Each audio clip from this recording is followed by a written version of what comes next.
Warhammer x LOTM, The Black Emperor. By author Jiao Chao Mo. Chapter 276-300. Novapolia. Ning Lu used divination dice, and there were 3 directions for divination. First, similar to the previous 2 divinations for Mordian and Catachan, it was to divine special worlds not yet discovered by the Empire and occupy these worlds with special strategic value. Among them, it can be divided into 2 subcategories. One category is Bosal, which has been designated as the conscription world for the 4th battle group, Kasai, the conscription world for the 8th battle group, and Viscan, which needs to be subdued. Another category is casting world and night world. Their significance lies in being discovered before other worlds of the Empire, allowing the Empire to sign alliances with these worlds. Secondly, it is the world where the STC is located. Ning Lu knew some worlds where the STC was located, but he did not know the star charts to reach these worlds. To get them, he needed to divine the star charts. Obtaining these STCs could, on one hand, enhance the Legion's technology and, on the other hand, be used as bargaining chips for trade with the Mechanicus, similar to the trade for the Battle Moon. The core mission of the Mechanicus is the pursuit of knowledge, and their ultimate task focuses on excavating or recovering usable standard construction template building systems. Horus Heresy gained the support of some factions within the Mechanicus, not only because they were dissatisfied with Huang Laohan and the Empire's restrictions on them, but also because the 2 STCs obtained from the Oriental technological regime were important bargaining chips.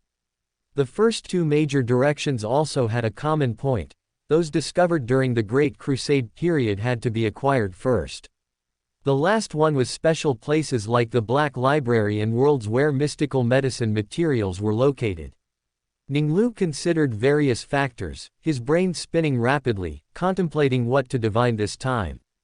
Bosal and the Steel Blade STC, which would only be discovered after the Great Crusade, were excluded first. Those that would be discovered during the Great Crusade period were considered based on chronological order and value. Ultimately, Novapolia was the last name remaining in his mind. The alien race Normans had been entrenched there, enslaving humans for thousands of years since the Age of Strife.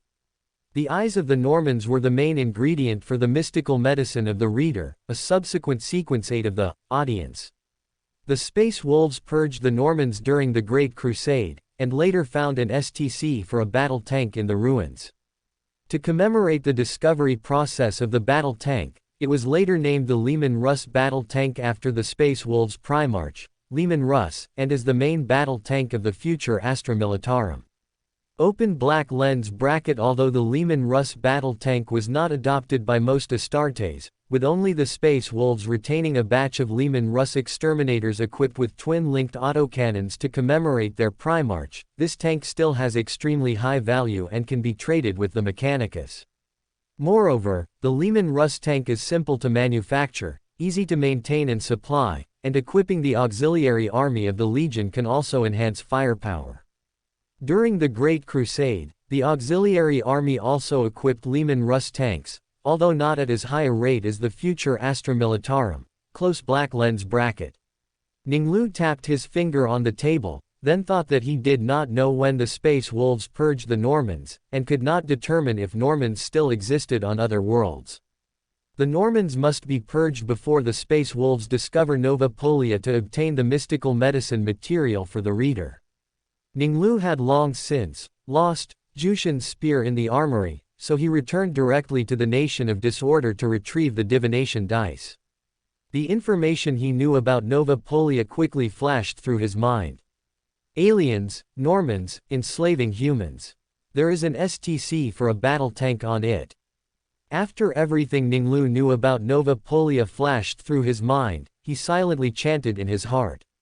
The star chart from Vostronia to Novapolia. After chanting 11 times, he threw the divination dice in his hand.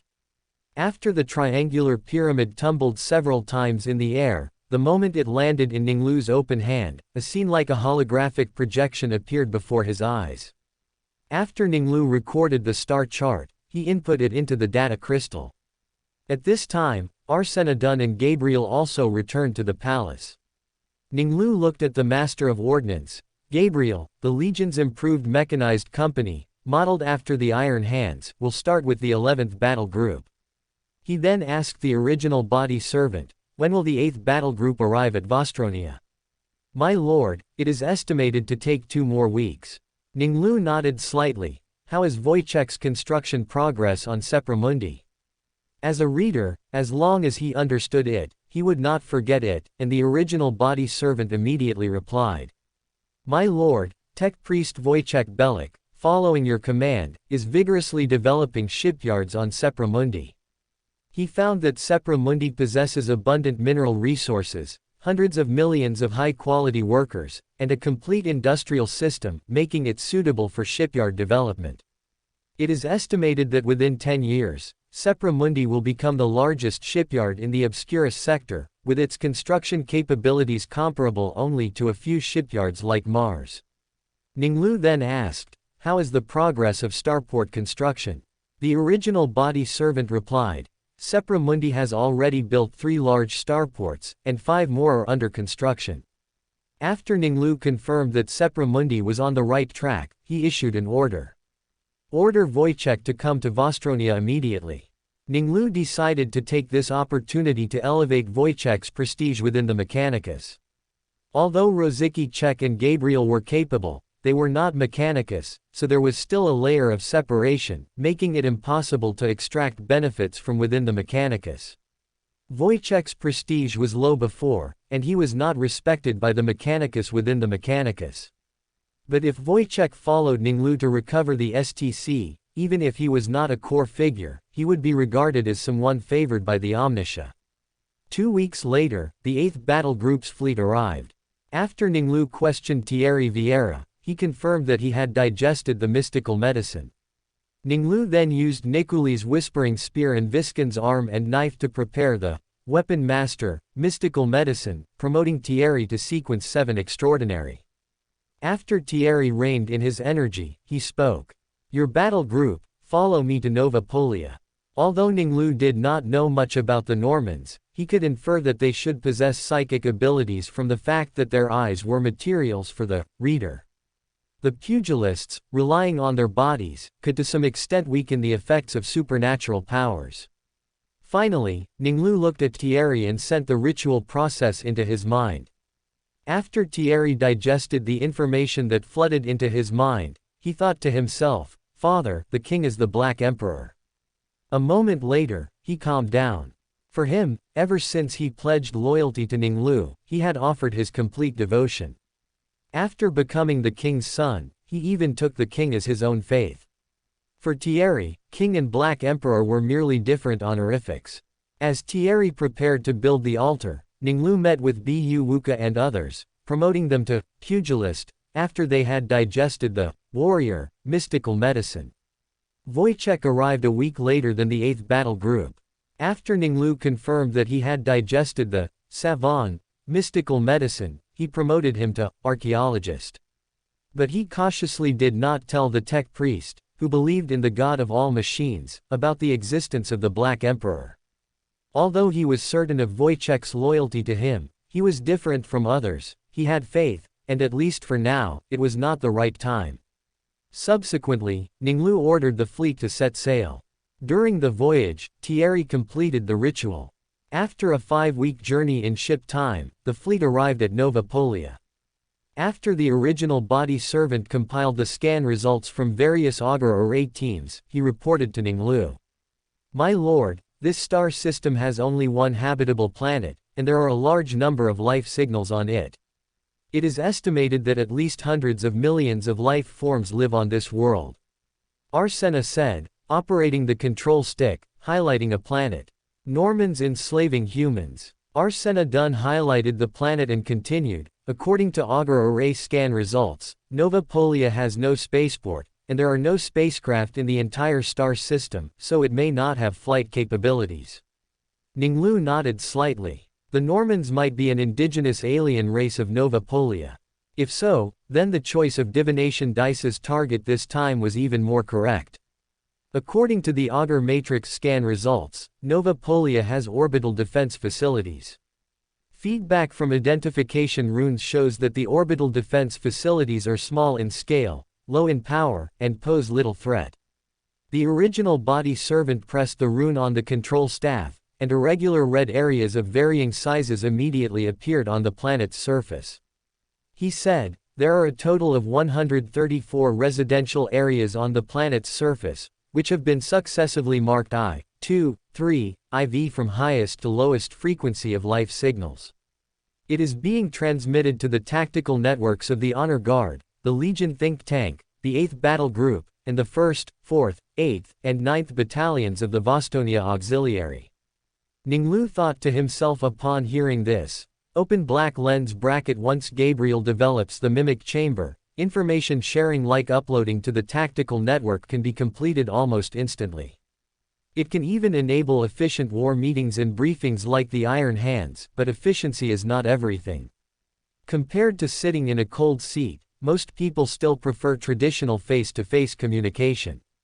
This allows for obtaining information beyond the data layer and maintaining emotional communication. Close black lens bracket. Ning Lu reined in his diverging thoughts and issued an order. Bomb Novapolia and destroy the orbital defense facilities. He got up and walked to the holographic image, gently tapping with his right hand to select the area marked I. Prepare for aerial drop. On the surface of Novapolia, Turuwa City. The human slave laborers looked outside in surprise at the dazzling beams of light descending from the sky. "What are you looking at, you human scum? Get to work." The Norman factory owner looked coldly at the human slave laborers. Each of his eyeballs consisted of 12 rhombic crystalline lenses arranged in a honeycomb pattern. Within the crystals were swirling patterns, and when his pupils contracted, they refracted a rainbow-colored light. The human slave laborers numbly continued their work, holding dazzling golden stones in their left hands and carefully polishing them with basalt grinding stones in their right hands.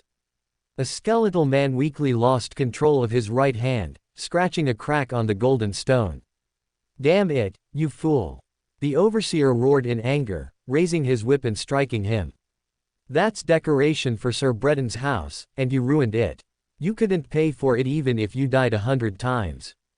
The human slave laborer fell to the ground, blood from his forehead dripping onto the ground, and he looked at the overseer with anger.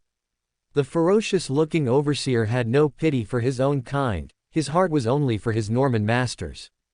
The human slave laborer did not beg for mercy. He knew that these overseer families had long ago abandoned their human identity during thousands of generations of serving their Norman masters.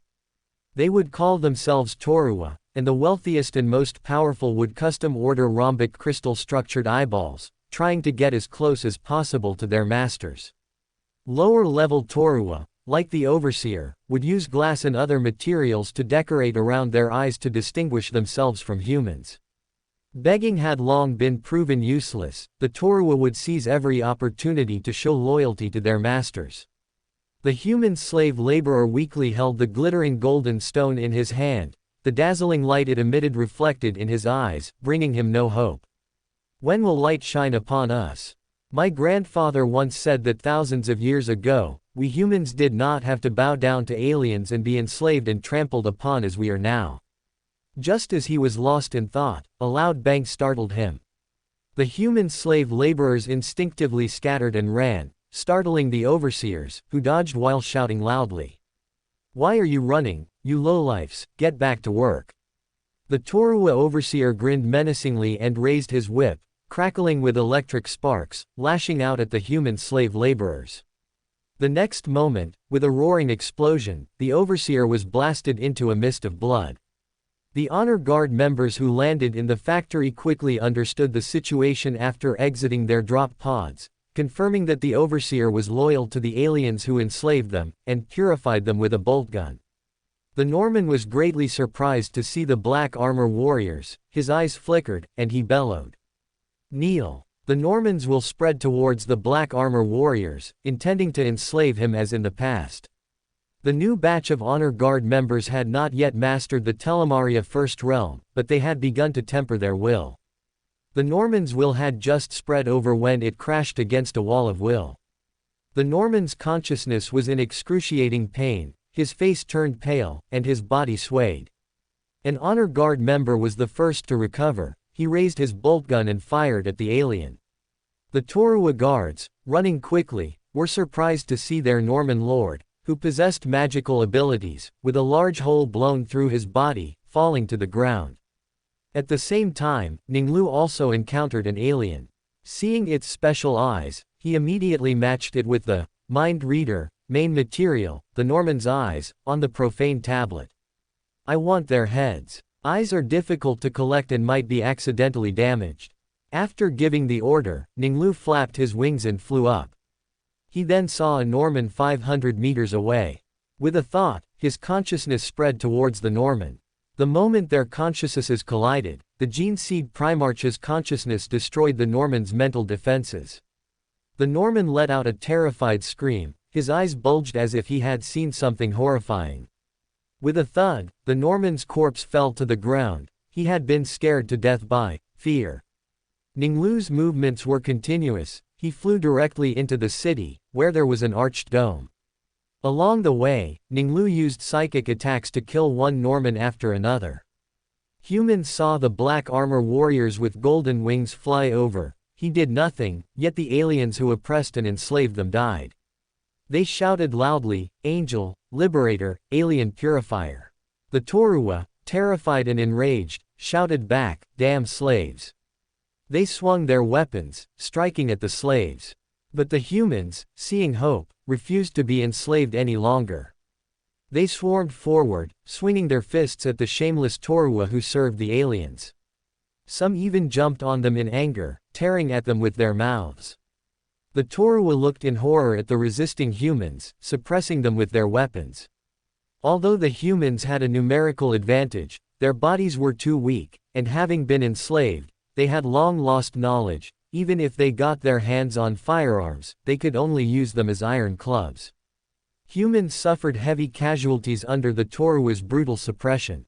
Just then, the Black Armor Honor Guard members advanced comprehensively, killing the shameless Torua who were loyal to the aliens, then using combat knives to cut off the Normans' heads. Ning Lu instantly flew to the city center. He saw a group of Normans dressed in golden robes gathered on the top floor of an arched building, surrounding a pyramid-shaped device. Ning Lu's eyes narrowed. He saw thousands of Normans reaching out and pressing their hands on the glittering pyramid. In subspace insight, the device gathered dazzling light, and the psychic power it contained astonished even the gene-seed Primarch. That device can gather the Normans' psychic power to launch a psychic attack. After making his judgment, Ning Lu did not intend to confront the Normans head-on. Of course, he would use a divine artifact.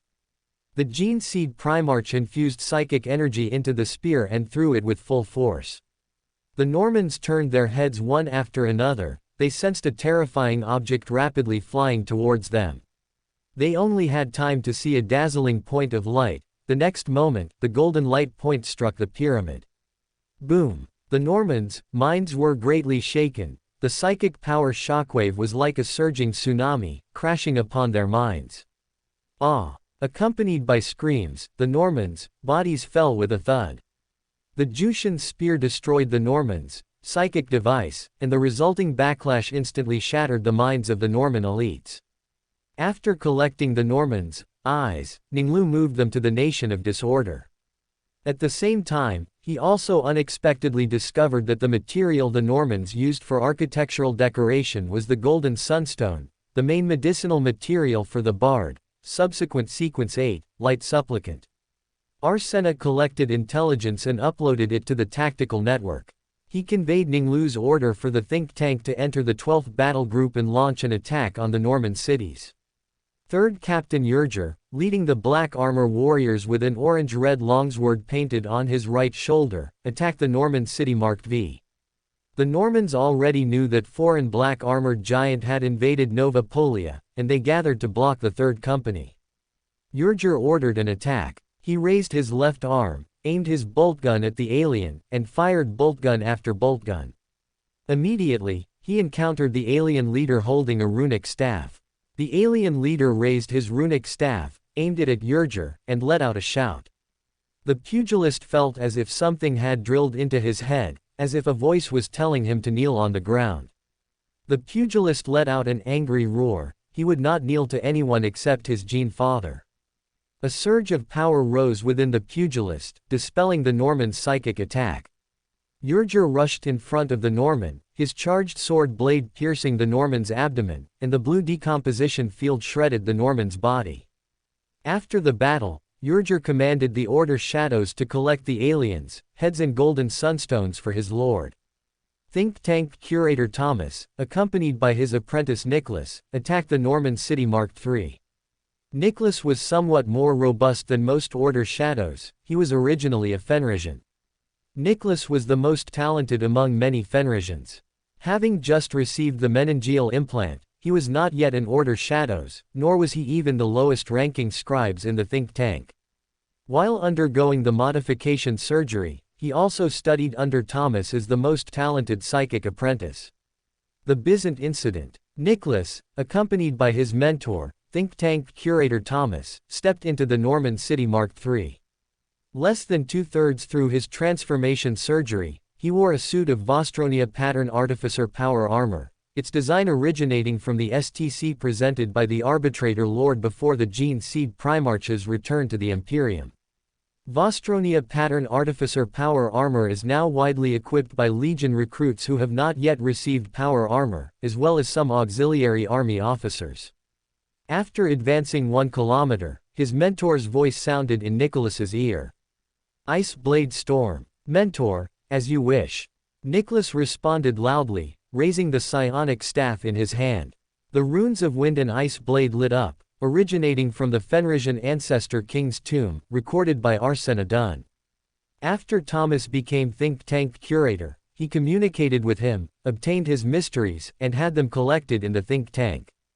The psionic talents of Nicholas and other Fenrisians are unique. They can control the power of wind and ice, and cannot be categorized into the current 5 major psionic factions of humans and Flow.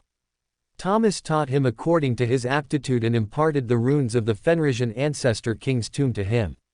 Nicholas had already mastered the profound meaning of 3 of these runes, Wind, Ice Blade, and a combined rune. He engraved these 3 runes onto his psionic staff. Above Nicholas's head, rapidly spinning wind and sharp ice blades materialized. The 3rd combined rune lit up, and wind and ice blades quickly converged. Nicholas suddenly swung his psionic staff, and an ice blade storm swept towards the Normans. Before the Norman could react, several spinning ice blades struck his body, cutting him and his surrounding retainers into several pieces. Thomas glanced over and praised, "Not bad, you can already initially control the power of the storm." "This is due to my mentor's teaching." Nicholas humbly thanked Thomas for his guidance, then confidently gripped the staff in his hand. "I will definitely become an excellent think tank." To become an excellent think tank, it's not just about psionic power, you also need to hone your skills in all aspects. Thomas issued instructions to his apprentice. "Fire." Nicholas hung his staff at his waist and took out a psionic pattern Ranger laser gun from his back. Compared to ordinary Ranger laser guns, the psionic pattern used a special psionic crystal. Unlike ordinary psionic crystals that passively generate laser beams, this type requires the user to actively inject psionic energy, thus only psionic users can use it. Ice mountains appeared in Nicholas's eyes. Under his mentor's guidance, he had found his warp phenomenon, which was his memory of Fenris. As warp power converged, a squad of 8th Battle Group 9th Company recruits behind him felt a howling cold wind, as if they had been pulled into a world of ice and snow. The runes on the psionic pattern Ranger laser gun flickered. Nicholas had etched the ice blade rune onto his gun and re-outlined the psionic circuit, fundamentally changing the laser beam it fired. Beams of ice blades shot towards the Torua, smashing their heads and necks to a pulp. Thomas nodded in satisfaction and continued forward with his apprentice. The rescued humans excitedly rushed towards the think tank curator, shouting in strange Gothic. "Are you here to save us? Save us." Thomas used his mind-reading ability to understand their meaning. He ordered the Vostoinia 1st Regiment's commander, "Send people to comfort them." Thomas continued forward with his apprentice, encountering a Norman centurion squad 2 kilometers later. The Normans rode golden chariots, emblazoned with countless runes. Their honeycomb-like eyes flickered, and they all pointed their staffs at the runes. Mental power converged and spewed from a gun-shaped device at the front of the chariot, sweeping towards Thomas. Thomas's expression was solemn. He ascended to Telemaria Third Realm, and mental power surged forth, forming an invisible high wall in front of him. Nicholas's eyes glowed. In his ethereal vision, he could see the mental storm unleashed by the Normans crashing against the mental high wall constructed by Thomas. Amidst a huge collision sound, the aftershocks of the mental impact reverberated. An invisible shriek rang in Nicholas's ears, his face turned pale, and his body swayed. At this moment, his mentor's voice sounded in his mind. "Calm down. Now is the time for you to prove that you have the potential to become a think tank. Ascend to Telemaria First Realm." Nicholas was the only think tank apprentice who had mastered the Telemaria Mind Realm technique, a skill even some scribes had not yet mastered. Nicholas received his mentor's telepathic reminder and silently recited in his mind. "Nicholas, calm down. Difficult times in battle are when you are truly tested." Ice mountains appeared in his eyes. The shriek crashed against the ice mountains, producing a piercing friction sound. Nicholas allowed himself to enter a telema meditation state, and the surrounding shrieks slightly subsided. He then allowed himself to enter Telemaria First Realm, isolating the mental shockwave. Thomas felt his apprentice successfully resist the mental impact, so he sent him another thought pulse. "I have no remaining strength to defend against the Normans. Mental attack. You and the Order Shadows, deal with them." "As you command, Mentor." Nicholas drew his power sword and pressed the runic symbol. He held his staff in his left hand and his sword in his right, charging forward with the Order Shadows behind him. The Order Shadows raised their boltgun and fired in unison at the Normans. An invisible protective shield rose from the Normans' golden chariot, bolts struck it, producing crackling explosions.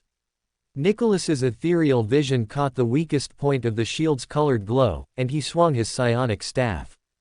The 3 runes lit up one after another. Nicholas exerted himself to control dozens of ice blades, blasting them at the weakest point of the psionic shield.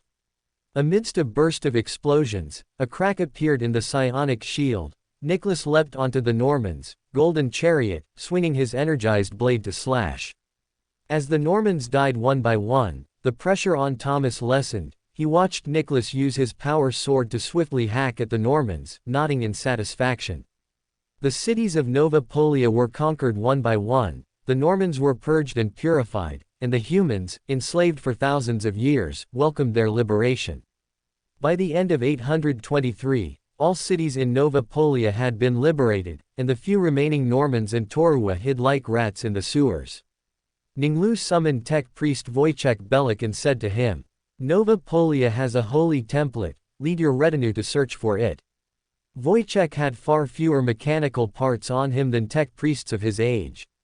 After receiving the power of the Savon, bestowed by Lord Ning Lu, he did not undergo any brain enhancements. "Holy template," Wojciech exclaimed, without any doubt about Lord Ning Lu's words. He had long regarded his lord as an incarnation of the Omniscia. "Lord, I will definitely unearth the holy template," Wojciech said excitedly. Finding the holy template was his glory. Ning Lu returned to the Wangquan Shadow to listen to the original body servant's report. "Lord, the 15th Legion, after departing from Medusa again, suffered heavy losses in Byzant this year. They have submitted a report to you and the Emperor, stating they are temporarily unable to continue the crusade." Upon hearing this, Ning Lu's heart stirred. 823, Byzant. Losses are false, flesh mutation is true, isn't it? The Thousand Suns Legion's first major crisis was very likely the work of Tzeentch, the Lord of Change.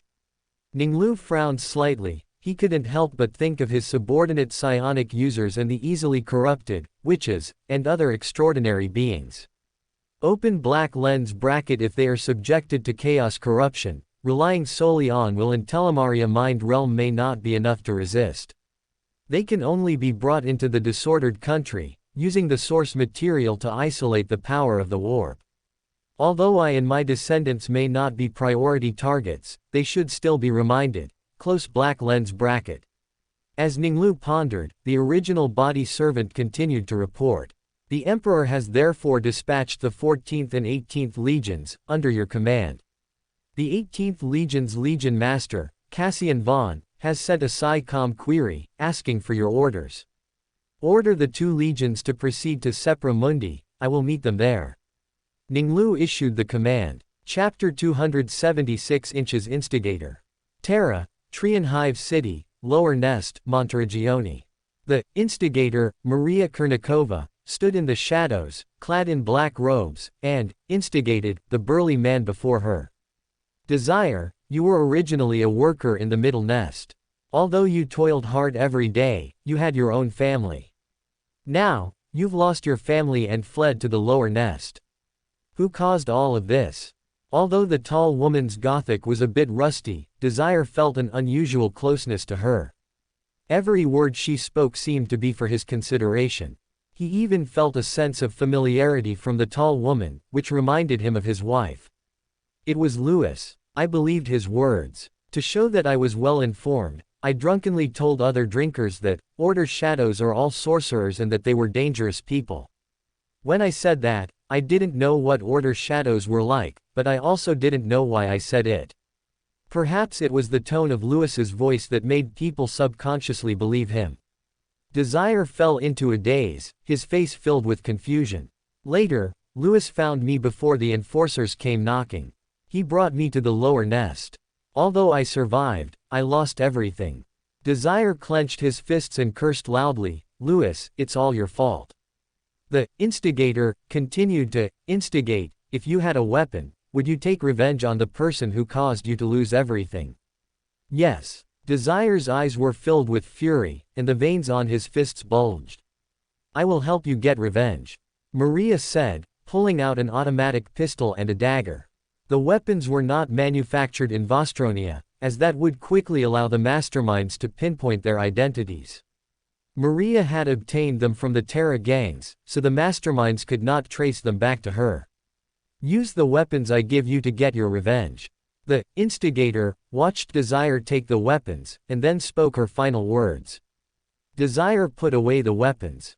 Filled with rage, he walked out of the dome and into the dark, damp pipes. Desire saw a dozen others like him around. He knew these people had followed Louis to survive and had long become his followers. He suppressed his anger, knowing he only had one chance. Desire gripped the pistol in his pocket and walked towards Louis. Do you know why you've fallen into this filthy Lower Nest? Louis's voice was deep and magnetic. Why? Asked a man in dirty blue worker's overalls. Because you spoke the truth, but some people don't want you to speak the truth. Order Shadows and Thousand Sons are sorcerers, they only bring destruction. Another scrawny worker angrily pounded the pipe. Louis is right, we just spoke the truth. Louis's words seemed to possess a kind of magic, infecting everyone around him. They, too, were willing to believe what Louis said. Only then would they not regret the price they had paid. Desire also shouted a couple of times, but the object of his hatred was Louis. Desire walked up to Louis, pulled the pistol from his pocket, and shot him. Bang, bang, bang. Desire's marksmanship wasn't great, but the distance was close, so he wouldn't miss. Desire, what are you doing? Desire, are you crazy? The others were startled and cried out in alarm. Desire ignored them. The word, revenge, spoken by the tall woman echoed in his ears. He vented all the anger of losing his family and being displaced to the Lower Nest onto the trigger. Bullets hit Louis, splattering blood, but he did not fall. A non-human roar echoed from within his body. The workers hesitated and stopped, the sound like a beast, terrifying. The sound reverberated through the pipes, spreading further and further. A kilometer away, giant rats, hearing the non-human roar, scurried away in panic. A thick arm emerged from Louis's body and lifted Desire by his collar. Speak. Who did you see? Who told you to do this? Desire and the workers stared at Louis in horror. How could a thick arm emerge from a person's body? Monster. The workers screamed in terror and scattered. Louis seemed to awaken from a long dream. He widened his eyes. He, too, didn't know why an arm had emerged from his body. What's happening to me? Another thick arm emerged from Louis's body, his entire upper body a bloody mess. The newly emerged arm grabbed his ribs forcefully, then threw them with equal force. Ribs whistled through the air one by one, flying towards the fleeing workers, each bone embedding itself in their brains. "Get out of my body!" Louis cried out in pain. "Shut up!" The thick arm roared, seizing Louis's throat. His entire body was like a broken toy, limbs constantly falling to the ground. "Speak!" Desire had never witnessed such a terrifying scene. He was so scared that his legs were wet, and the cold voice felt like a chilling wind from the underworld in myths and legends. He trembled. "A woman, it was a woman, please let me go." "What kind of woman?" A non-human voice echoed from within Louis's body. "A tall woman," Desire trembled, saying in horror. "She was wearing a black hooded robe. I couldn't see her face." "Useless." A non-human roar echoed from within Louis's body. Desire's last conscious thought before dying was feeling his neck twist. A woman. What a trick. Ning Lu, Magnus, which one? Louis's body shattered, crackling as it fell to the ground. "I'd like to know, who is it?" At the same moment, Maria returned to her temporary base, an abandoned factory. Dementiva saw Maria return and immediately asked, "How did it go?" "It should be resolved. We just have to wait a while to see if they appear to confirm." Svetlana heard Maria say this and spoke, "Those workers have neither the guts nor the brains to do such a thing. There must be someone behind it." "That's right," Maria agreed with her, "the struggle with them will continue for a long time." She whispered, "We must eradicate the enemies for our Lord." As the three instigators spoke, on the Wangquan shadow, in the Primarch's office, Wojciech Belik excitedly said to Ning Lu, "My lord, I found it. I found the holy template." "Excellent," Ning Lu nodded slightly, asking knowingly, "What is it?" Wojciech's mechanical tentacles tapped his chest. Red and green lights flashed rapidly, and a square chip popped out.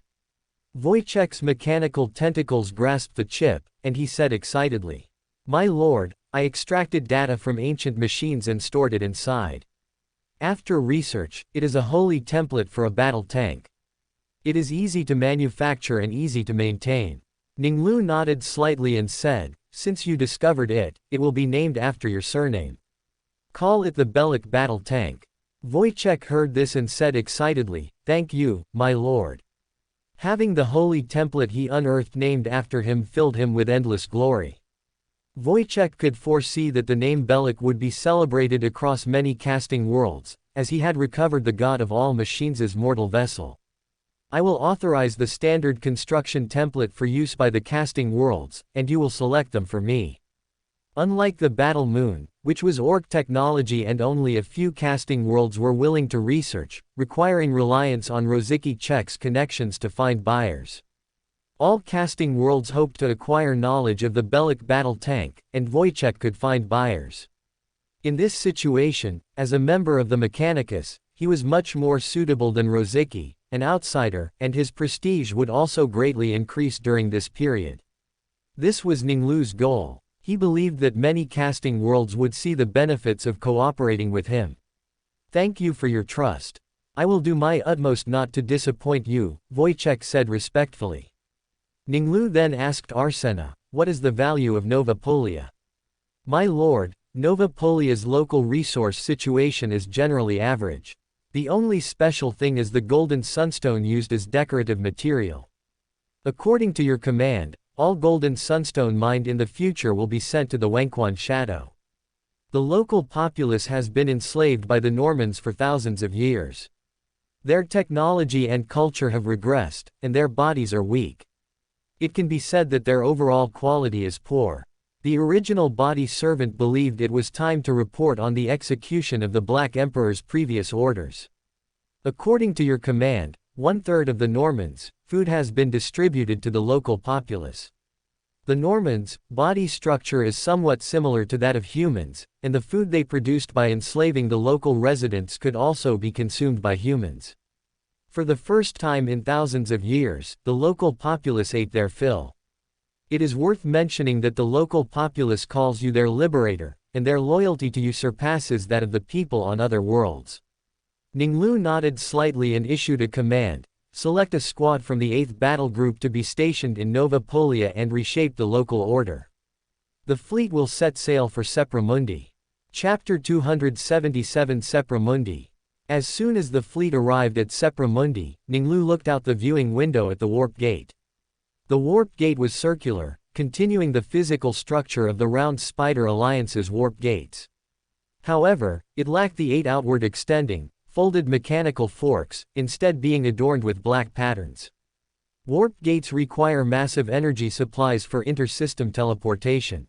Sepramundi's warp gate was also constructed around a star, using special energy devices to gather the sun's energy to power the warp gate. Arsena Dunn stood to his side and slightly behind him, believing it was time to report on the warp gate's deployment progress. My lord, the Chief Forgemaster has followed your command and completed the deployment of warp gates and fortress-class energy shields in the Vostronia, Sepramundi, and Vigilance star systems. Currently, he is deploying them in the Tricon system. Ning Lu nodded slightly and asked, are there any noteworthy battles currently ongoing among the battle groups? Huang Laohan had given him command of the 14th and 18th legions, and he was naturally responsible for leading these 2 legions in battle.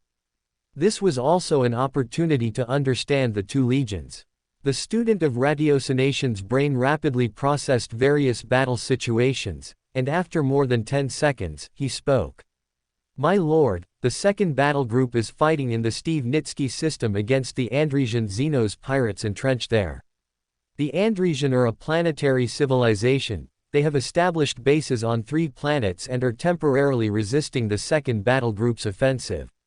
Upon hearing this, Ning Lu thought to himself, open black lens bracket Wilshire is exceptionally talented and should have already digested the Bard potion.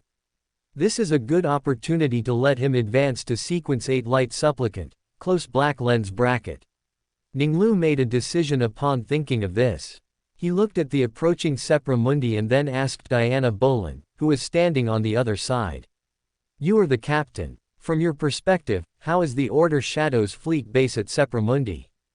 Diana, who had just advanced to Sequence 8 Mind Reader, first glanced at the Gene Seed Primarch, reading nothing from his face, before she spoke.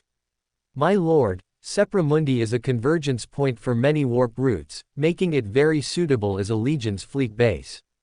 The shipyards and starports, primarily constructed by Wojciech with Sepramundi as the core, fully utilize the surrounding satellites and asteroid belts to build a multi-dimensional, 3-dimensional starport system. This maximizes the use of depth, ensuring clear separation of military and civilian docking, repair, and construction functions, without mutual interference. Diana then changed the subject, pointing out a loophole she found.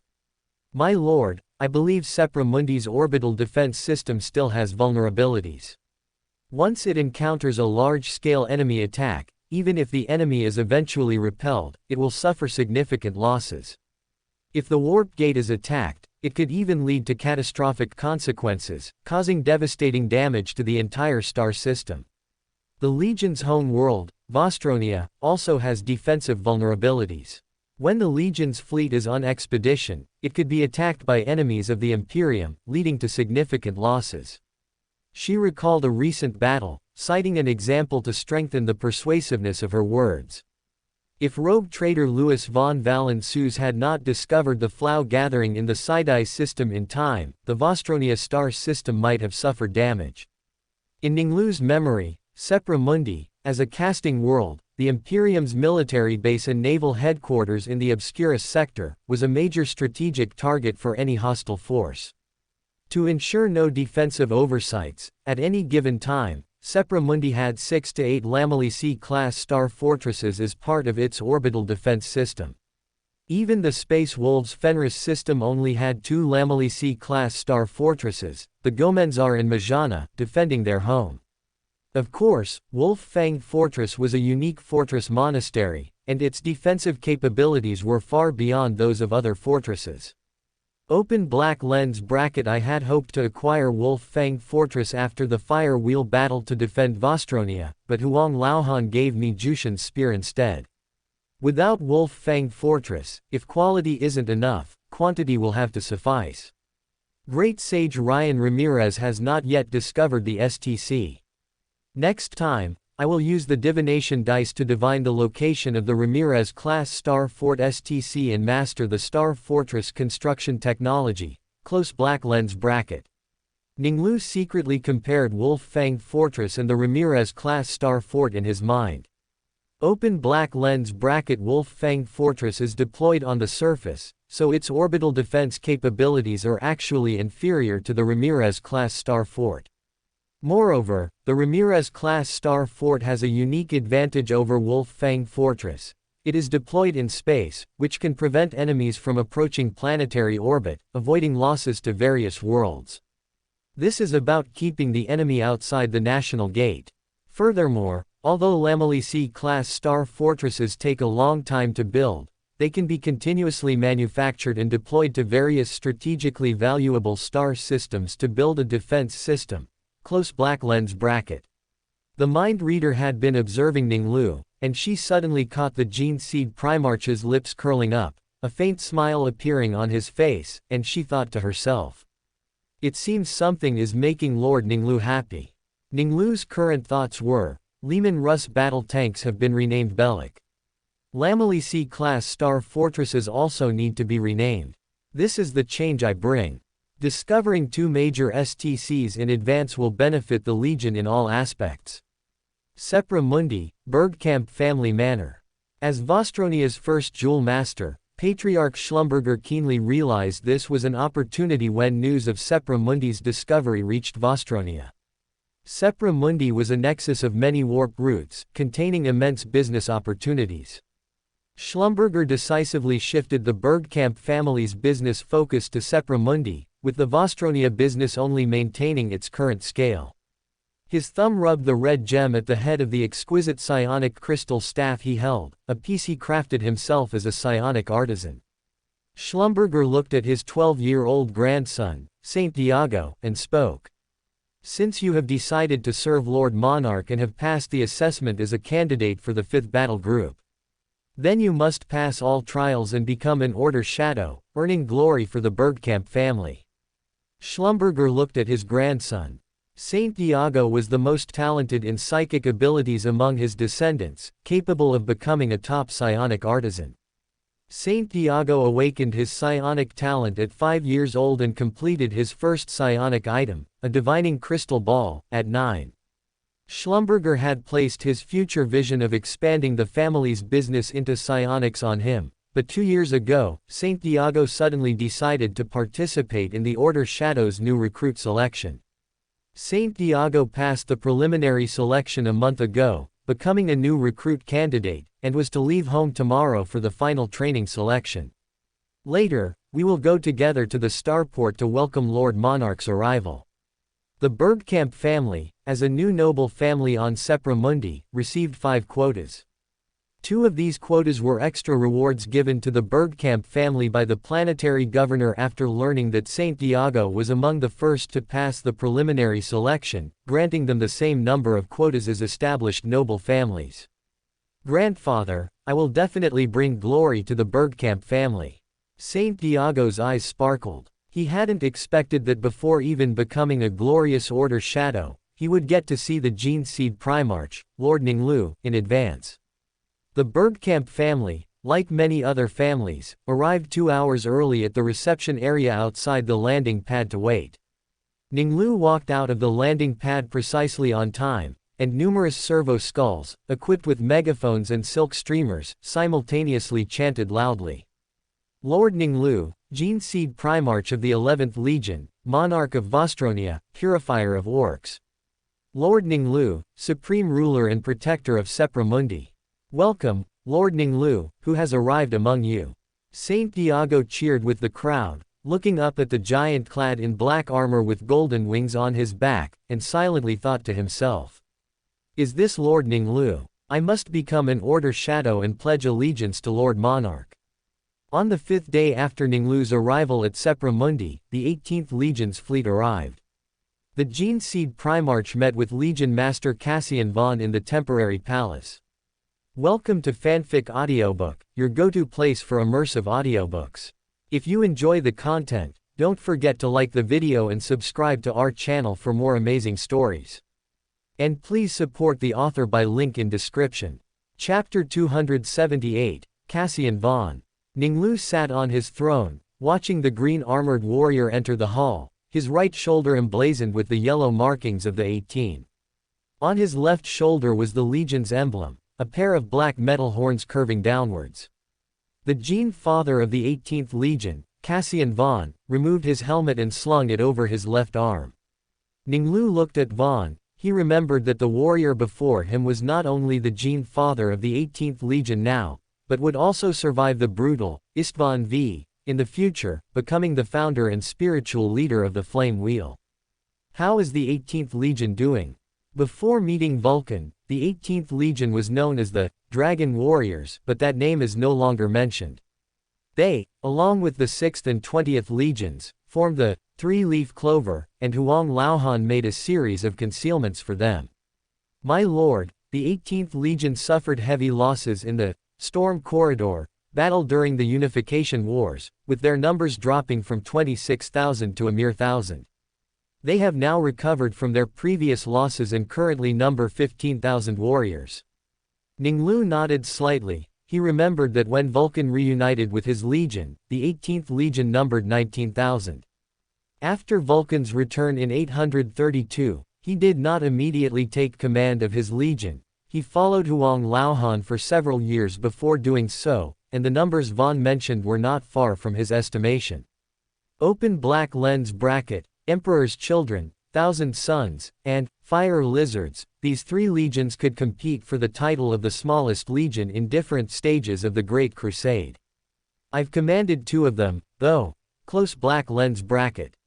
I will dispatch a squad to be stationed with the 18th Legion to foster understanding between the two legions, so that we may cooperate in the future. Due to its sparse numbers, the 18th Legion has never served as the main force in battles since the Great Crusade began. They were deployed in scattered groups to deal with threats that emerged in the rear, such as space hulks or Eldar pirates. Because of this, the 18th Legion also has valuable lessons to offer in dealing with guerrilla warfare and space hulks. As you wish. Vaughn, accompanied by a squad of Order Shadows, left the palace. He looked at the Fortress-class energy shield, which enveloped the entire city and shimmered with dazzling light, and curiously asked, "What is that?" This energy shield technology is called the Fortress-class energy shield, and it can ensure the safety of the entire city. Lucas, a member of the Honor Guard from the Order Shadows 11th Battle Group, proudly introduced. This is technology the Arbitrator Lord discovered on Vigilance Star. Vaughn gazed at the shield, his eyes gleaming, and said admiringly, "Amazing technology." 2 days later, the 14th Legion's fleet arrived at Sepra Mundi. Ning Lu met Balasan, the 1st Company Captain, and Tessus, the 7th Company Commander, of the Dusk Raiders in the palace. They wore unpainted grey power armor, with their right arms and shoulders painted deep red, symbolizing their role as the Emperor's ruthless right hand.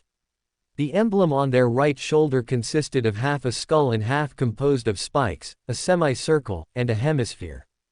After the two company commanders saluted, Balasan, as the chief company commander, spoke to Ning Lu. "My lord, by the Emperor's command, the Unbroken report to you."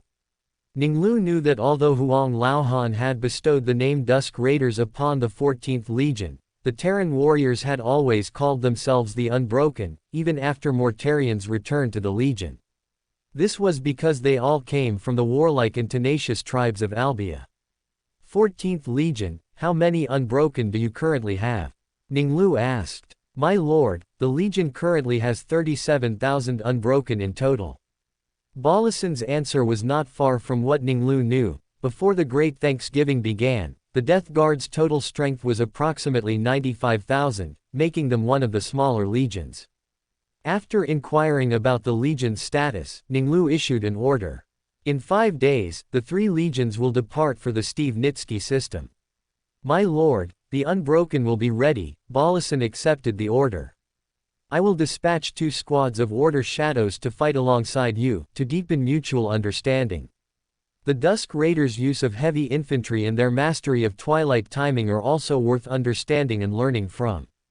The fleets of the Order Shadows' 8th Battle Group and the 14th and 18th Legions arrived in the Nitsky system in 824. The fleet immediately joined the Void Battle. The bridge of the 18th Legion's flagship. Cassian von gazed into the void. After the Order Shadows' fleet arrived in the Nitsky system, they immediately coordinated with the 2nd Battle Group to launch an attack on the alien fleet. He recalled the Reaper from the Unification Wars era and said with a sigh, "You are different now." The Gene Father's return has reshaped the Legion. Lucas, the squad leader stationed with the 18th Legion, spoke. Von's eyes flickered. Although he had always done his utmost, the 18th Legion had never fully recovered its glory. His legion and the 14th Legion combined barely exceeded half the strength of the 11th Legion, and this was after their fierce battle in the Flame Wheel, which incurred significant losses. Open black lens bracket. The star systems under the 11th Legion's governance have exceeded 70, and they are steadily developing under the Order Shadows administration. This laid the foundation for the 11th Legion's development.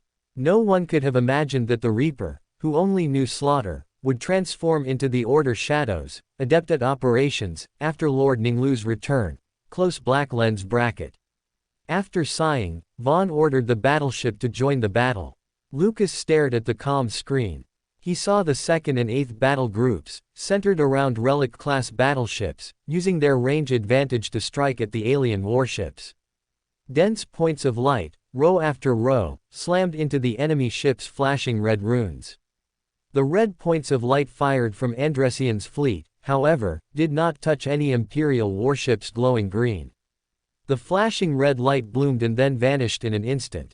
After several repetitions, the red-marked enemy ships scattered like a panicked school of fish, attempting to evade.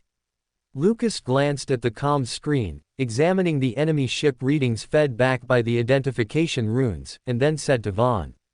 The alien ships are smaller and more agile. So, what should the 18th Legion do? Von's gauntlet outlined a route on the holographic image. Lucas noticed that it was a route directly charging towards the center of the alien fleet's escape path. He spoke, "As you said, the alien fleet is more mobile and agile. Maneuvering with them will not win the victory. Penetrating the alien center will allow us to fully utilize the firepower advantage of the prow in both flanks." Lucas said nothing. The 14th Legion and the 18th Legion did not possess Relic-class battleships, so utilizing the Imperial warship's armor and firepower advantage was the most suitable tactic. The 18th Legion's battleships, with the flagship at their center, formed an arrow formation and charged towards the alien fleet. All comm screens were filled with red and green points of light. Lucas stood firm, feet apart. Violent tremors swept through the bridge bulkheads. He saw that upon impact, the Void Shield suffered countless attacks, frequently flashing alarm runes.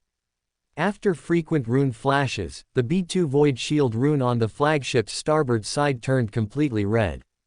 The Void Shield shattered, and with the next wave of attacks, violent tremors swept through the bridge bulkheads. An operator's console, managed by a servitor, lost power due to internal cable breakage. After 2 electrical sparks, the servitor's work stopped. Lucas had already prepared for the impact, his body only swayed slightly before regaining balance. He couldn't help but think, restarting the Void Shield takes too long. If only it could automatically recharge and restart, that would be great. The Legion discovered this technology on Medusa, and it should be popularized on our Legion's battleships in the future. Lucas reined in his thoughts and refocused on the battle. He saw that although the 18th Legion's battleships had suffered some losses, they inflicted greater damage on the aliens. The prow's lance beams tore through the aliens' small warships. The broadside cannons, firing without fail, slammed into the enemy ships that lacked void shields. Von's stern voice resounded, The alien pirates have no honor, lack courage, they are collapsing. After the Imperial fleet cleared out the alien warships, they began a planetary assault according to Ning Lu's orders. The 18th Legion launched a landing operation after an orbital bombardment of Planet 3. Chapter 279 The 18th Legion, Inheritors of Vulcan's Kindness. Cassian Vaughn, the Legion Master of the 18th Legion, stepped onto the surface of Steve Nitsky 3, looking around to find it was a green world. Endless forest stretched as far as the eye could see. Vaughn's helmet visor's identification runes flickered unstably as he said to Lucas, who was beside him. The Augur Matrix class Master's report indicates that this world has no large settlements. But this world has many signal anomaly areas, and the area with the highest anomalous readings is straight ahead. The anomalous signals interfere with the Augur Matrix and also affect the automatic sensing system. I think in this environment, you will be able to find the enemy better than us. The Order Shadow's perception was sharper than theirs. Lord Vaughn, Lucas surveyed his surroundings, pointing towards 3 o'clock, that direction. Advance. Vaughn commanded, and the green-armored warriors of the 18th Legion moved forward in the direction Lucas indicated. 10 squads of Astartes entered the dense forest. As the team advanced, the signal interference grew stronger. The helmet's communication channel was filled with static. After advancing several kilometers, the Order's shadows suddenly spoke, whispering, "Xenos." Vaughn slowed his pace, leading the team forward. A moment later, he saw more than a dozen Xenos. Their upper bodies were humanoid, holding weapons, while their lower bodies resembled scorpions, with high-raised barbed tails glinting with dazzling light. Vaughn's pupils contracted, and he whispered, "Andresian." The second battle group had encountered these Xenos in a previous battle and named them Andres people based on their cries. They had transmitted the Xenos' physiological characteristics to their allies, and Vaughn recognized them upon seeing them now. "And there are humans, enslaved and tormented by the Xenos," Lucas said in a suppressed, low voice. Vaughn gestured for his men to stop, and he followed Lucas forward. A moment later, he saw several humans ahead. They were toiling under the supervision of an Andresian, one woman picking at a large, colorful mushroom. She picked an umbrella-shaped, fist-sized mushroom, covered in sharp spines that pricked her hands, making them bleed profusely. She carefully placed the mushroom into a jar and continued picking. Vaughn's eyes were filled with rage, the woman's face was pale from blood loss. Drops of blood spattered on the ground, like raindrops disturbing a calm lake. Vaughn slowly retreated, intending to return to the team and assign tasks. Vaughn saw that when the woman picked again, she accidentally crushed a mushroom. The supervising Andresian let out an angry roar, snatching the jar while simultaneously flicking its scorpion tail, impaling the woman's body. Vaughn raised his bolt gun, firing angry bolts at the Xenos, and simultaneously issued a command. "Attack!" Lucas donned his war mask, transforming his anger into strength, and swung his energized blade, delivering a ferocious chop that severed the Andresian's crab-clawed blade. He moved among the Xenos, the disintegrating field of his spinning blade casting dazzling blue light. The green-armored Astartes raised their bolt guns and fired bolts at the Xenos. Bolts roared, and several Xenos, unable to react in time, were blown into a mist of blood. The Andres people reacted, brandishing their bizarre weapons and charging at the Astartes. An Andresian swung its weapon, shaped like a crab claw and glowing with strange light, striking a power armor.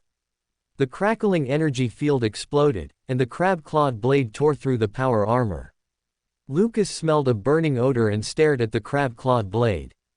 Energy weapon. While contemplating, he parried the Andresian's crab-clawed blade. Amidst the clang, Lucas twisted his body, swung his blade, and struck the Andresian's head. Vaughn roared in anger, shaking the forest, and swung his thunder hammer, smashing an Andresian. The vibrating energy ripples tore the Andresian into fragments, turning it into a cloud of dust that scattered into the air. Vaughn strode forward, the immense power of his massive body unleashed upon the Xenos. After killing dozens of Xenos in quick succession, there were no enemies left in his sight, yet his eyes still burned with fury. He saw the rescued humans scattering and fleeing, and said to the tech sergeant, "Tell them we are the Lord of Mankind's warriors." The tech sergeant's mechanical tentacles rapidly tapped on the sound array master's skull, and runes flickered. The sound array master's skull hovered, and its loudspeaker emitted a loud voice in the low Gothic of various Terran races. "Fellow humans, we come from the human homeworld." The sound array master's skull played a recording set by a Mechanicus sage. Unlike the communication network, which was affected by signal interference, the electronic mechanical voice played normally. When the sound array master's skull played for the 5th time, someone hesitantly stopped and asked in clumsy, strange low Gothic, "Are you also human?" After the tech sergeant locked onto the low Gothic used by the locals, he played the standard audio file for gaining trust when recovering human colonies, following standard procedures. Its content included the Emperor's unification of humanity's homeworld, Terra, the expeditionary fleet's responsibility for recovering human colonies, and that the Astartes were the lord of mankind's army. Nearly 1,000 Steve Nitsky people were stopped by the green armored warriors and forced to listen to the sound array master's broadcast. A pale-faced young man bravely walked up to the giants. "You are Astartes, and also human." After hearing the tech sergeant's translation, Vaughn walked up to him. The young man looked at his large face and timidly retreated 2 steps. Vaughn said in a deep voice, "That's right, we are the Lord of Mankind's warriors. From now on, you will have our protection." The tech sergeant translated the Legion Master's words to the Steve Nitsky people. The young man was half skeptical, but with a glimmer of hope, he pleaded, "Please, save us." Vaughn immediately made a decision after hearing the tech sergeant translate the locals' request. "We will protect you and take you to a safe place." Vaughn agreed to their request, and the soldiers of the 18th Legion escorted the rescued humans to retreat. While Vaughn was communicating with the rescued Steve Nitsky people, Lucas picked up a jar. The Andres people are forcing humans to collect mushrooms, and this area has abnormal signals, which means they are very special. Lucas recalled that the 12th Battle Group was ordered to attack Tanis to bring back Null trees for the Gene Father. Perhaps the Gene Father would be interested in this mushroom. He hung the jar at his waist and led the team back along the route they had come. The Steve Nitsky people, finding themselves surrounded by the green armored warriors, were initially somewhat fearful. They couldn't help but think of the Xenos who enslaved them, who walked around their group to prevent them from escaping. Some trembled, a thought emerging in their minds. These Astartes don't look human. They wouldn't be using the pretense of saving us to make us give up escaping, only to take us somewhere else to enslave us. Just as they were looking for an opportunity to escape, Lucas spoke to Vaughn. "The Andres people are here." Vaughn shouted, "Guard!" The warriors of the 18th Legion immediately raised their bolt guns and fired bolts at the Andres people. Lucas noticed that the warriors of the 18th Legion strictly obeyed Vaughn's command and established a defense. No one performed tactical maneuvers, they held their line tightly, like a city wall, blocking the surging Xenos. Lucas saw that at 8 o'clock, a green armored warrior faced the charge of the Andres people. He used his thunder hammer, knocking down several Xenos in succession. But that direction had the most Andres people, and they wielded strange crab-clawed blades, attacking him.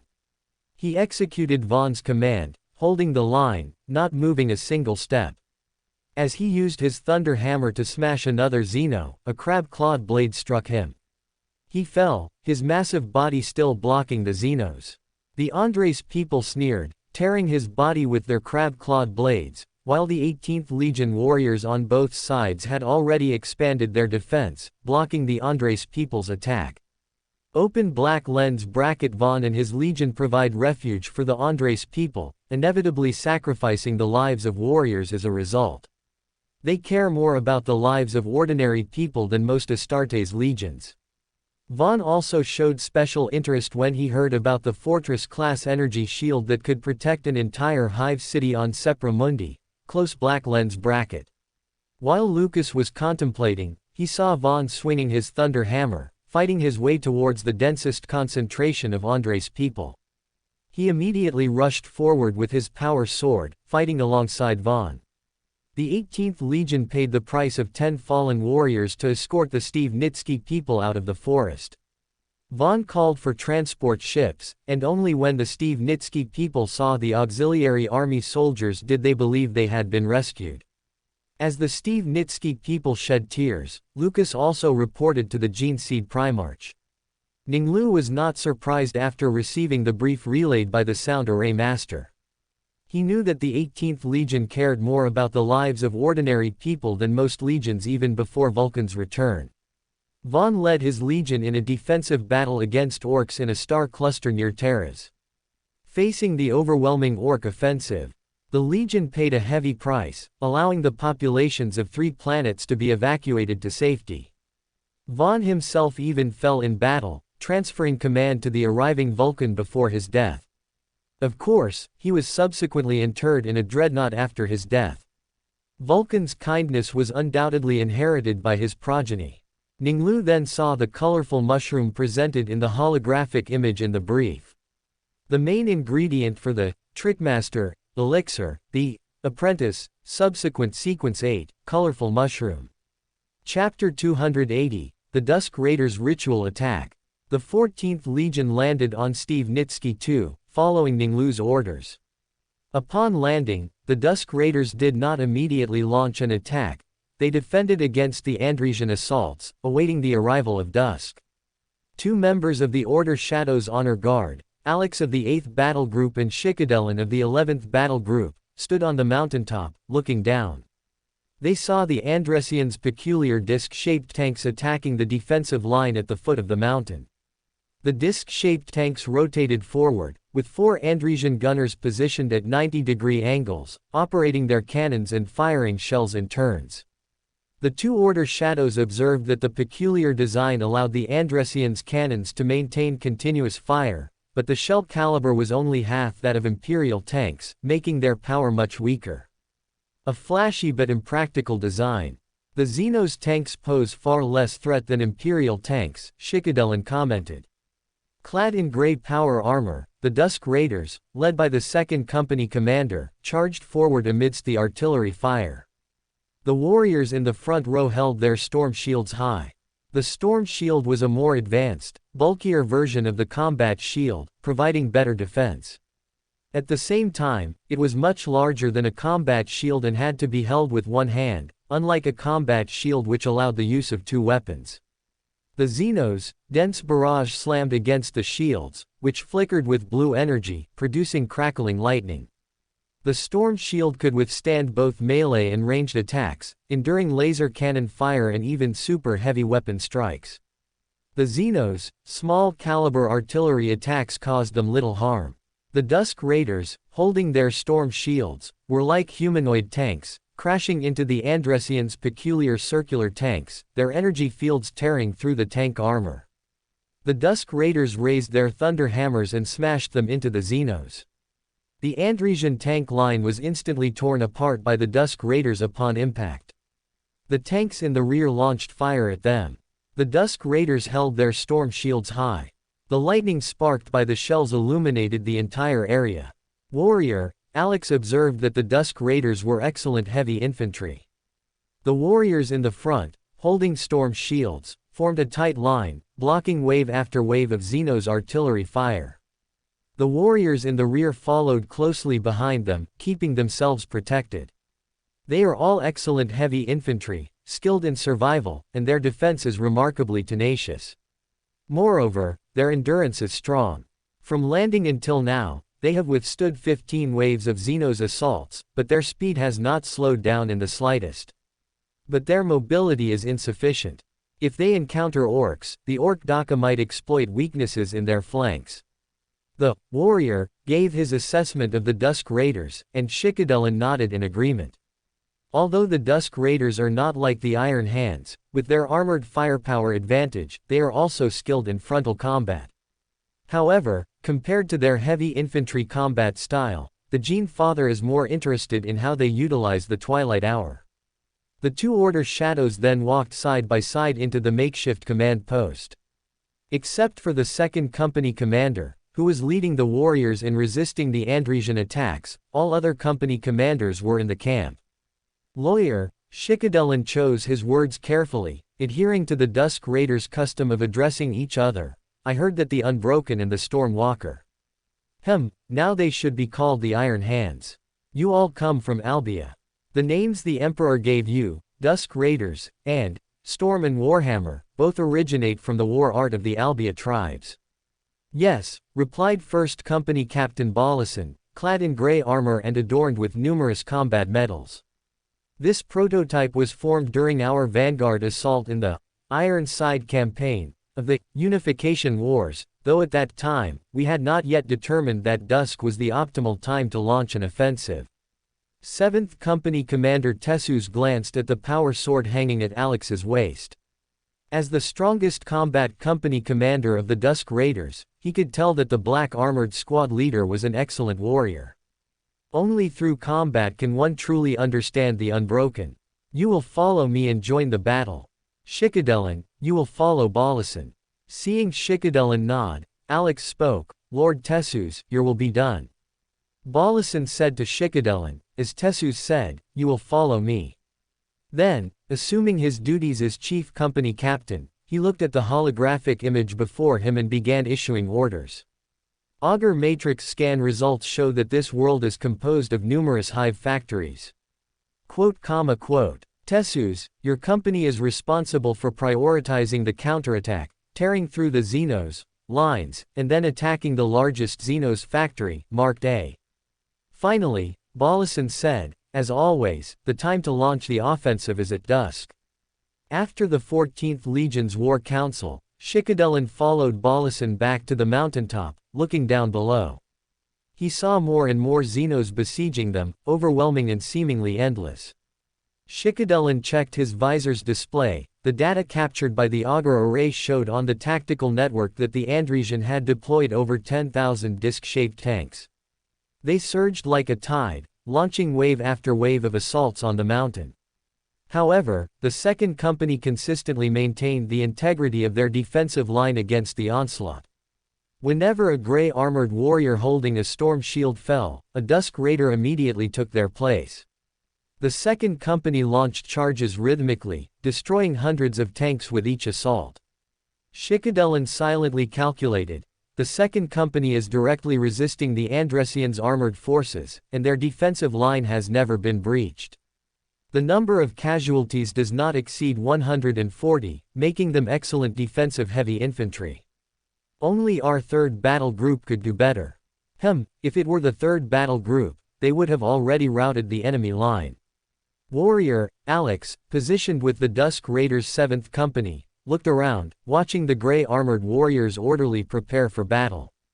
They held their boltgun in their left hand and a ritual bell in their right, slowly and steadily moving it over the boltgun's body, meticulously performing a maintenance ritual. The Order shadows noticed that they ignored the battle below, seemingly to avoid angering the machine spirit, completely focused on the maintenance ritual. The warrior couldn't help but feel a greater sense of approval for the grey armored warriors. He confirmed that the Dusk Raiders did not just treat their boltgun as a weapon, their maintenance ritual amazed even him. The warrior had never seen anyone so immersed in weapon maintenance.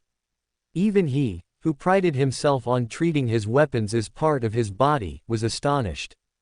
The warrior withdrew his gaze. He took out a cleaning cloth, poured Vostronia-type gun oil onto it, and carefully wiped his boltgun one more time. Then, he used Vostronia-type weapon oil to clean the hilt of his power sword. While Alex was performing a second thorough cleaning, after the day he acquired the weapons, Shikadelin, immersed in his lawyer state, deeply pondered the Dusk Raiders' behavior. Dusk Raiders value rituals more than other legions, their preparations are more ritualistic. They tend to launch attacks at dusk in every battle. It is still unclear why they are so persistent. If a full counterattack were launched now, shouldn't it also be able to tear through the Andresian defense line? A moment later, he drew some conclusions. Firstly, this tactic effectively depletes the enemy's strength and morale. Secondly, by forming habitual behavior, the Dusk Raiders derive strength from this ritualistic conduct. Lastly, it should be that they do effectively utilize the light during the transition from light to dark. This point can only be confirmed through observation once the battle begins. As Shikadelan pondered, the chief forgemaster of the Dusk Raiders walked over to Chief Company Captain Balasan. The detection instrument results, verified through 14 rounds, confirm that Dusk will arrive precisely in 7 minutes. The Order shadows looked up at the sky, watching the setting sun. Almost. Shikadelan silently set a countdown reminder on his visor, awaiting later verification. He heard Balasan issue the order, set the countdown, launch the attack precisely on time.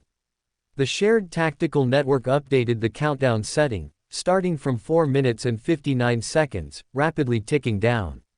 Shikadelan noticed that the gray-armored warriors moved almost simultaneously. They orderly headed to their respective company and squad assembly points. At 3 minutes on the countdown, they arrived at their assembly points and took their positions. At 2 minutes on the countdown, the Andresian launched another charge.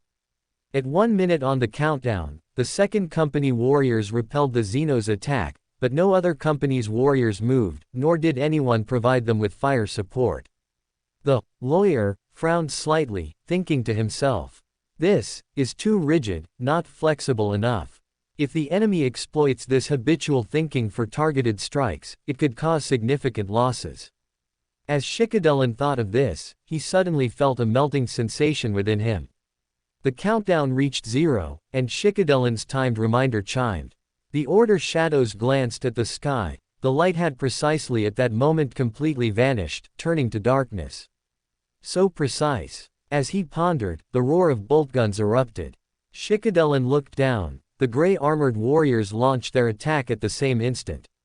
Like a dam breaking, a dense rain of bullets covered the sky, showering down on the Andresian. Alex, along with the 7th Company, charged towards the enemy. He acutely noticed that at this moment of light-to-dark transition, the Andresians' firepower paused for a moment. They were then immediately met with the Dusk Raiders' explosive attack. They were caught off guard in an instant, and their line immediately collapsed. On the mountain, Shikadelan surveyed the entire situation, his view more comprehensive. "It's pretty much as I expected. The Dusk Raiders' previous defensive battle exhausted the enemy. They seized the moment of light-to-dark transition, launching a concentrated firepower strike on the enemy line at the instant of their physiological adaptation. Only Astartes with low-light vision, capable of rapid strikes, could seize this opportunity." He also thought, although effective, it seems more like a ritual attack. The Dusk Raiders launch their attacks at a specific time, in the way they believe. Chapter 281, Weapons Made from Enslaved Psychers. Steve Nitsky I, the Order shadows landed on this desolate world. "This is a world made of mountains," 1st Company Captain Winterbourne said over the command net as his Stormbird landed at Mark B2. "This is a mineral-rich world, abundant in obsidian, basalt, and iron ore, with rich deposits everywhere." 2nd Company Commander Olivier's voice rang out, and he said with a laugh, "It is foreseeable that many families will compete for these mines. In worlds under the Legion's rule, they are the highest-grade construction materials and civilian mineral materials. The Andres people have no structures on the surface, their fortresses and shipyards are built underground." The command channel echoed with the impassioned voice of Wilshire, the youngest battle group commander of the Order Shadows. "For the Lord, purify the filthy Xenos underground." The bard, chanting voices infected all the company captains and adjutants. Wilshire, who had just been promoted to light supplicant, silently thought to himself, "For the Black Emperor." Although Wilshire was Terran and the youngest commander in the entire Legion, Ning Lu keenly sensed his devout worship of himself. When Ning Lu promoted Wilshire to Sequence 8 Extraordinary, he informed him of the Black Emperor and the ritual. "A light supplicant has an object of prayer and can exert greater strength." "Yes, my lord," Winterbourne, clad in Mark I Thunder pattern power armor, said solemnly. Although he was a veteran of the Legion, he was sincerely convinced by this young lord, Wilshire. Other than the Gene Father, he had never seen anyone who could use simple words to inspire the morale of others. Every time he saw Wilshire, he could feel the confidence and radiance emanating from him. Winterbourne descended the boarding ramp, assembled his troops, and advanced towards the B2 underground fortress. 2 kilometers from the rune mark, red runes flickered on the automatic sensing system of his newly replaced helmet. To adapt to the Legion's development, after his helmet was damaged by a stray bullet during the Flame Wheel battle, he did not have the tech sergeant repair it, opting instead to replace it with a new, next-generation helmet. Winterborn merely adorned the brow with fragments of his old helmet as a memento, which also provided additional protection. The new helmet's automatic sensing module, integrated with the tactical target and threat analysis system, allowed him to quickly grasp the situation. Winterborn quickly marked the tower as a tactical target and issued an order to the rogue squad: attack. The second battle group was the battle group that retained the most rogue squads, besides the first battle group and the 7th battle group. The second company was the company with the most rogue squads in the second battle group, totaling 24 squads. Each squad leader had fought alongside the Shadow Moon Wolves and understood the command principles of rogue squads. The Order Shadows quickly ascended and descended, avoiding dense barrages with their keen senses and the superior performance of their jump packs. They rose and fell, the plumes of their jump packs trailing light-colored ribbons in the air. The Order Shadows raised their bolt pistols and unleashed their attack. Bolter fire roared, detonating the tower, scattering human bodies and scorpion tails. The Order Shadows landed inside the tower, their chainswords spinning rapidly, cutting the Andres people in half. After clearing the defensive point, Winterborn led his team to continue charging towards the entrance of the Basalt Fortress. Rogue. After Winterborn again ordered the rogue to attack, he looked at the Basalt Fortress. The entire fortress's black walls were embedded in the mountains, forming a seamless whole. He gazed at the fortress and felt a chill throughout his body. Winterborn's eyes were deep, and he thought to himself, warp energy. While Winterborn was contemplating, the rogue squad's volley of bolter fire swept away the Xenos on the city wall. 2 of the rogue took out Terra pattern melta bombs, setting a 10-second countdown. Compared to most models with a typical 1-hour internal timer, the Terra pattern melta bomb offered more flexible and faster timing. To change the default time on standard models, a tech sergeant or tech priest, or an auxiliary army technician of similar skill, was usually required to adjust it according to mission needs. The Terra pattern was designed by Terra tribal technicians who immigrated to Tricon, utilizing technology from the Dark Age of technology, featuring a clockwork mechanism and hands. It was as simple as an alarm clock from Terra's old night era. An Order Shadows who had completed recruit training could quickly set the timer with one hand in less than a second. Warning runes pulsed on the visors of all the rogue, and they quickly retreated. Boom! Accompanied by the sound of the explosion, 2 5-meter-wide cracks were blown into the Basalt Fortress. The rogue squad streamed in, tearing through the defenders' lines. Winterborn walked through the gate opened by the rogue, as if stepping into another world. The Order Shadows keenly perceived a piercing shriek echoing around them, like cold, sticky tentacles caressing his body. What did the Andres people do here? After Winterborn ascended to the Telemaria First Realm, he blocked out the screaming. He looked around and found the Order Shadows' movements stiff. Having just gained the Gene Father's trust and been granted power, becoming a singer, he spoke, his voice dry and hoarse. Father, Lord, please grant me strength, drive away our enemies, and bring power to your children. The song exuded a hint of warmth and holiness, and the discomfort of the surrounding Order Shadows completely subsided. Their courage, their strength, and their agility were all slightly enhanced by this song. The singer felt his spirituality become abundant and lively, as if illuminated by sunlight. He led his team forward. Winterborn sensed 2 enemies ambushed around the corner. He marked them in his helmet, and 2 rogue activated their jump packs. They swept around the corner, swinging their chainswords, and lopped off the heads of 2 Andres people. Winterborn led his team, pushing along the black basalt avenue. In his line of sight, he saw a huge arched dome. Beneath the dome was a massive factory. Dozens of circular vehicles emerged from it, each controlled by an Andres person in the center.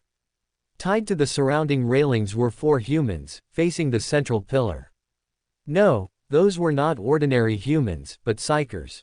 Winterborn's eyes flashed. He sensed an invisible, dangerous power brewing. On the foremost vehicle, the Andres person's tail lifted, and its scorpion tail tapped on a rune. Electric sparks flashed, and the 4 electrocuted psychers' eyes glowed. 4 beams of light converged on the central pillar, forming a fist-thick beam of light that shot out. Winterborn instinctively dodged, but the members of his guard behind him were too slow to react and were struck by the psychic beam. The psychic lightning pierced through their power armor, and the Order's shadows were charred to cinders. Having evaded the attack, Winterborn had already guessed that the Andres people were capturing human psychers to create weapons. Even if the Xenos mastered the means of enslaving psychers and turning them into weapons, how could there be so many psychers in this world? Chapter 282, Relic Thunderhammer.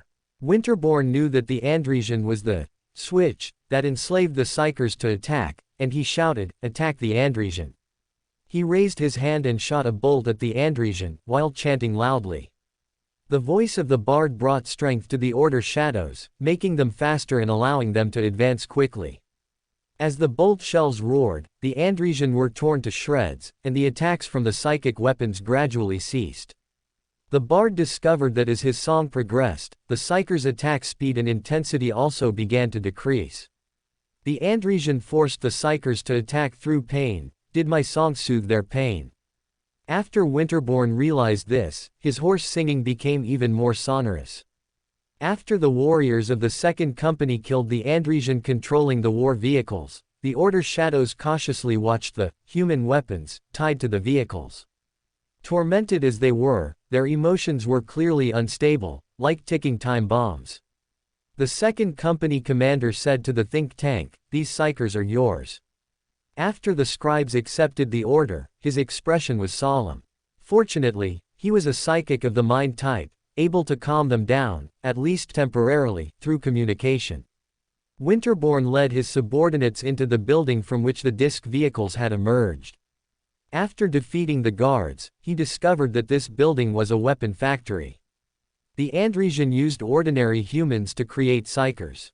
In the center of the factory was a pool nearly 100 meters in diameter, from which a strange odor emanated. Winterborn saw colorful mushrooms and black crystals inside. More than a dozen people were immersed in the pool. Most of them were ordinary humans, with only one possessing a faint psychic talent. Other modules of the factory manufactured the discs and other components, finally adding psychers to create war weapons. After Ning Lu received Winterborn's report, he understood that the Andresian were creating psychers. Besides naturally awakened psychers, there were also various methods to artificially create psychers.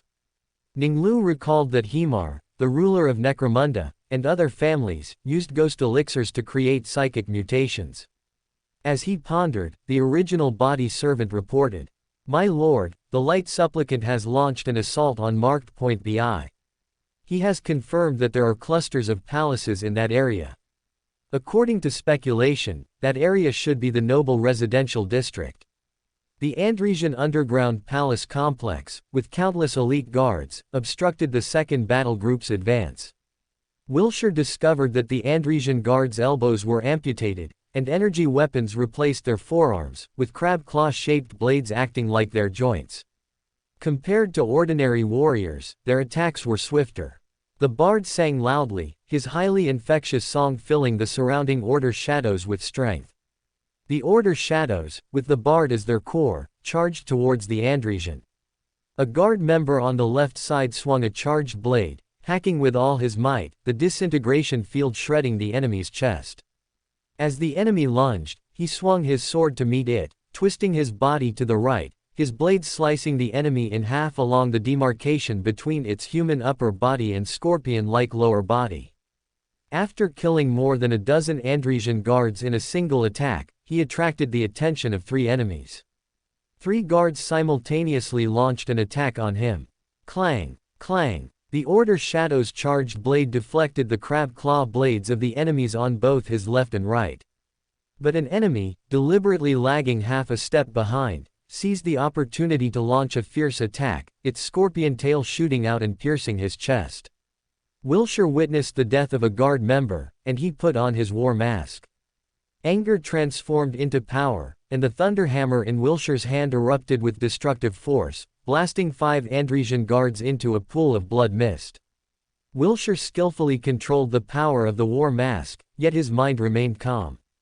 He noticed that the Andresian guards had caused 2 deaths to his honor guard within 4 minutes of the battle's start. The bard chanted loudly, augmenting the combat power of his warriors, while calmly observing the enemy's movements, attempting to discover their weaknesses. The bard felt his psychic power become more vibrant within his song. The thunder hammer in his right hand suddenly vibrated, and Wilshire's eyes flashed. He suddenly noticed that the palace area was darker compared to other Andresian buildings. The bright light fixtures were encased in heavy lampshades, seemingly deliberately maintaining a faint light. He saw that whenever the blue disintegration field flashed, the eyes of the Andresian opposite would always flicker. They have lived underground for a long time, adapting to dim light environments. Bright light will cause them discomfort.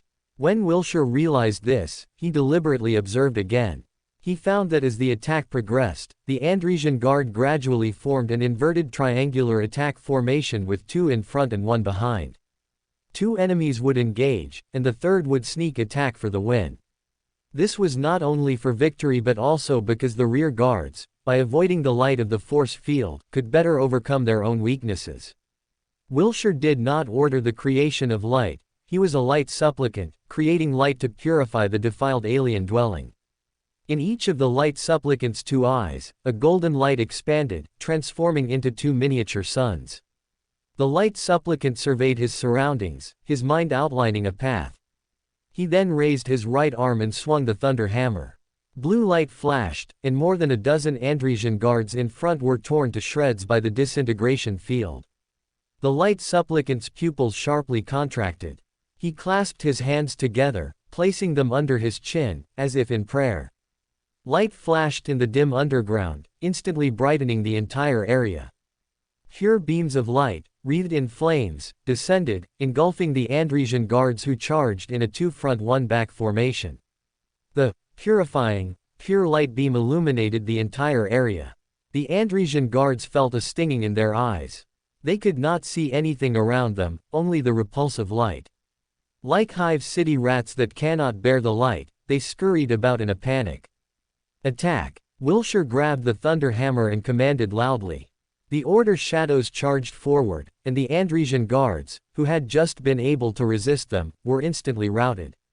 Under the illumination of the light, they could not see their enemies, and their weak, powerless limbs felt as if they had just recovered from a severe illness. The Order shadows cut through the enemy lines as easily as slicing melons and dicing vegetables. Wilshire wielded the thunder hammer, smashing the Andresian into one blood mist after another. He realized in his heart, Lord James's relic can enhance the wielder's ability to discover enemy weaknesses. I remember he received power from his father, he was a lawyer. As the second battle group achieved a breakthrough in the Noble Palace area, Ning Lu led his team to launch an attack. The Andresian king, wearing a crown, waved his scepter, and 10,000 elite guards, accompanied by over 1,000 war machines enslaving psychers, launched an attack on the honor guard. Chapter 283, The Golden Flames of the Burning One. The Andres people swung their tails, striking the runes on the disc-shaped chariots.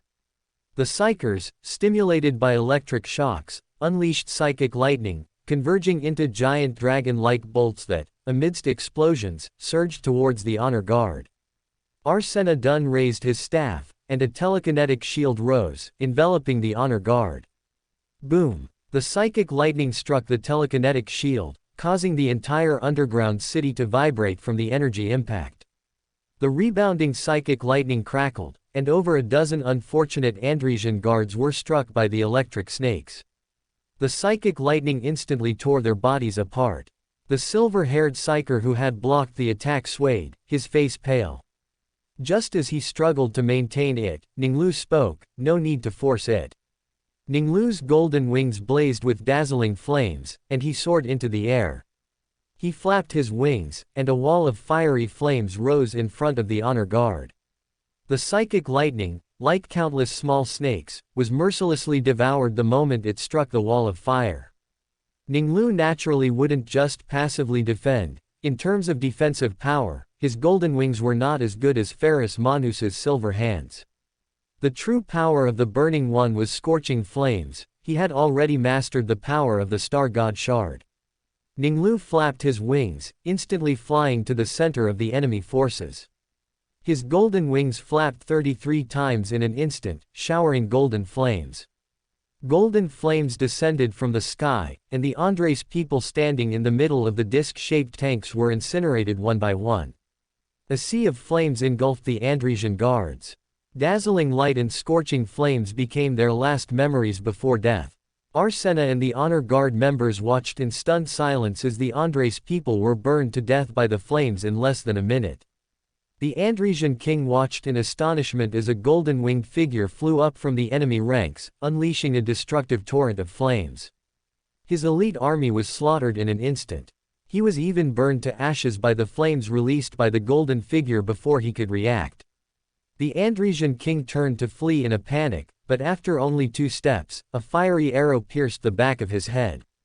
After the Battle of Steve Nitsky was decided, Ning Lu ordered Thomas to lead the think tank to handle matters related to the psychers enslaved by the Andres people. Ning Lu returned to the Wangquan Shadow to hear the report. The Gene Seed Primarch looked at Lucas and said, "I want to hear your briefing first." "Father," Lucas began, "the 18th Legion has rescued nearly 2 million humans enslaved by the Andres people. The tech sergeant, following your request, has developed picking gloves specifically for the mushrooms on Steve Nitsky 3. The picking gloves are made of composite materials and can complete the picking without damaging the hands or the mushrooms." Ning Lu said to the original body servant, "The 18th Legion has a smaller number of personnel, and they will continue to carry out missions to combat pirates and clear space derelicts.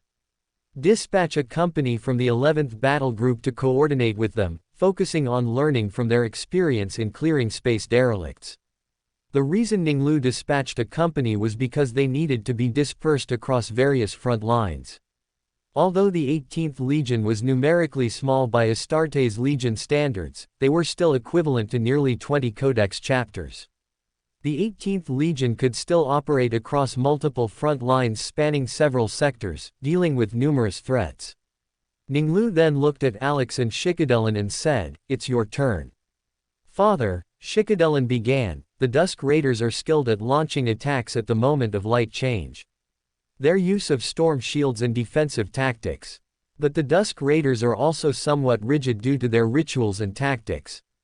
Alex then said, "The Dusk Raiders' heavy infantry is quite excellent, they meticulously maintain their weapons and are resilient in combat." Ning Lu nodded slightly. "Your 2 squads will continue to fight alongside the Dusk Raiders." He then said to the original body servant, "The Dusk Raiders are suitable for frontal battlefield combat." The 11th Legion's fleet then set sail, returning to Vostronia. During the return journey, the think tank curator reported to Ning Lu, "My lord, the think tank has discovered 529 stable adult psychers among the rescued psychers. After testing using the Imperial classification rating system, it was found that 293 of them are Epsilon grade or higher level psychers. The Epsilon, Theta, and Eta grades represent moderate psychic talent. They are aware of the existence of psychic power and can control it through personal effort. They are considered true psychers and, once discovered by the astropathic choir, will be taken to the psychic scholastica for training." The think tank also discovered 194 age-appropriate juvenile psychers, 92 of whom possess Zeta grade or higher psychic talent. Zeta and Epsilon grades belong to high-level psychic talent and are the standard for the Order Shadows think tank. Among them, 2 juveniles possess Delta psychic talent. An 11-year-old boy named Ramsey possesses Alpha-level psychic talent. Ning Lu was slightly surprised to hear this. Imperial medical circles believed that Gamma-grade psychers were the limit of human potential. Delta and Gamma-grade psychers usually appear only once in every billion people, and they will exhibit extreme psychic abilities. Untrained psychers of this level often die or become possessed because their brains cannot handle such levels of psychic energy. Beta and alpha level psychers, which exceed the known limits of imperial medical science, are often found in an unstable mental state when discovered. Ramsay should possess a rather excellent will, shouldn't he? Ning Lu tapped his finger lightly on the table and asked.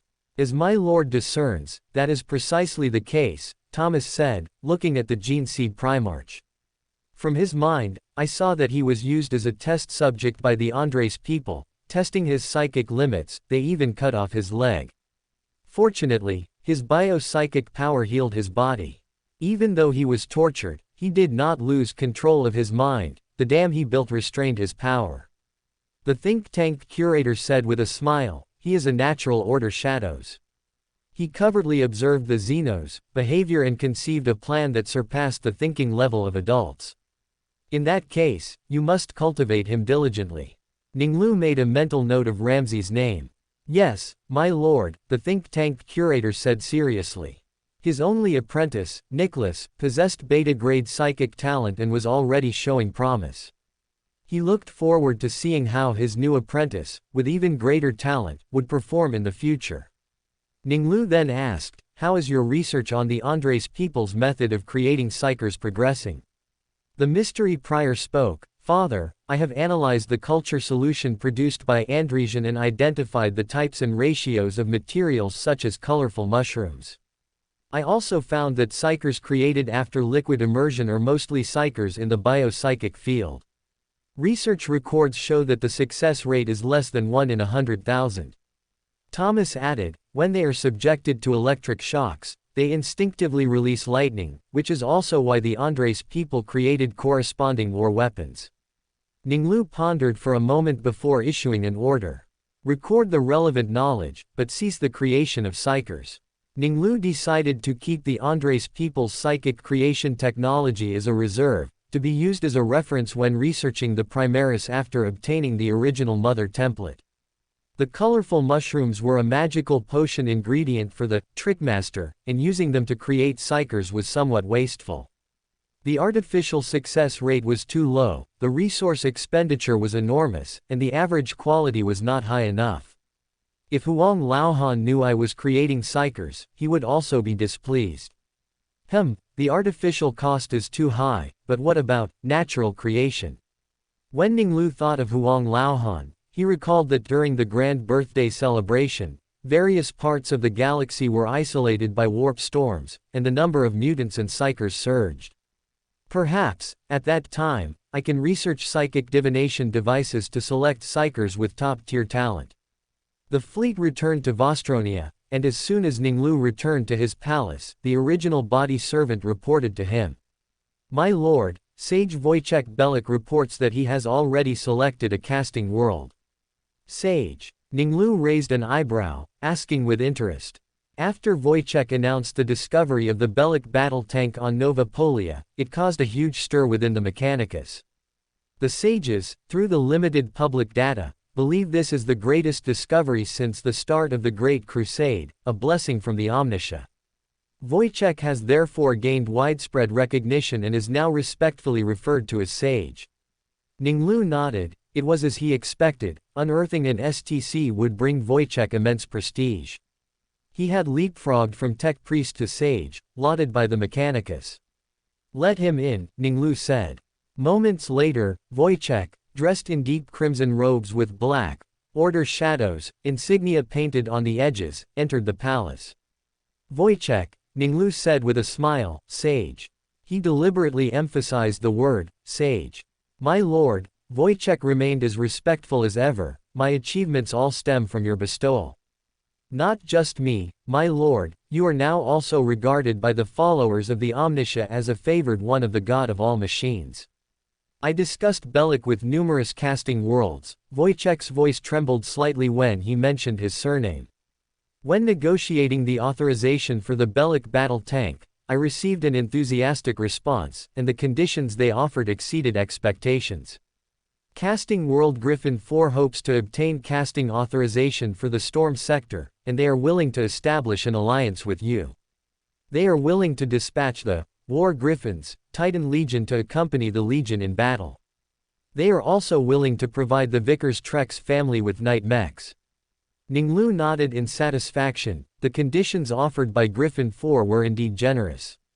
The terms offered by Griffin 4 were almost comparable to the quote for the Battle Moon. The STC authorization for the Bellic battle tank was undoubtedly not as valuable as the unique Battle Moon. After Wojciech listed the conditions from over a dozen casting worlds, he said, Casting World Yellow Springs 8 in the Pacific Star region offered the most favorable conditions. Chapter 284, Foundation established, Vostronia sub-sector created. After inspecting the conditions on Forgeworld Yellow Springs 8, Wojciech Bellic decided to report from the general to the specific. Wonquan number 8, like other casting worlds, has offered to supply the Legion and will follow your will when allocating Bellic battle tank production capacity. Wonquan number 8 is located in the Vulcanus binary star system and can provide supplies for the Legion in the Pacific Star region. Ning Lu's current development focus is in the Obscurus sector, and in the Pacific Star region, located in the western part of the galaxy, he only controls the Tanis system. However, in the future, the Legion's influence will eventually expand into the Pacific Star region. Wojciech continued, the Chief Forgemaster is willing to let Dark Fire follow you into battle, numbering over 100 units. Because Mars was concerned about the strength of the Fire Lord Legion, Lord Horus intervened. The Fire Lord Legion was divided into two Titan legions. Lord of Destruction followed Lord Horus into battle, while Dark Fire remained stationed on Wonquan No. 8. Ning Lu knew that the Mechanicus's division could not be considered a success. Because the Fire Lord Legion was established during the Age of Strife, the Gene Seed Primarchs on Wonquan number 8 performed cloning on every pilot. The same batch of clones allowed the two Titan legions to maintain close ties. After Lord of Destruction rebelled, Dark Fire, due to their common bloodline, also pledged allegiance to Horus. As Ning Lu pondered, Wojciech continued. After the division, Dark Fire possesses 150 Titans, a number still among the foremost of all legions, rivaled only by Mars' Titan Legion. The Chief Forgemaster believes that 50 Titans need to be retained to deal with potential threats. Wonquan number 8 is also willing to provide Knight mechs to Vickers Treks, helping them enhance their strength. After Wojciech stated more than a dozen general conditions, he then turned to report to the Gene Seed Primarch about the special conditions proposed by Wonquan No. 8. Wonquan number 8 proposes that, in order to obtain the Bellic battle tank manufacturing authorization and technology, they are willing to share their technology for manufacturing gun barrels, recoil dampers, and propellants. Wojciech Bellic further explained, they have unique expertise in the manufacturing of these three products. Among many casting worlds, their product quality is the best. Ning Lu knew that, as Wojciech said, for the next 10,000 years, Wonquan number 8 would consistently rank first among all casting worlds in manufacturing technology for these three aspects, indeed possessing unique advantages. Recoil dampers are primarily used in trains, armored vehicles, robotic arms, and some firearms to absorb impact energy and stabilize severe vibrations in mechanical structures. Propellant is the core energy source for power devices such as spacecraft, rockets, and missiles. The better the quality, the higher the combustion efficiency and the stronger the power provided. Wonquan number 8's overall offer exceeded Ning Lu's expectations, as he was, after all, granting partial authorization of a holy template. But as a lawyer, Ning Lu caught a potential opportunity from the conditions Wonquan number 8 offered. Perhaps it's because I recovered the STC, making the Jiao Laos believe I am favored by the god of all machines. Or perhaps Wonquan number 8 urgently needs the Bellic battle tank as a flagship product. Thinking of this, he proposed a new condition. In addition, I also want stealth shroud and anti-augur array system technology.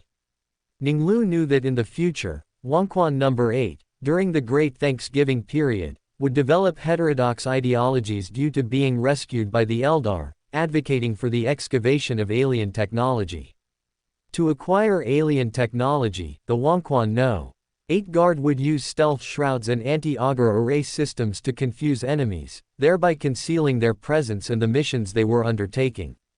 And now, the Wangquan No. 8 side would not value stealth shroud and anti-augur array technology as much as they would in the future. The lawyer believed there was an opportunity to acquire both technologies. My lord, I will convey your request to the chief forgemaster. Wojciech noted down the Gene Seed Primarch's command. With no major battles for the time being, Ning Lu, while handling numerous affairs, began to sort the potion materials obtained from supplying the previous expedition. The acquired potion materials could be broadly divided into two categories. One category consisted of items sent as thanks by various expedition fleets for the supplies provided. The other category comprised goods traded by various fleets while stationed on Vostronia. Ning Lu's subordinates, following his orders, deliberately engaged in trade to collect special items. After inspecting all items, Ning Lu discovered that the most abundant potion material was star crystal, the main material for the Fool Pathway Sequence 9 inches diviner. He toyed with the crystal in his hand. Its interior had natural patterns dense as a spiderweb, emitting scattered points of light. When Ning Lu moved the star crystals back to disordered country, he counted 529 pieces. Among them, the fewest in number and highest in sequence were the gold, yellow, and red clown masks, totaling 294, which were the main potion material for the diviner's subsequent sequence 8 inches clown. The materials provided by various fleets and the auxiliary army, out of a desire to curry favor with the Gene Seed Primarch, and by the Astartes legions for legion honor, were even rarer. After inspection, Ning Lu found that the most abundant potion material was the Eye of the One-Eyed Night Owl, the main material for the Hanged Man Pathway Sequence 9 inches Mystic Inquirer. There were 403 Night Owl eyes in total. The fewest in number and highest in sequence were the big-eared bats, the main potion material for the Mystic Inquirer's subsequent sequence 8 inches listener, totaling 115. After organizing all the materials, Ning Lu summoned Arsenadun to discuss the administrative division of the territory centered around Vostronia. My lord, within the Legion's territory, the areas that do not occupy entire star systems include 3 planets in the 8-man system conquered jointly with the Shadow Moon Wolves. After the orcs in the Flame Wheel system were purged by 3 legions, the Empire took over direct management. Excluding Novapolia, which has little development value, the 6 star systems in the Solar System, Catachan in the Limit Star Territory, Tanis in the Pacific Star Region, and Mordian, Sepramundi, Tricon, and the Vigilance Star System in the Obscurus sector will all have warp gates constructed. The territory controlled by the Legion, besides the 15 star systems mentioned above, forms a contiguous area centered around Vostronia. Inside the palace, the original body servant manipulated a control staff, displaying a brilliant star map before Ning Lu. The Vostronia star system was located at the center of the spherical region. The entire area, with a diameter of approximately 61.8 light-years, should be designated as a sub-sector according to Imperial administrative standards. The Vostronia star sector, finalized by Ning Lu and Mikado, had a diameter of 330 light-years, the next administrative level below a sector is a sub-sector. Ning Lu looked at the entire illuminated region. Besides the central point, there were 62 illuminated green areas scattered in various directions. They were either near or far from the central region, with unlit gray areas in between. Areas farther from Vostronia, such as Crystal Mirage, had only one habitable planet in the entire star system but were the largest crystal resource worlds within the territory. They supplied blue crystals for civilian use, psionic crystals primarily for military use with a small portion for civilian use, and data crystals primarily for military use with a small portion for administrative use. Adjacent to Vostronia was the recently conquered Sidai system, whose 3 habitable planets were a mining world, an industrial world, and an agricultural world, respectively. Within the entire region, 63 star systems have been found to contain habitable planets, and a total of 118 planets have been colonized. Ning Lu gazed at the star map. These 63 star systems and another 12 strategically valuable star systems formed the foundation he had laid in the first phase. Open black lens bracket. I can indeed say that my foundation is established. The scale of my territory already exceeds the Medusa defense perimeter, established by the future Iron Hands. Moreover, the Iron Hands implemented Ferrus Manus's philosophy, and the Medusa defense perimeter was actually a series of loosely organized territories composed of numerous protectorates. My territories are all directly administered by the Legion and developed according to my will. Close black lens bracket. After silently evaluating the territory overall, Ning Lu weighed it from various angles. Open black lens bracket. Worlds like Sepra Mundi, the overall quality of the territory also exceeds the Medusa defense perimeter. The production capacity of Necromunda, the largest hive city world in the Empire, alone would require several of the most developed hive city worlds in the future Empire combined to rival it. Even if measured solely from the Iron Hands technological perspective, the future Necromunda, both in terms of quantity and quality, is not much different from Medusa. Close black lens bracket.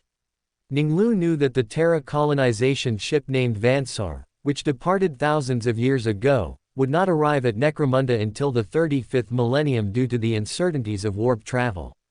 The Vansar carried numerous STC devices. The STCs from the Vansar, combined with the many technologies from the Round Spider Alliance, were no less valuable than the relics on Medusa. If measured by troop quality, Catachan soldiers are superior to Fenrisians, and Mordians are not far behind. As Ning Lu pondered, a smile appeared on his face, satisfied with the achievements made so far. In a joyful mood, he said with a smile, "Name the sub-sector Vostronia." The 11 light-years centered around Necromunda will be designated as the Necromunda subsector. The imperial standard for a subsector ranges from 10 to 60 light-years in diameter, so the scope of subsectors varies greatly. Vostronia slightly exceeds the upper limit, while Necromunda just exceeds the standard, and the Legion's actual control only extends to the 6-star systems of the Round Spider Alliance. This also aligns with the imperial situation. Humanity's homeworld, Terra, is located in the solar system, and the population of its various colonized worlds, on average, exceeds that of the other 4 sectors. The sub-sectors in the solar system are relatively smaller, mostly not exceeding 20 light-years, while those in the other 4 sectors are larger. My lord, I will compile the data for all 63 star systems and submit it to Lord Mikado for backup. 2 months later, Ning Lu received Mikado's reply, approving the establishment of the Vostronia and Necromunda subsectors. Ning Lu immediately dispatched the 4th, 6th, and 9th battle groups to the Necromunda subsector for exploration and conquest. Another month later, representatives from Forgeworld Yellow Springs 8 arrived. After Wojciech Bellick prepared accommodation for the representatives of Wonquan No. 8 in Exemplar City's reception area, he proceeded to the Primarch's palace. A moment later, he was led by Arsena Dun to an audience with the Primarch. My lord, Wonquan No. 8 agrees to provide either the Stealth Veil or the Augur Array countermeasures technology, based on the previous conditions. You may choose. Ning Luo thought of the tech sergeant currently researching the Aeldares chameleon cloak and said, I want the Augur Array countermeasures technology. He then looked at the original body servant. Select lawyers from the honor guard to form a negotiation team with the tech sergeant to discuss the alliance details with Wonquan No. 8. During the negotiations with the Mechanicus, Ning Luo defined Wojciech as an intermediary. As a sage of the Mechanicus, he was not in Order Shadows and was not suitable to represent him in negotiations. After 23 work cycles of negotiation, Ning Luo reviewed all clauses, scrutinizing them from a lawyer's perspective, and approved the agreement. 5 work cycles later, the signing ceremony for the alliance between the Order Shadows and Forgeworld Yellow Springs 8 was held in the Primarch's palace. 4 tech priests, clad in black robes with red trim, carried the omniscious Great Bell on their shoulders, while 8 tech priests walked on either side, holding censers. They chanted binary hymns, following the sage in deep gray robes as he entered the palace. Their chests bore the emblem of Forgeworld Yellow Springs 8, an insignia composed of 4 parts, a half cogwheel, a variation of the letter A skull, and the Roman numeral 8, from top to bottom. After the deep gray-robed sage stopped, a synthetic voice emanated from his mask. This unit, Sage of Forgeworld Yellow Springs 8, Sergio H25, greets the Primarch, Sovereign of Vostronia, ruler of Necromunda, Orc Purifier. The sage mechanically, ceaselessly, and accurately recited 23 titles. Greetings, Lord Ning Lu. It's a pleasure to meet you, Sage Sergio, Ning Lu replied with a smile. Wojciech Belik, a sage of the Mechanicus, also the Primarch's authorized liaison, and the person facilitating communication between both parties, stepped between the two. By the voluntary will of Lord Ning Lu and Wangquan No. 8, a friendly alliance has been reached. The original body servant unfurled a parchment scroll, and the tech priest produced a data slate. After both parties verified them, Ning Lu and the sage, representing the chief forgemaster, signed and stamped their names on both mediums, on 4 copies of the alliance between Primarch Ning Lu and Forgeworld Yellow Springs 8. Incense wafted, and the omniscious great bell chimed. Wojciech spoke, "The God of all machines witnesses this alliance, and the Omniscia blesses this agreement, never to be abandoned." After the alliance signing ceremony, the Wangquan No. 8 delegation departed the palace, and Wojciech reported to the Primarch. "My lord, I have received a message from Great Sage Ryan Ramirez. He requests to visit Vostronia and meet with you." Upon hearing this, Ning Lu narrowed his eyes and fell into thought. Open black lens bracket Ramirez, he should be commanding a Mechanicus arc exploring the galaxy right now. What could he want to see me about? Previously, he offered to trade for the Battle Moon, but I wasn't impressed by his bargaining chips. Now, the Battle Moon has already been towed away by Casting World Grey. What could be his reason for seeking me out? Close black lens bracket. Ning Lu pondered for a moment without success. His knowledge of Ramirez was limited. He only remembered him because of his powerful star fortress. He thought jokingly, it couldn't be that he found out I'm about to conduct a divination and got the STC ahead of time, and that's why he's looking for me. Ning Lu knew this was impossible. He had never mentioned it to anyone, so Ramirez couldn't possibly know. Tell Ramirez that I welcome the Great Sage's arrival. Although Ning Lu only knew that he had discovered one technology, the Ramirez-class Star Fort STC, it was highly likely that he would discover other STCs and technologies in the future. After all, if a sage is someone with sufficient knowledge in a certain field, widely recognized by the Mechanicus, then a great sage is a top scholar in that field. Furthermore, Ramirez possessed a Mechanicus arc. In Ning Lu's memory, during the Great Crusade, there were 3 individuals in the Mechanicus's technical field who could be considered prodigies, and Great Sage Ramirez was one of them.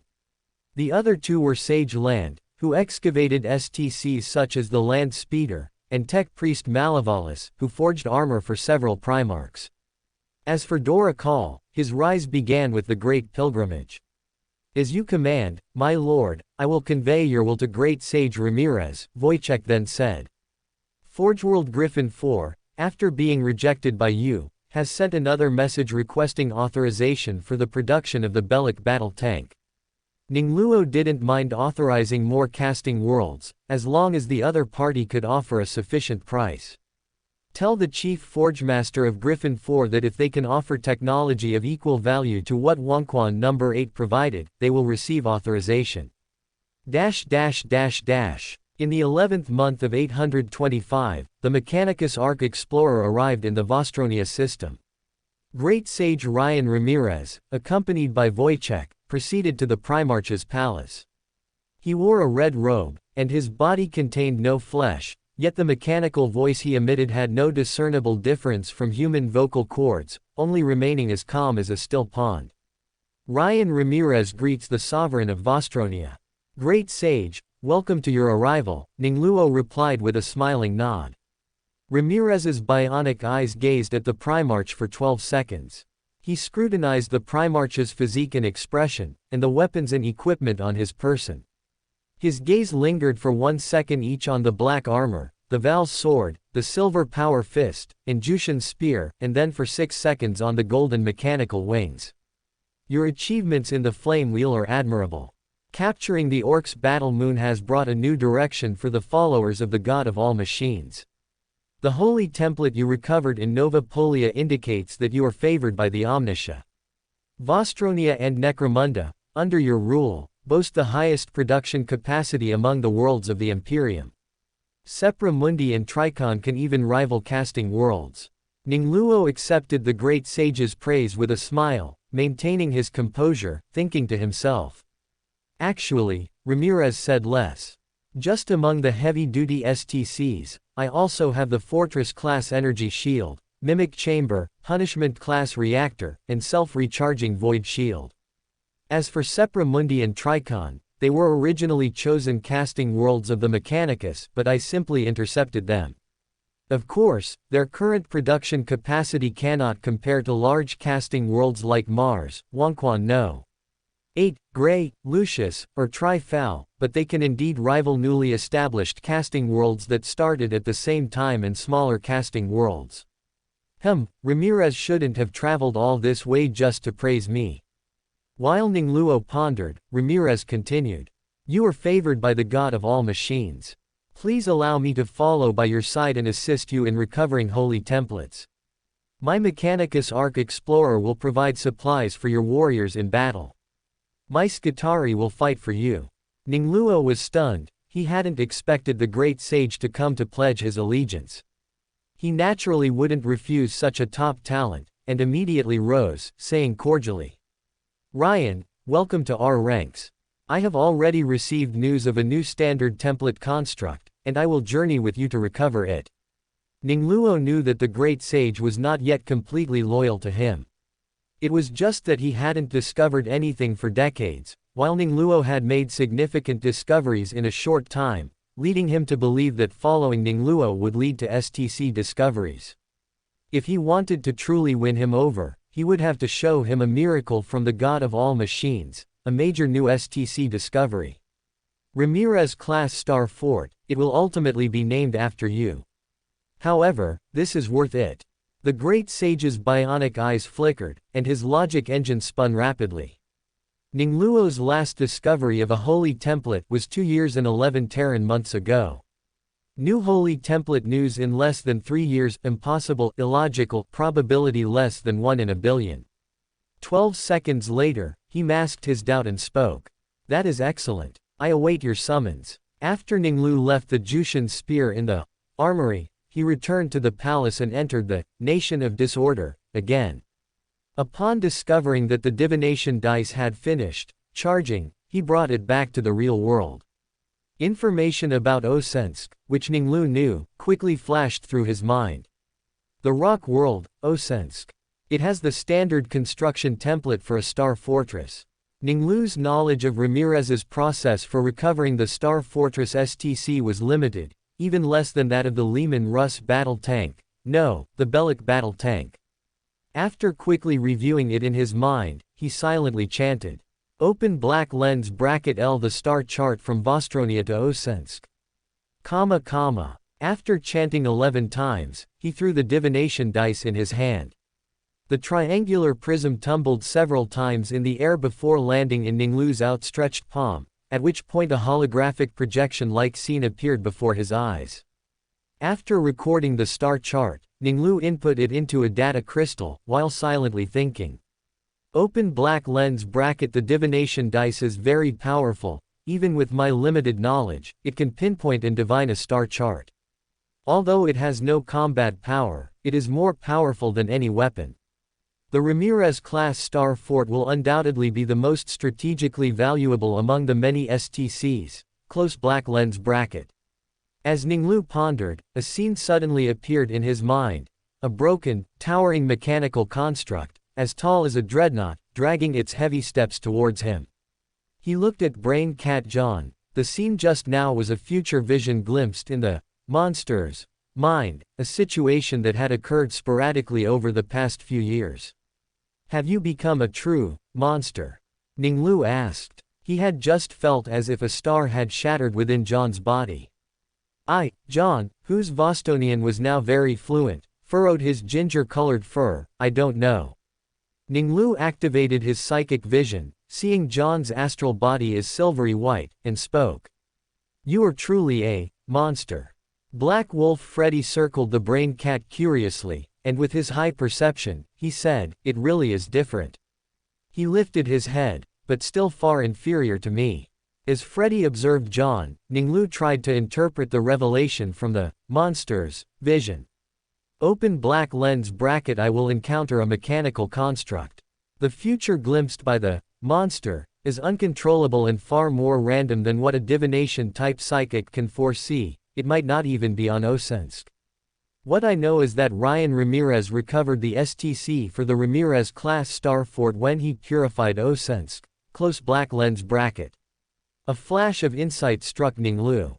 Purification. Open black lens bracket. Purifying Osensk means that Ryan believed there was something blasphemous there. If he agreed with Huang Laohan's idea of viewing independently thinking and acting machines as abominable intelligences, then what he purified might have been intelligent machines. Close black lens bracket.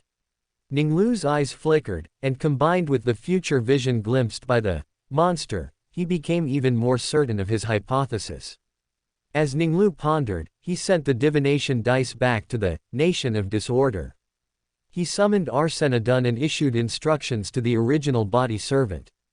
Deliver the data crystal to Fleet Navigator Leader Aiden Vischer, prepare to lead the fleet to Osensk. After forging an alliance with the Vischer family navigators fully integrated into the Order Shadows.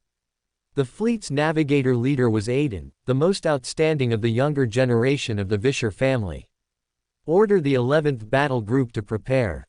Also, inform Great Sage Ryan that the location of the Holy Template has been confirmed, and the fleet will depart within 10 work cycles. Whatever was on Osensk, since Ryan's Guard army could purify it, Ning Lu leading the Honor Guard, the Legion think tank, and the 11th Battle Group would be sufficient. The silver-haired original body servant recorded the Primarch's orders and began to execute them after leaving the palace. On the Explorer, the Great Sage received the message from the original body servant, and his logic engine pulsed frantically. Is that true? I predicted Ning Lu's, soon, would be within 10 years. Calculated in Terra time, I searched for 24 years, 5 months, and 12 days, and found no trace of a holy template. Ning Lu found another one so quickly, unbelievable, illogical. 5 work cycles later, the Order Shadows fleet and the Explorer set sail for Osensk. Osensk. On the bridge of the Worthy Shadow, Lady Captain Diana Bolin examined the video screen in front of her at her console. The Punishment-class reactor replaced the previous plasma reactor, providing powerful propulsion for the massive Worthy Shadow, allowing the battleship to decelerate smoothly for the final 520,000 kilometers of its journey into the planetary orbit anchorage. Diana didn't even feel the structural tremors caused by unstable navigation due to planetary gravity in the past.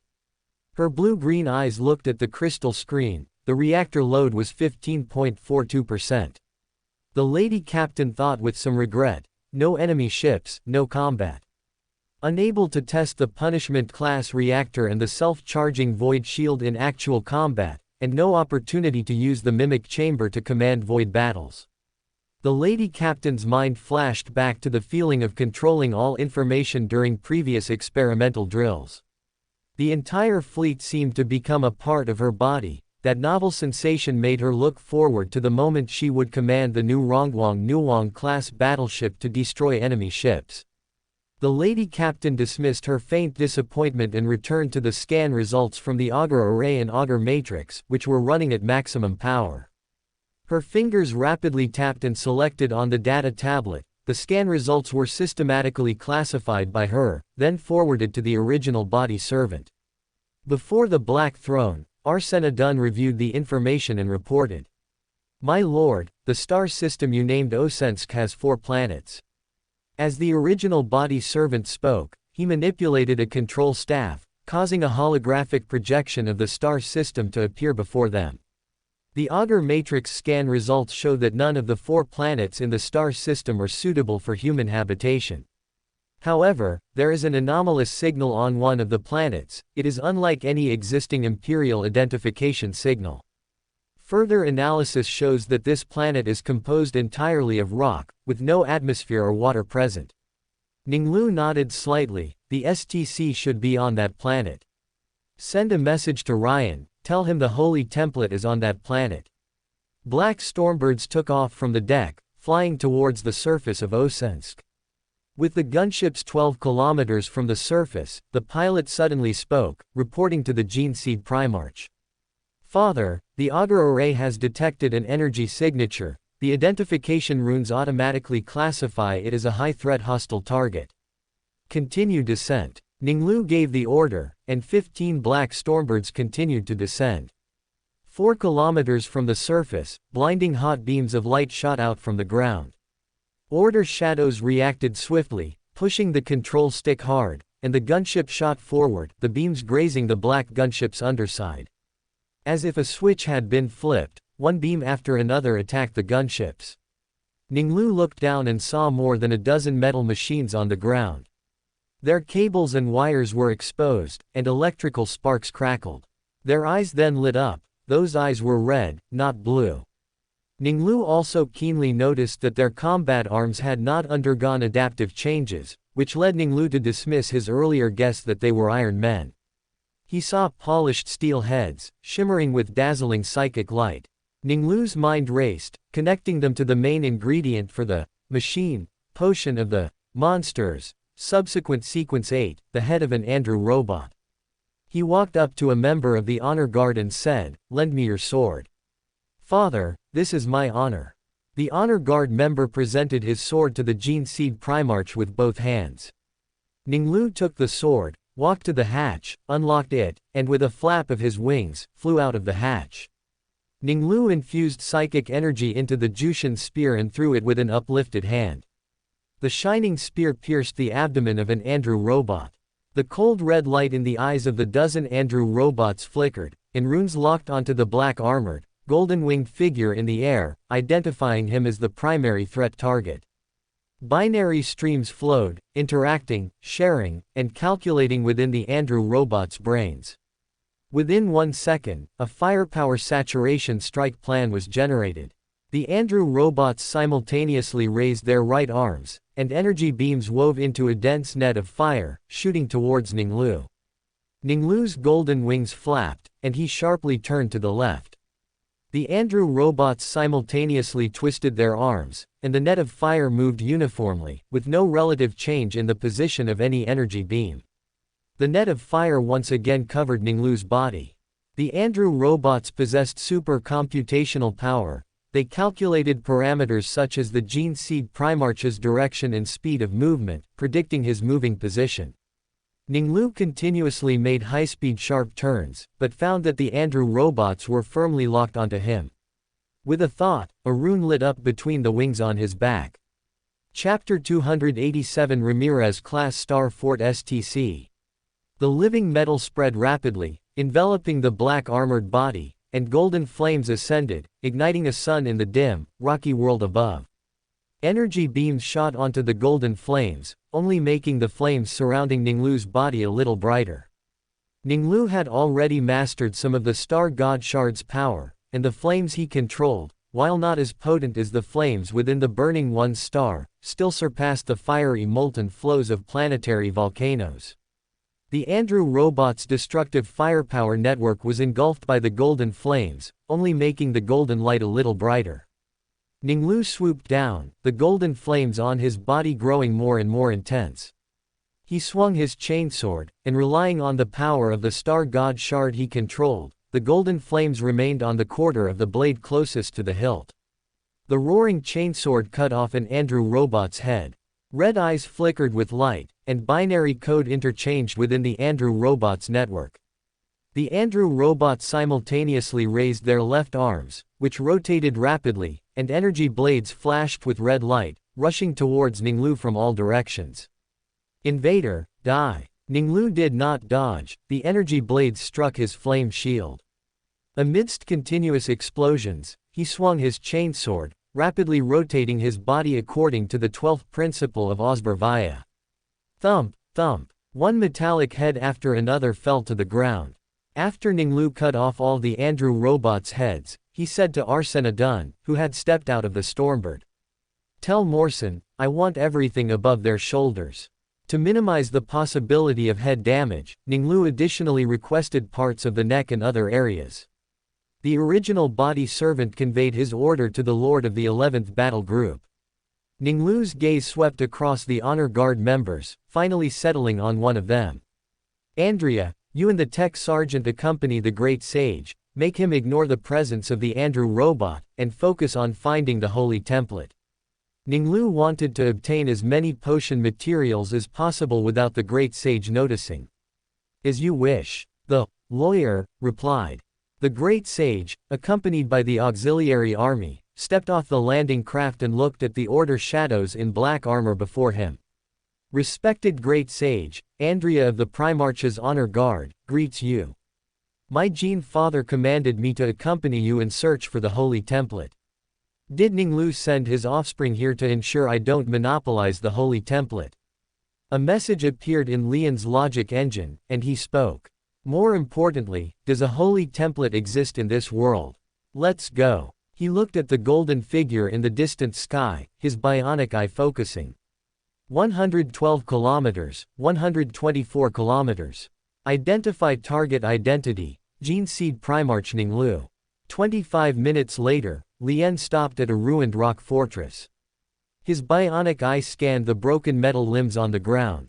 He walked to a metal leg, and two tentacle-like mechanical appendages emerged from under his armpits, resting on it. Mechanical metal claws moved at high frequency over the metal body, sparking with friction.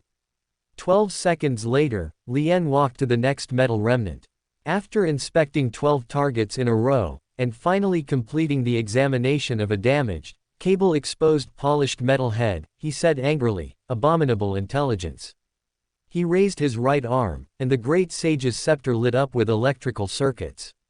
The Great Sage's scepter smashed onto the metal body, and destructive currents tore the metal leg into a pile of parts. The servo skull on Lian's right shoulder turned backward, sending binary signals to his auxiliary army. He discovered from the log documents that the Andrew robot model possessed a certain degree of autonomous thinking ability.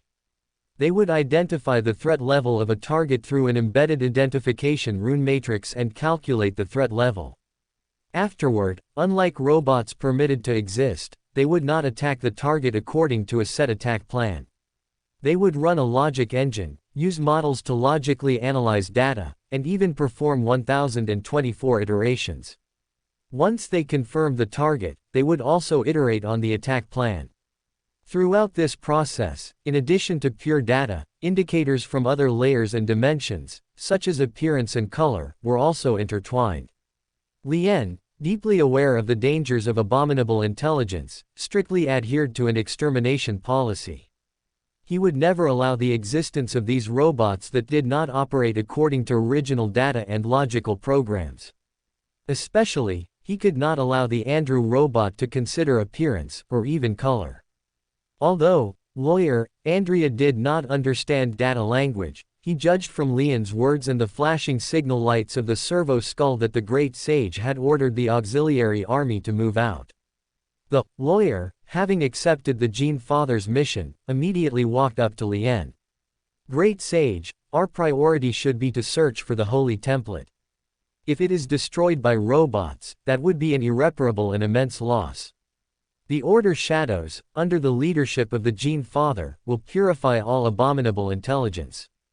The Andrew robot does not operate according to fixed procedures. There is a 42.09% probability of damaging the Holy Template if it exists here. Osensk has abominable intelligence. Ancient human worlds established strongholds here. There is a 95.64% probability of a Holy Template existing. After Lian's logic engine reached its conclusion, he said to Andrea, "You are absolutely right. Please convey my request to the Gene Seed Primarch, to purify all abominable intelligence in this world. Please rest assured, Great Sage." The lawyer obtained the desired result, and he spoke to the other party as he saw Lian's servo skull flashing. Jean Father, the great sage requests that you destroy all abominable intelligence. Ning Lu, having received Andreas' message, knew that the lawyer had successfully shifted the great sage's attention to the search for the holy template. The Gene Seed Primarch then repeated the process of flying, diving to attack, and taking off again. 11 hours later, he sent the order shadows to the original body servant. All the Andrew robots' heads were moved back to the Nation of Disorder. He ordered the space monkey to prepare the machine potion, then brought it back to the real world and handed it to John. The brain cat roused himself from his semi-conscious state. He squatted on the ground, and like a human child, poured the silver potion into his mouth. After John contained the overflowing power of the machine potion, Ning Lu handed him a data crystal and a holographic projector. This is data crystal from the Flow regarding prophecy, for your reference. The machine possesses divination and counter-divination abilities, with its extremely high inspiration extending into the realm of prescience. Although there are some differences between extraordinary abilities and psychic powers for divination, it can be used as a reference. John followed the method Ning Lu transmitted through their psychic link in his mind, placing the data crystal into the holographic projector. His black eyes were clear as he looked at the data, text, and runes appearing before him. The machine's mind-body was enhanced, his intelligence now surpassed most people, and his superhuman brain began to quickly grasp the Flow language. The strange, incomprehensible characters before him gradually began to make sense. Ning Lu left the machine to study. He flapped his wings and flew into the sky, heading towards the nearest battlefield. Upon reaching the battlefield, Jushin's spear suddenly appeared in his hand and was immediately thrown by him. The cleansing of the Andrew robot continued for 58 standard days. The next day, when Jushin's spear returned to his hand again, Ning Lu received a communication from the great sage. Lord Ning Lu, your information is accurate. I have found the Holy Template, a construction template for a powerful star fortress. This is a discovery far greater than a battle tank. Ning Lu knew that the great sage's words were not exaggerated. The Bellic battle tank was an easily manufactured and maintained weapon, a war-winning tool for the auxiliary army. The Ramirez-class star fort was a war fortress capable of changing the strategic situation of a star system, or even a sector. It was crucial in Imperial strategy. Each deployment could shorten a campaign by several years, or even decades. The Ramirez-class star fort could serve as a repair, command, and supply base for the Imperial fleet, saving warships the long journey of returning to temporary supply bases and repair docks. It could also be placed on besieged planets to serve as a permanent orbital bombardment platform, or as part of an important star system defense system. Chapter 288, Early Preparations to Suppress Randan War Satellites. Ning Lu returned to the Wangquan Shadow and met Great Sage Ryan Ramirez in the palace. Lord Ning Lu, the Great Sage addressed the Gene Seed Primarch with a respectful title as soon as they met. He now believed that the god of all machines favored Ning Lu. The holy template of the Star Fortress is astonishing.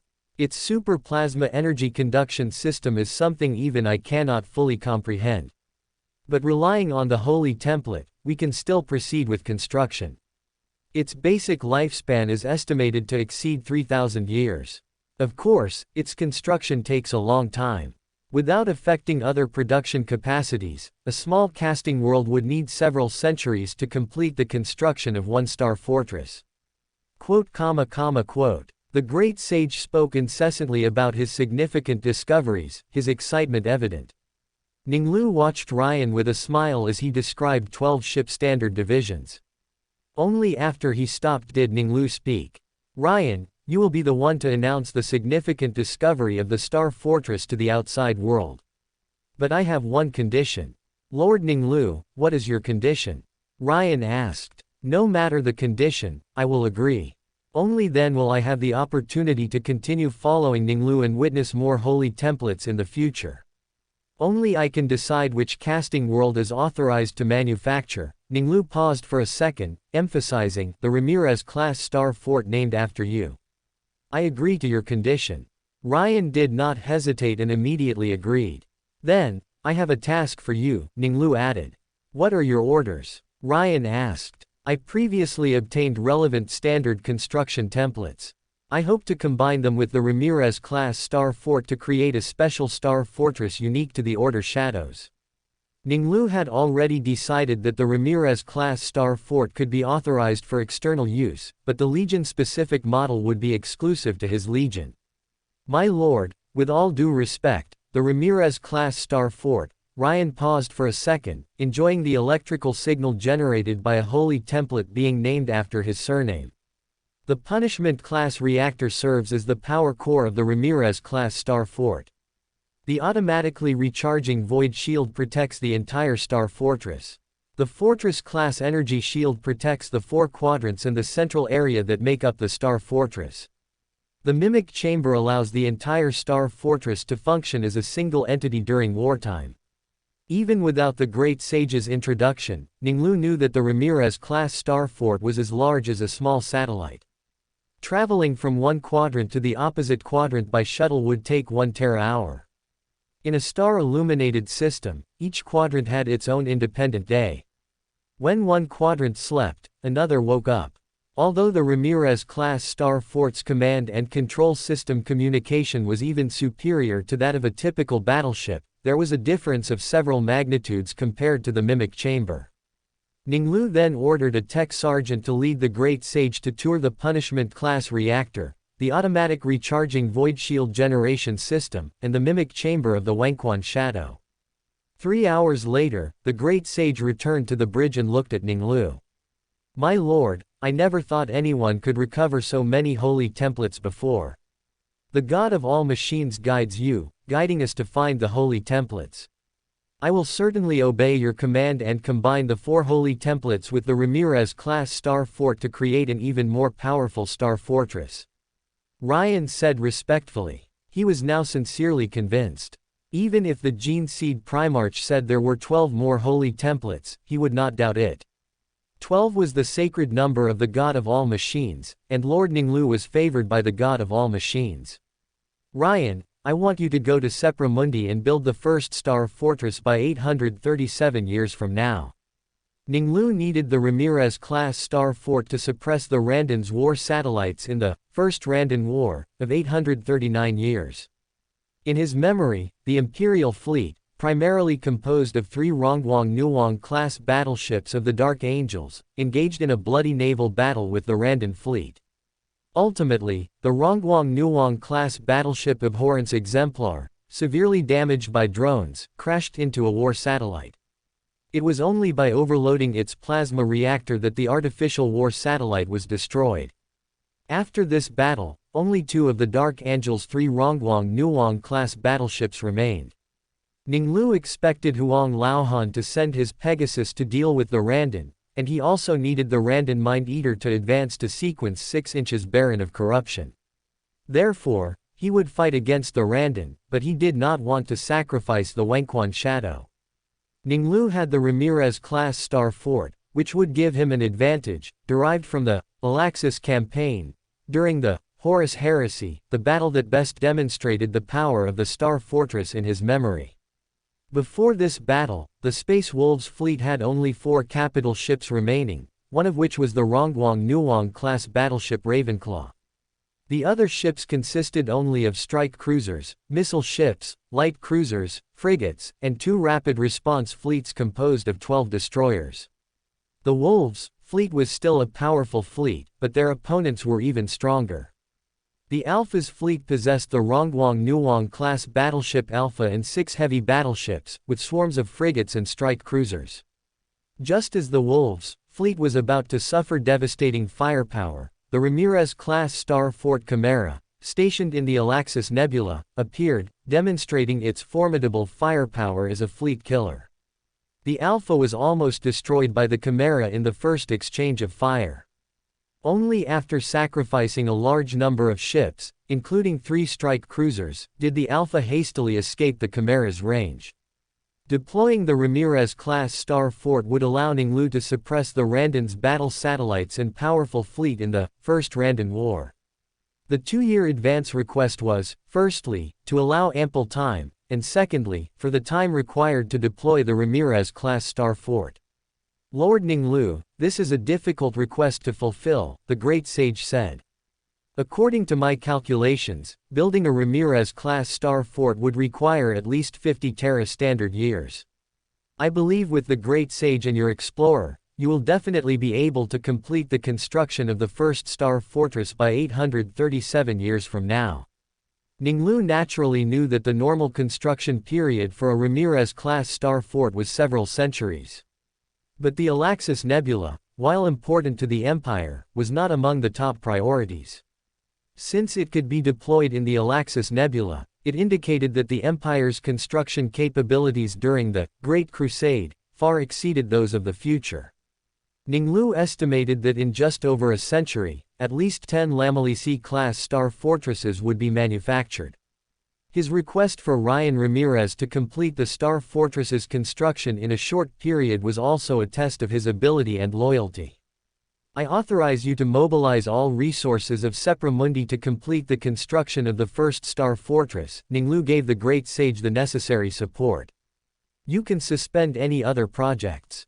Upon hearing this, Ryan's logic engine ran at full speed. 12 seconds later, he spoke. Lord Ning Lu, I will not disappoint you.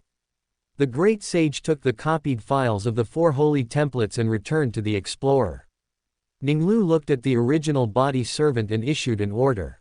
Have Morrison select a small team to be stationed at Osensk, manage the local area, and command the subsequently arriving miners to extract ore. The 11th Legion's fleet departed 3 days later, returning to Vostronia. After a 10-month journey in ship time, on the day Ning Lu returned to Vostronia, he listened to Wojciech Belik's report in the palace. My lord, the casting world Griffin 4 is willing to provide the manufacturing technology for the Lord Hunter suite in exchange for authorization for the Belik battle tank. Ning Lu knew about the Lord Hunter suite. In his memory, the nobles of Necromunda equipped themselves with this suite for an activity of the same name to prove themselves. But he also knew that the Lord Hunter suite was not manufactured locally, and many noble families in Imperial worlds had obtained it. So the Lord Hunter suite comes from Griffin 4. Griffin 4's defensive capabilities are the best in the southern Milky Way, so that makes sense. I agree. Ning Lu knew that the Lord Hunter suite not only had a built-in self-circulation system but also an experience point system, where the user continuously accumulated experience through combat while the suite also adapted to the user. My lord, many worlds of the Mechanicus are going crazy over the discovery of the Ramirez-class Star Fort's holy template. I received a request from Mars. The Chief Forgemaster is willing to build 2 Rongguang Nuong-class battleships for you in exchange for authorization. Upon hearing this, Ning Lu thought to himself, open black lens bracket compared to trading the Battle Moon, Mars is much more sincere, offering 2 Rongguang Nuong-class battleships right away. If I agree, the Order Shadows will become the Legion with the most Rongguang Nuong-class battleships, just like the Dark Angels. Close black lens bracket. Not enough. 4. Ning Lu's psychological bottom line was 3, but he decided to ask for 1 more. If the other party agreed, he would gain 1 more. Although Lamalici-class Star Fortresses possessed formidable firepower, once deployed, they were difficult to move and were not suitable as a fleet's flagship. Rongguang Nuong-class warships were still the most suitable choice as the core of a fleet at present. Chapter 289. Joint Exploration of a Space Hulk with the 18th Legion. 827. M30, Islington System. The 2nd Company of the 11th Battle Group of the Order Shadows, under 2nd Company Commander Kirkland, and Cassian Vaughn's 18th Legion, were ordered to deal with a Space Hulk. On the bridge of the heavy battleship, Shield of Vostronia, Kirkland issued a command. Open the shields. I want to see the Hulk with my own eyes first. Before we begin to focus on the details of the Space Hulk, I will first use the talents bestowed upon me by the Gene Father to sense the battlefield. The voices of the servitors rang out in unison. At your command. Motors whirred, and the shutters on either side of the windows rose, flooding the bridge with blinding orange light. Kirkland narrowed his eyes. Dim the windows, 97%. Under the silent command of the servitors, the machine's spirit affected the glass, causing it to darken. Kirkland's eyes widened, a bright orange sun occupying most of his vision. The ship was close enough for those on board to see flares erupting from its turbulent surface. Islington's star was so violent that of the 11 planets in the system, only 4 had a combined population of fewer than 5 million people barely surviving. The Hulk will soon pass between our orbit and the star, Commander, the captain reported. 10. A servitor began to count down. 3, 2, 1. I see it. Kirkland saw a massive black shadow glide across the star's surface. Display the view on the main astrogator table, compensating for star brightness, Kirkland commanded. Yes, Captain Sir, the captain replied, operating the console in front of him to relay the command to the relevant officers. The bridge echoed with the mechanical sounds of, "At your command." The astrogator table flickered, and a holographic image of the Space Hulk formed before the command throne. Kirkland walked to the astrogator table and looked at the Space Hulk, which was much larger than the battleship, obscuring most of the Islington sun. It was formed by the accumulation of ships and cosmic debris in the tides of the void, like a shattered piece of Art Deco dropped on the floor. Kirkland raised his left arm, his gauntlet gliding over the confusing and chaotic surface. Aircraft cockpits, voidship turrets, flattened cargo ships, the streamlined hulls of alien spacecraft, pitted, half-mountain asteroids, and cometary ice stalactites were haphazardly pieced together. The materials that formed the Hulk came from many races of the physical universe, but what fused them together was the warp, which paid no heed to physical laws. The captain, holding a data slate, walked to the astrogator table. Augur Matrix-class master reports the Space Hulk's mass is approximately 25.84 trillion tons, albedo 0.96, gravitational displacement. Best estimate, composed of 136 vessels. Augur Matrix-class master reports several unstable radioactive sources within the Hulk, making deep penetration scans impossible. Kirkland withdrew his hand and looked at the young scribes next to him, who wore a psychic hood. Nicholas, what have you found? Psychic readings are stable, there is no anomalous activity, the young think tank said. Then, I hope you can cooperate with the tech sergeant to find a permanent resting place for the Space Hulk in Islington, Kirkland said. The time a Space Hulk lingers in real space is uncertain. Father, I hope that after valuable assets are recovered, the remaining parts can serve as a training base for the Legion. New recruits trained in complex environments will benefit from improved adaptability. Kirkland spoke, emphasizing the Gene Seed Primarch's command. Space Hulks usually do not stay long within a system, typically 5 to 10 days, and then they depart, Nicholas said. The 18th Legion has always been responsible for dealing with Space Hulks appearing across the Imperium. Their think tank and tech sergeants are experienced in this field. They successfully predicted the arrival time of the Space Hulk in the Islington system by tracing the trajectories of infested planets and utilizing astrometric data. I have already communicated with their think tank curator, and he and the chief forgemaster will assist me in fulfilling Father's command. Kirkland recalled the Gene Father's command and, through his comm bead, issued an order to the sound array master. Send a communication to the 18th Legion, requesting to establish a comm link. 1 standard hour later, a heavy landing craft. Aisfield wore Mark I Thunder pattern power armor with green livery. His helmet was peculiar, with a pig snout helmet adorned with many emerald sensor eyes. Its insect-like appearance was strange, unsuitable for human wear, and even less so for combat. As a veteran of the 18th Legion, Aisfield was the most experienced warrior in the field of Space Hulk exploration, with 3 honorable records of being among the first to board a Hulk. Brother Commander, close your visors, Aisfield's hoarse voice echoed in the squad channel, and he then explained. The Space Hulk is close to the star, and the scorching light will harm your eyes. Kirkland immediately issued a command to the Order Shadows, and the 2nd Company warriors of the 11th Battle Group approached the Space Hulk under Aisfield's command. Aisfield chose a human warship of unknown vintage, secured himself to its surface with magnetic locks, and began cutting with his chain fist. There was no sound in the vacuum, no roar of the chainsword, only sparks flying into space. A tech sergeant from the 11th Battle Group, wearing a full servo harness, knelt 5 meters away from him, a plasma torch burning at the end of his additional mechanical arm. 3 minutes after the visor timer, they had outlined a hole large enough. Aisfield exhaled and said in the squad comm channel, "In my experience, leaving enough space for 2 Astartes to enter and exit is a simple and effective way to increase survival chances in case of an accident." Kirkland keenly sensed the sadness in the veteran's tone. He had clearly experienced much, and the dangers of a space hulk would be no less than a battlefield. The second company commander issued a command in High Gothic in the company channel: "Everyone, raise your vigilance. I do not want any of you to die foolishly."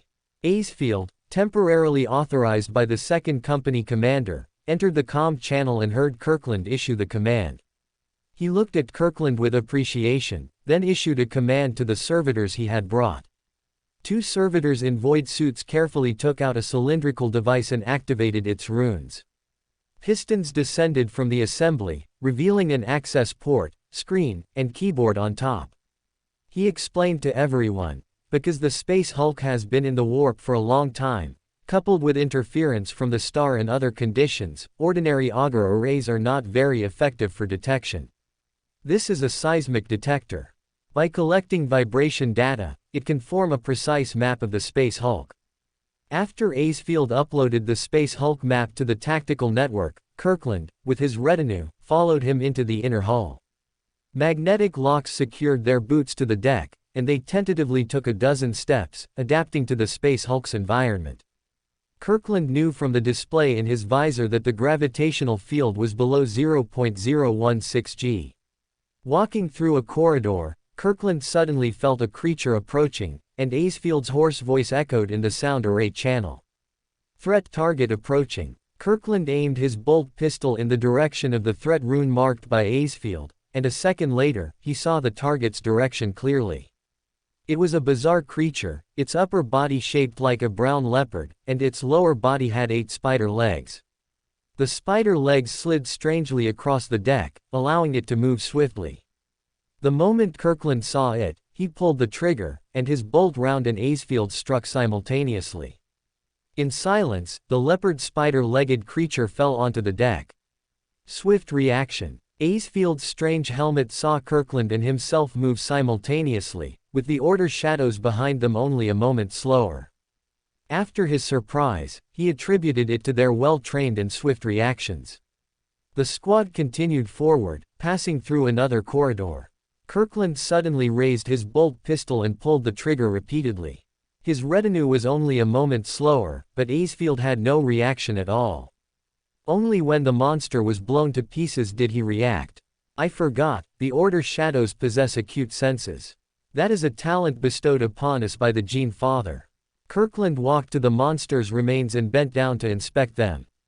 Aisfield also walked over, looking at the countless centipede-shaped slender legs beneath the leopard's torso, and explained.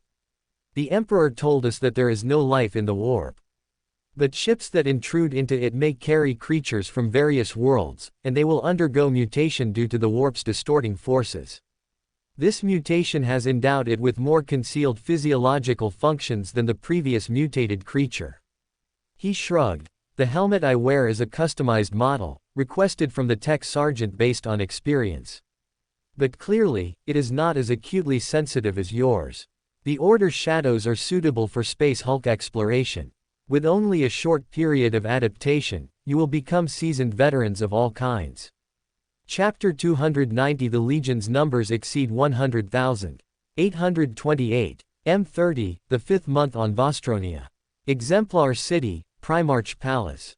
Arsena Dunn, holding a data slate, began his report. "My lord, the mining fleet has arrived at Osensk and established a mining base under the command of Order Shadows." After a brief report on Osensk's status, the original body servant continued, "Second company is at Islington, purifying mutated organisms from the space hulk.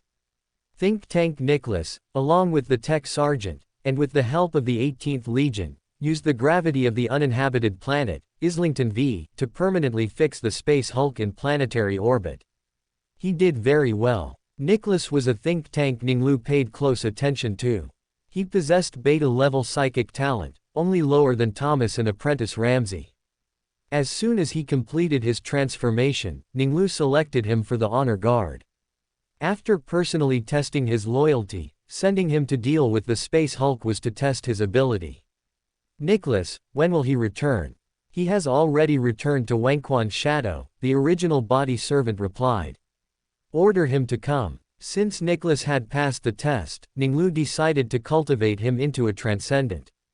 After the original body servant conveyed the order, he continued with the briefing. In response to the assistance provided by the 18th Legion, and by your command, all recovered ships have been handed over to them. Ning Lu nodded in satisfaction, then spoke. Develop Islington into a training base for the Legion. Based on Islington I, which is a plains world with the largest population of only 1.03 million. Construct training bases for guerrilla warfare, heavy infantry, and other relevant disciplines. Quote. The original body servant recorded each order and continued his report. In the battles to purify Andrew robots on Osensk and the Space Hulk at Islington, the 11th Battle Group lost a total of 413 Order Shadows. Despite suffering considerable losses, the Legion's total numbers have now exceeded 100,000. The largest increase in personnel came from the 3rd Battle Group. With the addition of 3,814 new recruits from Mordian, they now have 10,153 Order Shadows. The 7th Battle Group's new batch of 1,782 recruits has brought their numbers to 5,674 Order Shadows. The original body servant reminded him with a slight hint of worry, "My lord, because both the Tricon system and Vostronia have begun constructing Lamely-C-class star fortresses, the Legion's supplies have been affected to some extent. Power armor supplies are delayed by 5 Terra days, and boltgun supplies are delayed by an average of 14 Terra days. Supplies from Wangquan No. 8 in the Pacific Star region and Gray in the Storm sector have alleviated some of the pressure, but their effect is limited due to the travel distance." Ning Lu knew that during the Second Randan War, Randan would deploy over a dozen combat satellites, so he began making preparations in advance.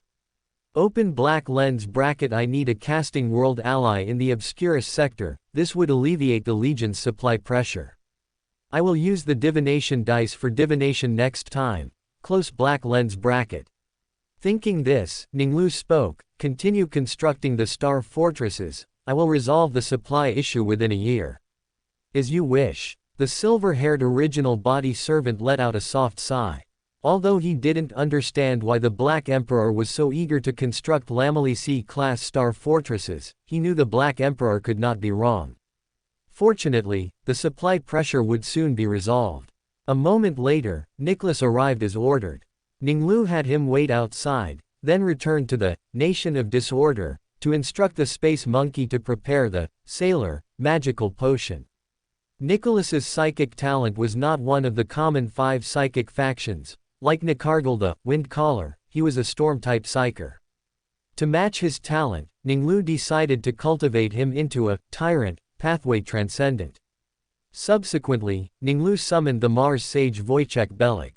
My lord, the Mars Sage from Casting World Griffin 4 will arrive in 23 work cycles to discuss the details of the alliance. From Mars, the Chief Forgemaster stated that because they also need to forge Glory Queen-class battleships for other Gene Seed Primarchs, they can only build 3 for you. I agree, Ning Lu nodded, but the first must be delivered before 833, the second before 836, and the last one before 841. Although he had already prepared a Ramirez-class star fort for the First Randan War, the Glory Queen-class battleship was still crucial for him to gain an advantage in the war. If he could obtain 2 Glory Queen-class battleships before 836, he would be able to make 3 battleships combat-ready before the First Randan War erupted. The last Glory Queen-class battleship was not as urgent, only needing to be delivered before the Second Randan War. My lord, I will convey your words to the Mars Sage. 23 work cycles later, representatives from Casting World Griffin 4 arrived at Vostronia. Ning Lu dispatched a delegation composed of lawyers and tech sergeants to negotiate the details of the alliance with Griffin 4. After receiving the final text, he focused on its key points. In addition to providing supplies for the Order Shadows and dispatching the Ecclesiarchy forces, the War Griffins Titan Legion pledged to provide 58 Titans, with 36 of them being Reaver-class battle Titans. Ning Lu remembered that before the Great Pilgrimage, the War Griffins had 176 Titans, with roughly half being Reaver-class battle Titans. Now the War Griffins have just over 100 Titans, providing 58 shows great sincerity. After signing the agreement, Ning Lu made a request to the Griffin 4 Mars Sage to conscript the War Griffins, Titan Legion and the Ecclesiarchy forces to the Necromunda subsector. They would join Wangquan No. 8's Dark Fire and Morning Star Titan Legions, along with 3 battle groups of Order Shadows, to complete the conquest within the subsector. After the divination dice was recharged, Ning Lu immediately performed a divination. Information about Casting World Lucius, which he knew, flashed quickly through his mind. Open black lens bracket Casting World, Lucius. A hollow planet with an artificial sun at its core, a massive fusion reactor providing energy for the sprawling forges on its surface. It is the only casting world capable of producing sunstone alloy, an extremely durable alloy. Home of the Voidwalker Titan Legion. Close black lens bracket. Ning Lu had a considerable understanding of Casting World Lucius, so the information surging in his mind was quite rich. And his choice to divine Lucius and decide to ally with it was because Lucius was extremely special among all casting worlds. Firstly, because Lucius's core provided an endless supply of energy, allowing the world's forges to operate ceaselessly. Its production capacity even enabled Lucius to win a defensive battle against a Leviathan Hive fleet invasion by recovering mechanical parts and reforging forces faster than the Tyrannid Hive fleet assimilated biomass. Lucius's production capacity and continuous manufacturing ability ranked among the top of many casting worlds. Secondly, because of the unique resource derived from its artificial sun, sunstone alloy is a distinctive material. Thirdly, the Voidwalkers, renowned as warp sprinters, unlike other slow-moving Titan legions, are swift in action and respond quickly to galactic-scale conflicts, making them steadfast allies of Jagatai. When the Titans joined battles, they also possessed incredible speed, with entire formations appearing on enemy fortifications with an elegance and swiftness disproportionate to their massive size. In the future, Lucius would even master teleportation technology. The Voidwalkers would be the only Titan Legion capable of arriving on the battlefield via teleportation, envied by all other Titan Legions. Finally, Lucius was near the Legion's most important battlefield area in the coming decades. Randon's primary sphere of influence was the Northern Galaxy. The First Randon War was located in the Northeastern Galaxy, and Lucius was the largest casting world closest to the war zone. Lucius, with its 4 major advantages, led Ning Lu to choose this casting world. Although he knew Lucius was located northeast of the Vostronia subsector on the galactic map, this did not allow him to pinpoint Lucius's location in the vast galaxy. A single point on the galactic map could actually represent tens of thousands of light years. Ning Lu had to perform divination to determine Lucius's precise location. After a quick mental review, Ning Lu silently recited in his mind. The star map from Vostronia to Lucius. After reciting 11 times, he threw the divination dice in his hand. The triangular prism tumbled several times in the air before landing in Ning Lu's outstretched palm. At that moment, a holographic projection-like scene unfolded before his eyes. Ning Lu recorded the star map and then input it into a data crystal. Navigator leader Aiden Vischer charted the star map for the Legion's journey to Lucius, and the 11th Legion's fleet set sail. Chapter 291, Alliance with the Casting World Lucius. In 829, M30, the casting world Lucius welcomed the Black Fleet of the Order Shadows. Sage Wojciech Bellick sent information about Gene Seed Primarch Ning Lu, the Imperium, and the Imperium of Man to Lucius using binary tech language.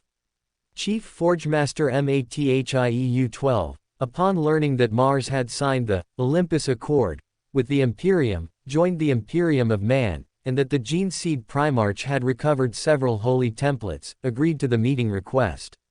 Ning Lu, accompanied by Arsena Dun, Wojciech, and some members of the Honor Guard, boarded a Stormbird and flew to the surface. Through the viewport, he saw the ornate letters, Lucius, that formed Lucius, etched into the planetary surface through ablation, with each letter's details extending over a dozen kilometers from top to bottom. The golden wings behind Ning Lu trembled slightly. He felt the planet's pulsating power, an artificial sun that never ceased. His gaze shifted to the landing zone, then he saw the neatly arrayed Mechanicus forces. The Stormbird's landing gear deployed, and as the landing jet's cooling cycle engaged, the Honor Guard arrayed themselves behind the Gene Seed Primarch. Servo skulls adorned with ribbons, and sonic arrays played mechanical high Gothic. Lucius greets Gene Seed Primarch Ning Lu, welcome to our world. Amidst the pervasive incense, Ning Lu strode towards the waiting Lucius sages. He saw the Lucius sages clad in red robes adorned with black, knowing that black held significant meaning on Lucius, symbolizing the scorching and blackening from the artificial sun beneath the surface during the sun-blessing rituals. The Lucius tech priests regarded this as a blessing from the god of all machines. Only after the schismatic ideologies ended in the future would they change to the same deep crimson as Mars. The insignia on the Lucius Foss's attire consisted of an ornate variant of the initial letter, L, combined with a skull, symbolizing pure humanity. Mathieu-12 walked up to Ning Lu, and a synthesized voice emanated from his faceplate. Welcome, Ning Lu. It is a pleasure to meet you, Chief Forgemaster Mathieu-12, Ning Lu replied. Ning Lu boarded the reception vehicle, and the dark conveyance slowly moved forward. Mathieu-12 sat opposite Ning Lu, stating, Ning Lu, Lucius is an unceasing forge. Apart from Mars, few casting worlds possess production capacity comparable to Lucius. We can produce Lucius pattern Warhound Scout Titans with unparalleled agility among their type, Lucius pattern drop pods with excellent performance, short preparation time, and convenient retrieval. The Mechanicus's steel walker gunners are masterfully forged.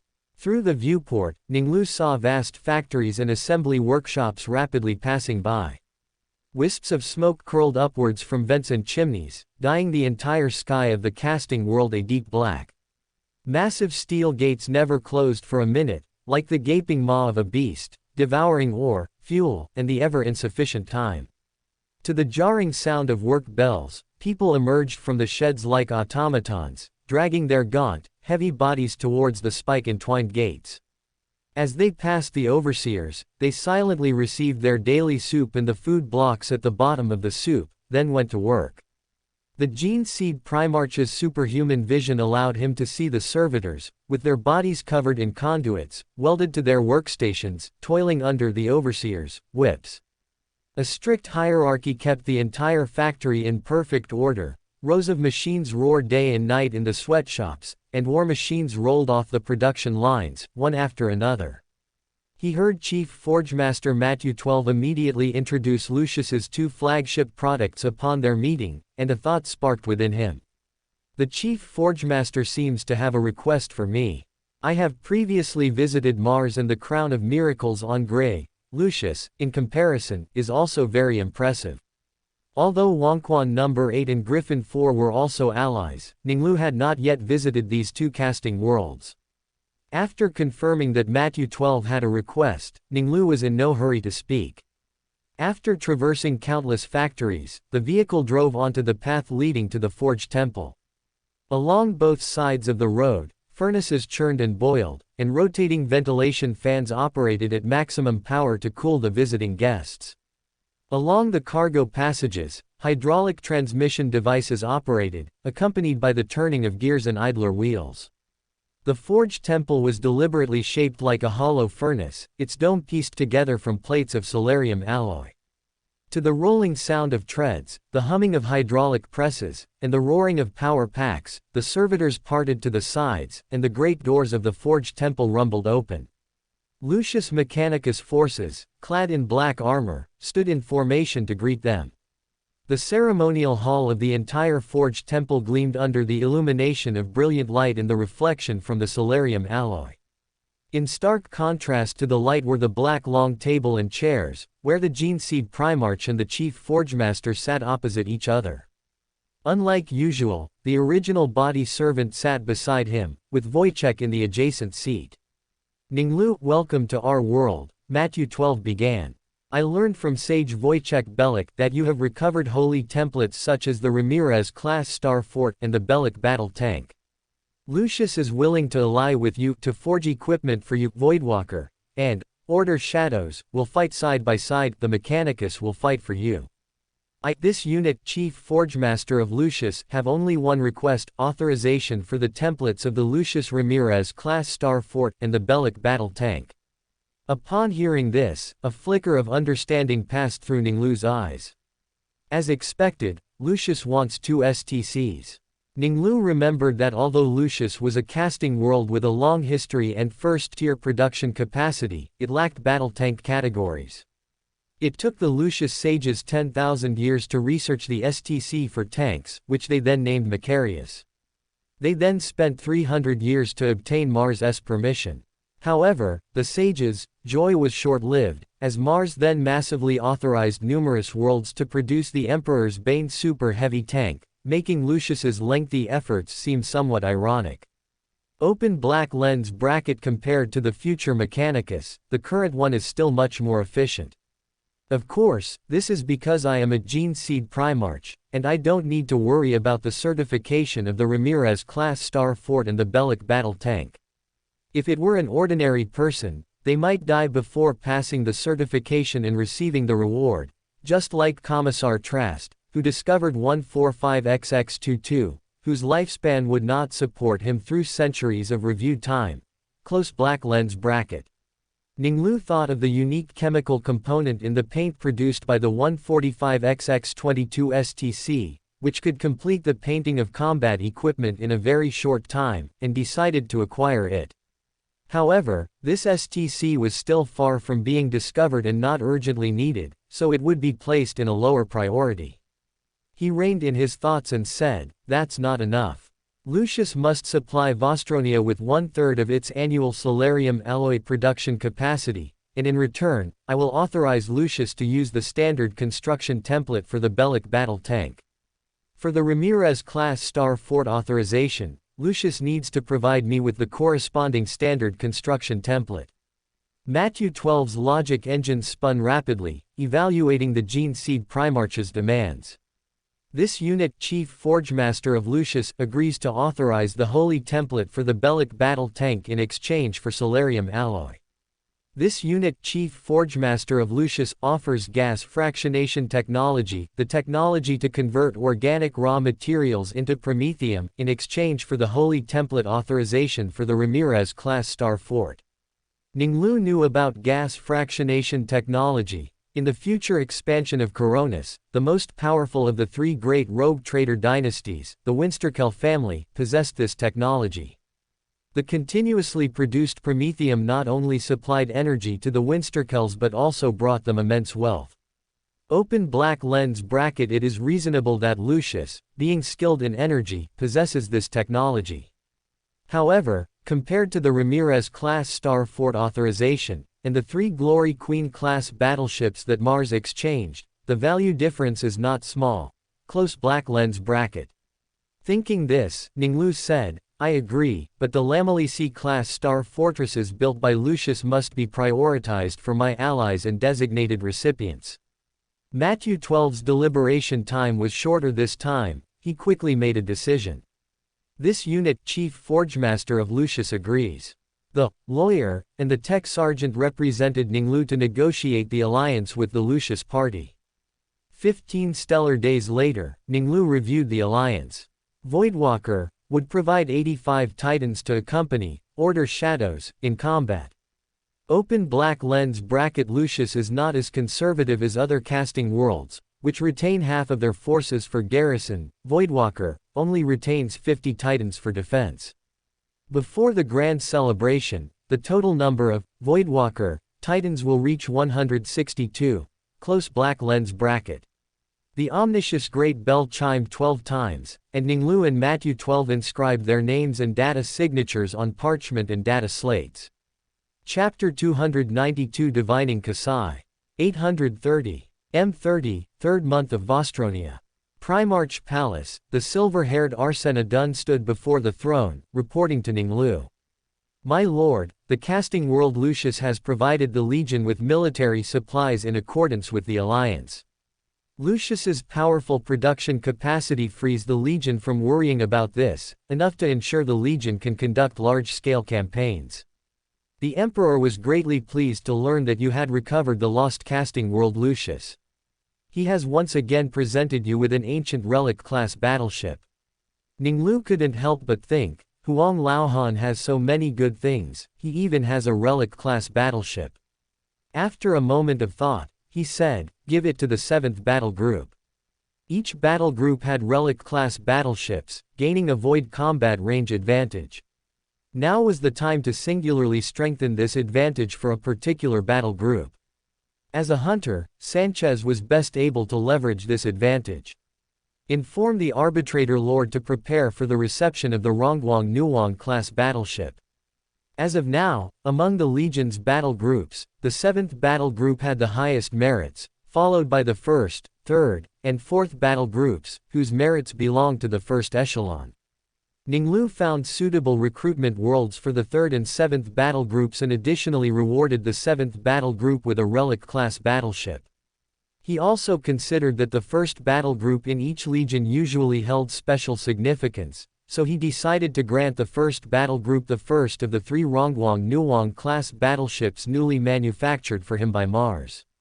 The original body servant noted it down and continued, it is worth noting that the 3rd Legion suffered great sacrifices in the Proxima Rebellion, and received the Emperor's reward, wearing the Imperial Aquila symbol on their chests. But also due to great sacrifices, and then experiencing a viral attack on Terra's gene storage and the theft of gene seed on the Moon, after 3 major blows, they are left with only 200 men. Ning Lu knew this was the work of the Selena gene cult. They were forced to submit to the Empire, especially forced to cede the Moon's dormant fortress as the Silent Sisters' garrison, which caused them to harbor resentment towards the Empire. They released a blight virus into the 3rd Legion's gene seed. The disappearance of the gene seed was the doing of the Figurine King. Ning Lu knew that although the Empire would not confirm first contact with the Space Necrons until 897. M41, several Necron dynasties had awakened before then. The Space Necrons overlord of the Nihilok dynasty, Trazyn the Infinite, was among the first Necrons to awaken from the Great Slumber. From the beginning of the Unification Wars, he had infiltrated various imperial institutions to add to his museum's collection. Thinking of this, Ning Lu secretly mused, the Solemnes Museum has many rare collections, certainly not lacking in potion ingredients. When I have time, I'll divine the Tomb World Solemnes and take everything. Ning Lu was not in a hurry to take everything. The longer the time, the more collections Trazyn would gather for him. The right time to act would be when he had sufficient certainty and the Legion had no major wars. Open black lens bracket, the Great Crusade, and Horus Heresy, will involve battles for the Legion, making it unsuitable to make enemies. After the great birthday celebration, I'll find time to divine. Close black lens bracket. Ning Lu then thought of the 3rd Legion. This was their weakest point, but a turning point would soon come with Fulgrim's return. The apothecary extracting genes from him and cultivating pure gene seed would lead to a steady increase in the 3rd Legion's forces. Ning Lu's thoughts returned from the 3rd Legion to his own Legion, considering future development. Open black lens bracket. The supply problem is solved. It's time to divine the world of Khazer. The Khazer people are suitable as recruits for the 8th battle group. Close black lens bracket. In 830, M30, according to official Imperial records, the Lord of Mankind recovered the 3rd Legion's Gene Seed Primarch Fulgrim at Chemos, marking the return of the 6th Gene Seed Primarch to the Empire. Ning Lu found that the divination dice in the Nation of Disorder was fully charged, so he went to the 4th layer of space. His spirituality spread towards the Crimson Light Sphere, and the Briber felt his spirituality rapidly deplete. Ning Lu saw Thierry Vieira, clad in black armor, moving among Xenos, swinging his energized blade, hacking at enemies in gray armor. He watched for 2 seconds, and finding that the gray-armored enemies posed little threat to Thierry, he had a thought. The information Ning Lu wanted to convey appeared in his mind and was transmitted into the light sphere through a subtle connection. Black mist suddenly rose in Thierry's mind, and a majestic figure sat high on a throne. The Black Emperor. He was not affected by this. With a flick of his wrist, he used the second rule of Osber Via to control the energized blade, striking with a backhand. The power sword rotated like a nimble snake, piercing into the gray-armored Xenos' body. As the decomposition field tore apart the Xenos' body, the Black Emperor's majestic voice echoed in Thierry's mind. After the battle, perform a prayer. After finishing the battle, Thierry immediately returned to his flagship, the Relic-class battleship Blade. In the captain's quarters, after cleaning his body, he changed into a black robe. After creating a spiritual environment with a ritual dagger, Thierry knelt on a black onyx cushion and recited the formal incantation in Dun language. The Black Emperor of the Order Shadows. I implore your gaze. The Monarch's Iron Law, the foundation of the chaotic kingdom, please transmit power to my incantation. Black mist rose, engulfing Thierry's body. My lord. Thierry bowed to the Black Emperor. Ever since he was defeated by Ning Lu and then helped by him to achieve revenge, Thierry had wholeheartedly submitted to the Lord Monarch. After that, Thierry received the Lord Monarch's power bestowal, opening the door to a new world. After the Gene Seed Primarch returned to the Empire, he also became the earliest Order Shadows of Vostronia descent. When the Black Emperor summoned him in the mysterious space, Thierry immediately adopted him as his faith. I want to hear the report of the 8th Battle Group. Ning Lu did not use the divination dice to divine the star map from Vostronia to Kasai. Having the 8th Battle Group return to Vostronia and then proceed would waste time. Star language communication information was not real-time, but fortunately, he could keep track of the 8th Battle Group's location through the Nation of Disorder. My lord, the 8th Battle Group has been campaigning in the Tyne system, west of the Vostronia subsector on the galactic star map, for the past 5 months. It is expected that the Xenos in the Tyne system will be purged in 3 weeks. Currently, the 8th Battle Group has 8,150 Order Shadows. Since Ning Lu had already selected the recruitment world for the 8th Battle Group, the replenishment of the 8th Battle Group was consequently reduced. Aside from the 7th Battle Group, whose new recruits were slowly increasing, the 8th Battle Group, along with the 6th, 10th, and 12th Battle Groups, were the 4 battle groups in the Legion that had not exceeded 10,000 men. The reason for the other 3 battle groups was that Ning Lu had not yet identified truly talented individuals for them. Wait at the altar. After Ning Lu disconnected from the Crimson Light Sphere, he felt the blood-colored chain wrapped around his little finger rapidly restoring his spirituality. He stepped out, arriving at the 3rd layer of space. Ning Lu picked up the divination dice, and the information he knew about Kasai quickly flashed through his mind. Open black lens bracket. The Khazer people of Kasai are excellent warriors. The Khazer people have passed down the Alvula swordplay for generations, which means, talent of the blade, in the local language. Alvula swordplay includes Ganfaso style, Tarnvala style. Ganfaso style involves drawing an 8 shape in the air with the sword. Close black lens bracket. Ning Lu's knowledge of Kasai was limited, only having some understanding of Alvula's situation. After quickly reviewing it in his mind, he silently chanted the star map from the Tyne system to Kasai. After chanting 11 times, he threw the divination dice from his hand. The triangular prism tumbled several times in the air before landing in Ning Lu's outstretched hand, at which point a holographic projection-like scene unfolded before his eyes.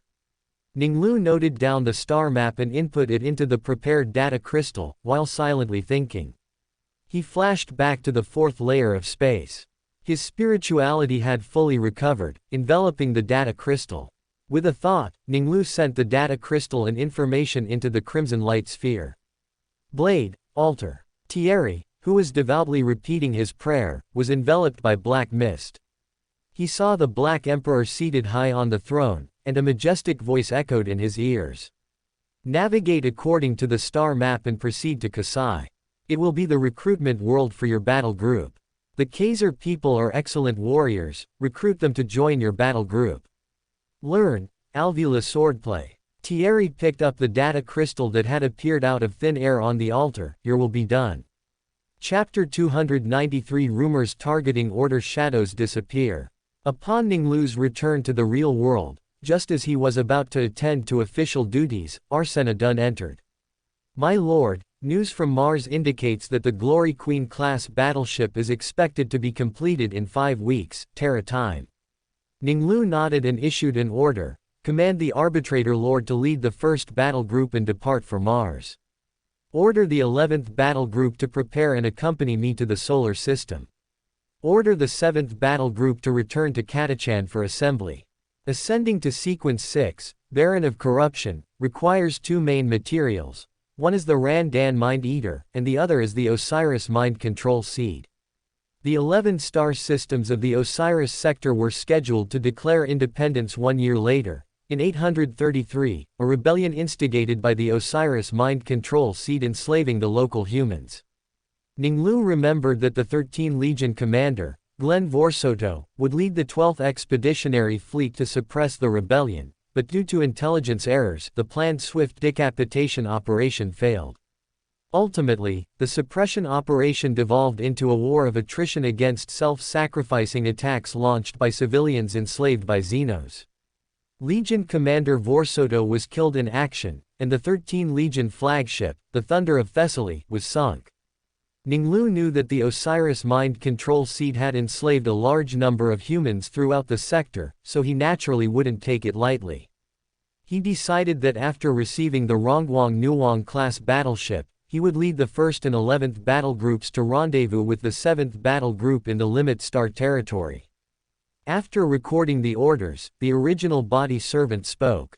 My lord, while pursuing Dark Eldar pirates, the 3rd company of the 7th battle group discovered a binary star system on the galactic map, southeast of Catachan. This star system contains a planet locally known as Nocturne, and it also has a super-large moon, locally known as Prometheus. Upon hearing the name Nocturne, Ning Lu already guessed that the 3rd company of the 7th battle group had discovered the gene seed Primarch of the 18th Legion, Vulcan. The giant led the local populace to repel the Eldar who were harassing the area, killing 100 Xenos in battle with only the hammer in his hand. After listening to the original body servant's report, Ning Lu said to him, "Report this news to the Emperor, I believe he will be pleased with it." 4 days later, as the 11th Legion's fleet departed from Vostronia, in the Malvar Hive City on Terra. In the Hive City's upper hive, near the corner of the Library Street.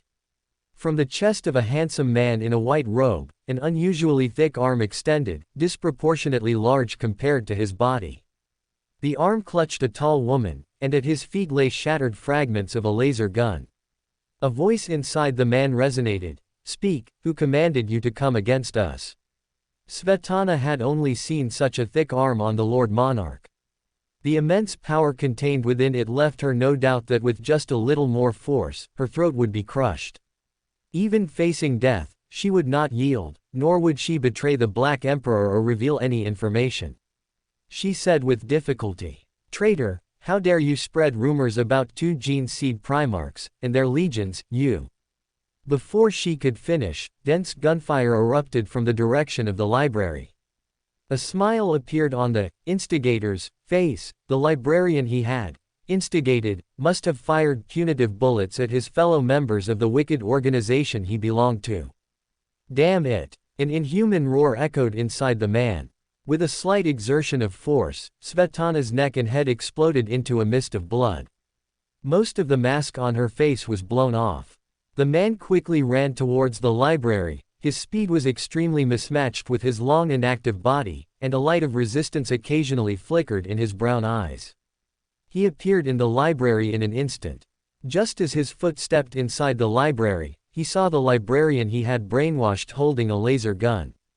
On the ground lay more than a dozen corpses of librarians, scattered haphazardly. Damn it! A roar echoed inside the man. His plan had suffered a major setback. Unlike the miners who could be found at any time, these librarians were meticulously selected by him and gathered over decades, forming a crucial part of his plan. The illumination organization he had formed was destroyed. The man charged at the librarian. When he was still 4 meters away, he suddenly had a dangerous premonition. He saw the librarian's other hand, not holding the gun, press the button of a detonator.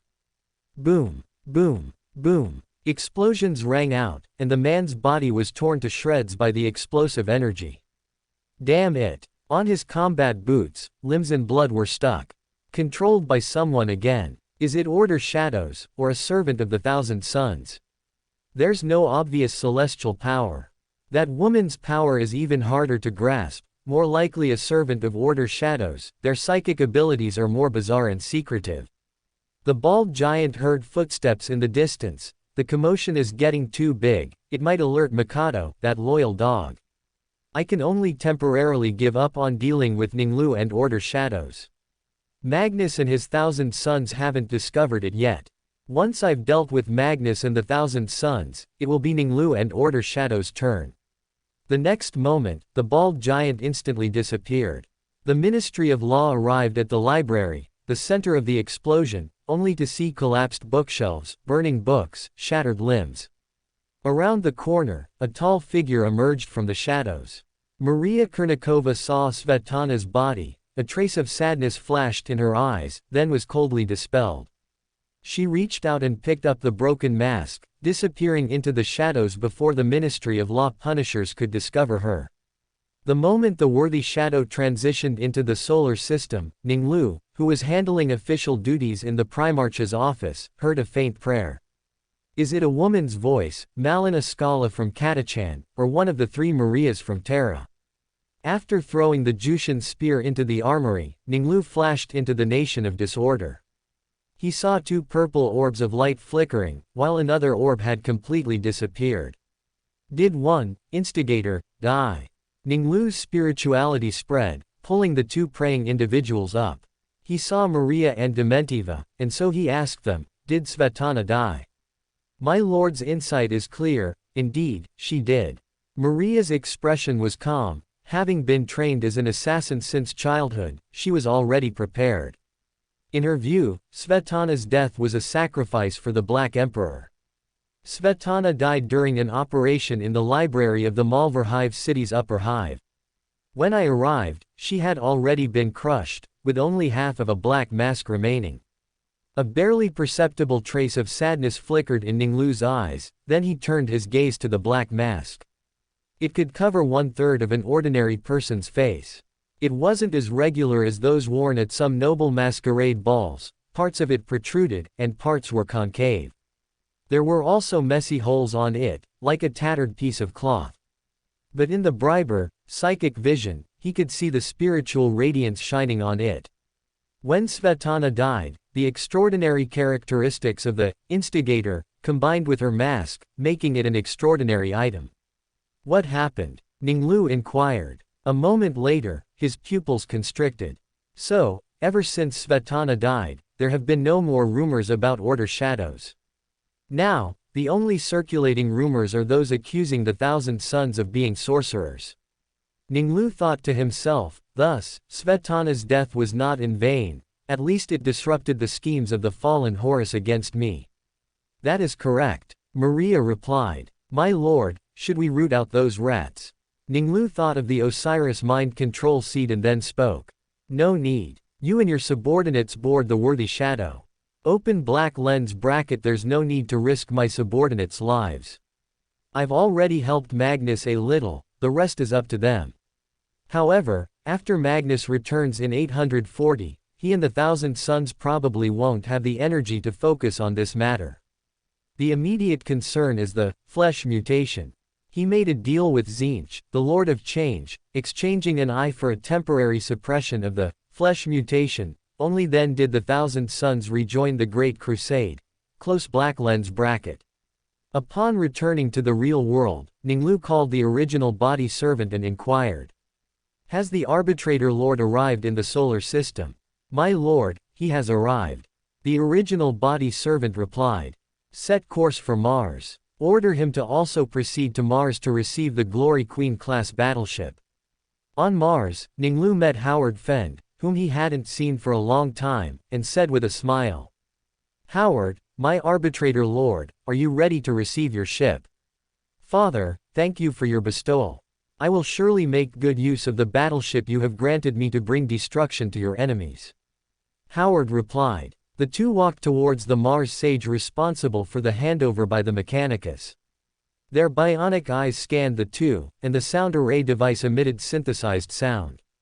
Asset Glory Queen class battleship, it is 25.81 kilometers long, and weighs 140.61 megatons. In accordance with contractual obligations, at the current time, Mars can fulfill the treaty by providing it to Gene Seed Primarch. Lord Ning Lu, please confirm whether to accept the transfer. Accept. Ning Lu agreed. Request accepted. Please proceed to Dock 33 for reception. The Mars sage said. Ning Lu turned to Howard and said, "Howard, go receive your ship." Chapter 294, The Khazer People, Suitable to be Warriors. Kasai System, the 8th Battle Group's flagship, Blade. Thierry Vieira stood before the star chart table, gazing at the magnified Kasai homeworld. The comm bead in his ear hummed, and Thierry pressed the rune. The sound array master's slightly magnetic voice entered his ear. "Sir, the Augur Matrix class master reports that scans show 48 cities on the Kasai homeworld. This world possesses orbital defense facilities that are not particularly tight. Estimated drop losses are low. Our objective is for them to pledge allegiance to the Black Emperor. It will be a recruitment world for the battle group," the Night Lord said. "Activate the sound array matrix at maximum power to broadcast a full-frequency, multi-language message covering the entire planet." "Understood, sir," the sound array master replied. The communication channel then went silent. 10 odd seconds later, his voice rang out again. Standard propaganda procedures initiated. The 8th Battle Group's fleet arrayed in orbit around Kasai. 4 ship hours later, Thierry's communicator rang again. He answered, and the sound array master's voice came through. "Sir, the Khazer Noble Alliance, after confirming our side is composed of human brethren, has agreed to pledge allegiance to the Black Emperor. They have lowered their orbital defense measures and invite you to the surface." After Robin's death, Bakao, who succeeded him as first company captain, reminded him, "They know they cannot resist the fleet. Inviting you to the surface might be a trap. It's more likely these nobles are still weighing their options." Thierry's eyes were deep. "If we can demonstrate our strength, they will be wholeheartedly convinced. If they believe there's still a chance, they might have other intentions. Assemble the guard, and follow me to the surface." He looked at Bakao, who had a worried expression. "Your company, prepare for orbital drop. Should the Khazer people make any sudden moves, provide orbital support." After the Stormbird landed on the landing pad, Thierry stepped off the ramp and looked at the welcoming Khazer nobles and their surrounding guards. His black eyes narrowed. Regardless of gender, the Khazer people were all about 2 meters tall, even taller than the Vostonians, who were considered tall among human populations. The nobles were even more slender, all exceeding 2 meters. The Khazer people were not as robust as the Katachan auxiliary army, their physiques were more balanced. Every Khazer person wore a long sword at their waist, and the nobles' scabbards were meticulously carved. Order Shadows assessed the Khazer people with the eye of a weapon master, giving an initial impression in his mind.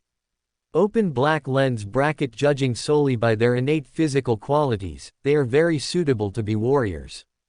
Coupled with the extraordinary swordsmanship mentioned by my lord, they are even more suitable. Close black lens bracket. As Thierry pondered, a tall man wearing bronze armor and a fringed cloak made of fur stepped out from the group of nobles. Through the tech sergeant's translator, Thierry understood the meaning of his Khazer words. Mika Wright, on behalf of the Khazer people, welcomes your arrival. While the tech sergeant translated, Wright observed the black-armored giant before him. It was the first time he had seen a giant taller than the Khazer people. His enormous body contained terrifying power. Astartes, terrifying warriors. Thierry frowned as he watched a servant, whose silver hair was braided with beads, led a horse to him. Tell him, the horse cannot bear my weight. After Wright heard the tech sergeant's translation, he smiled and said, the horses of Kasai are not ordinary mortal horses. They are bred for true knights and can bear any heavy load. But they are untamed. Only true knights can ride them. After Thierry heard the tech sergeant's translation, he looked at the horse before him. The horse's build was similar to the giant wolves from Fenris raised by the 7th Battle Group. Their fur was deep red, as if soaked in blood. If the horse can indeed bear my weight, then Wright's talk of untamed might be a test of me. A test of whether I have the ability to tame a wild horse. Thinking this, Thierry walked to the horse. He removed his gauntlet and placed his large hand on the horse. His brain cat bared its teeth at the deep red-furred horse. Thierry leapt onto the horse's back. The horse reared its front hooves, letting out a whinny, trying to throw off the giant on its back. But Thierry's body was as steady as a mountain. He squeezed with his legs, and the wild horse's hooves landed. Wright saw that no matter how much the wild horse struggled, Thierry remained seated on its back. After a dozen steps, it stopped struggling. The Khazer nobles, seeing the black-armored giant tame the wild horse so quickly, a flash of admiration passed through their eyes. They mounted their horses and rode forward. The members of the guard marched in unison, following their lord. Along the way, the Night Lord observed every Khazer person he saw. They were all tall and slender, with swords at their waists. After traveling nearly a kilometer, he saw a stone platform where two men in leather combat suits were fighting with 1.5 meter long blades. The Khazer people seemed to resolve conflicts through sword duels. The weapon master watched the two. One held his blade level, parried an attack, then ducked to the right, and then leapt up to launch a swift attack at his opponent. By ordinary standards, their swordsmanship is quite good. Their attacks are swift, and their sword techniques are exquisite. Few among the Vostonians can compare. Moments later, the horses stopped in front of a brightly lit marble palace. After Thierry dismounted, he entered the palace, led by Wright. The banquet began. After Thierry used a silver fork to put several tender meat cutlets into his mouth, he said to Wright, I see that the Khazer people are all tall and slender, and carry swords. Are you all skilled in swordsmanship? After the tech sergeant translated Thierry's words, he then translated Wright's words. Every Khazer person is an excellent swordsman. Nobles must all earn the title of sword master. As the chief sword master, I represent all Khazer people. I am also renowned for my swordsmanship in the Legion. Thierry, as the first swordsman below the Primarch in the Order Shadows, issued an invitation. Why don't we have a sword competition to enhance our mutual understanding? Thierry wanted to experience the Alvula swordplay, praised by the Gene Seed Primarch, through a sword duel with the Khazer chief sword master. He also wanted to seize this opportunity to demonstrate his strength, defeat the highest peak in the hearts of the Khazer people, and thus completely subdue them. Good. Wright touched his long sword and readily agreed. As the Khazer chief sword master, he had confidence in himself. Even facing a giant, he was confident he could win by relying on skill. When the Khazer people heard that Wright had accepted Thierry's challenge, they all believed the sword master would defeat the outsider, just as he had defeated countless challengers in the past. Thierry's attendants removed his power armor and replaced it with a black tight-fitting robe. Since it was a sword duel, he would not rely on his power armor. This sword duel was both a personal experience of the Alvula swordplay praised by the Gene Seed Primarch, and an action to impress the Khazer people. There was no method more effective in earning the Khazer people's admiration than winning a sword duel. When the Khazer people heard the news that their chief sword master would fight the leader of the foreign black-armored giants, they all gathered below the grand arena. Thierry, having removed his power armor, walked towards the grand arena, surrounded by his guard. He was much taller than the Order shadows in their black armor behind him. After being promoted to Weapon Master, his physique further increased, and his power armor was completely replaced with a new one. His physique was also the tallest and most robust below the Gene Seed Primarch. Before the duel began, they discussed animatedly. How many moves do you think Master Right will need to defeat his opponent? The last time Master Right accepted a challenge from another sword master, he only used 5 swift attacks to defeat his opponent. I was fortunate enough to witness that battle. Although it ended in a flash, Master Right's sword techniques have been etched into my mind. Although the outsider is exceptionally tall and robust, his swordsmanship is certainly not as good as Master Right's. Master Right will win in at most 10 attacks. On the grand arena, Thierry drew his power sword and pressed a runic symbol. The blade glowed with blue light. He looked at Right. The Khazer sword master ground some powder and applied a matte finish to his blade. As he rotated his wrist, the sword body reflected a slight glimmer. Right held the rope-wrapped sword hilt. His blade was slightly longer than those of other Khazer people, with the blade itself being 1.5 meters long. He ran his hand over the blade, infusing it with energy. Thierry's eyes narrowed, and he thought to himself, psionics. Right's swordsmanship combines with psionics. Order shadows keenly perceived that as psionic energy was infused into the blade, Right and the blade became one. After the two bowed to each other in greeting, they walked towards each other without speaking, due to the language barrier. Right met Thierry's pitch-black eyes, as if facing dense basalt. He took a deep breath and launched the first attack. The energy-infused blade traced a figure 8 in the air. The Aeon sword, passed down through 9 generations of the Right family, collided with the charged blade. Chapter 295, Weapon Master, convinces Khazer's chief sword master. Mika Right immediately felt the recoil from the collision. His blade was swept away by the immense force, but fortunately, he had anticipated it and twisted his arm with all his might to control the sword. In their first exchange, Right confirmed his earlier judgment. To defeat Thierry, he had to rely on skill.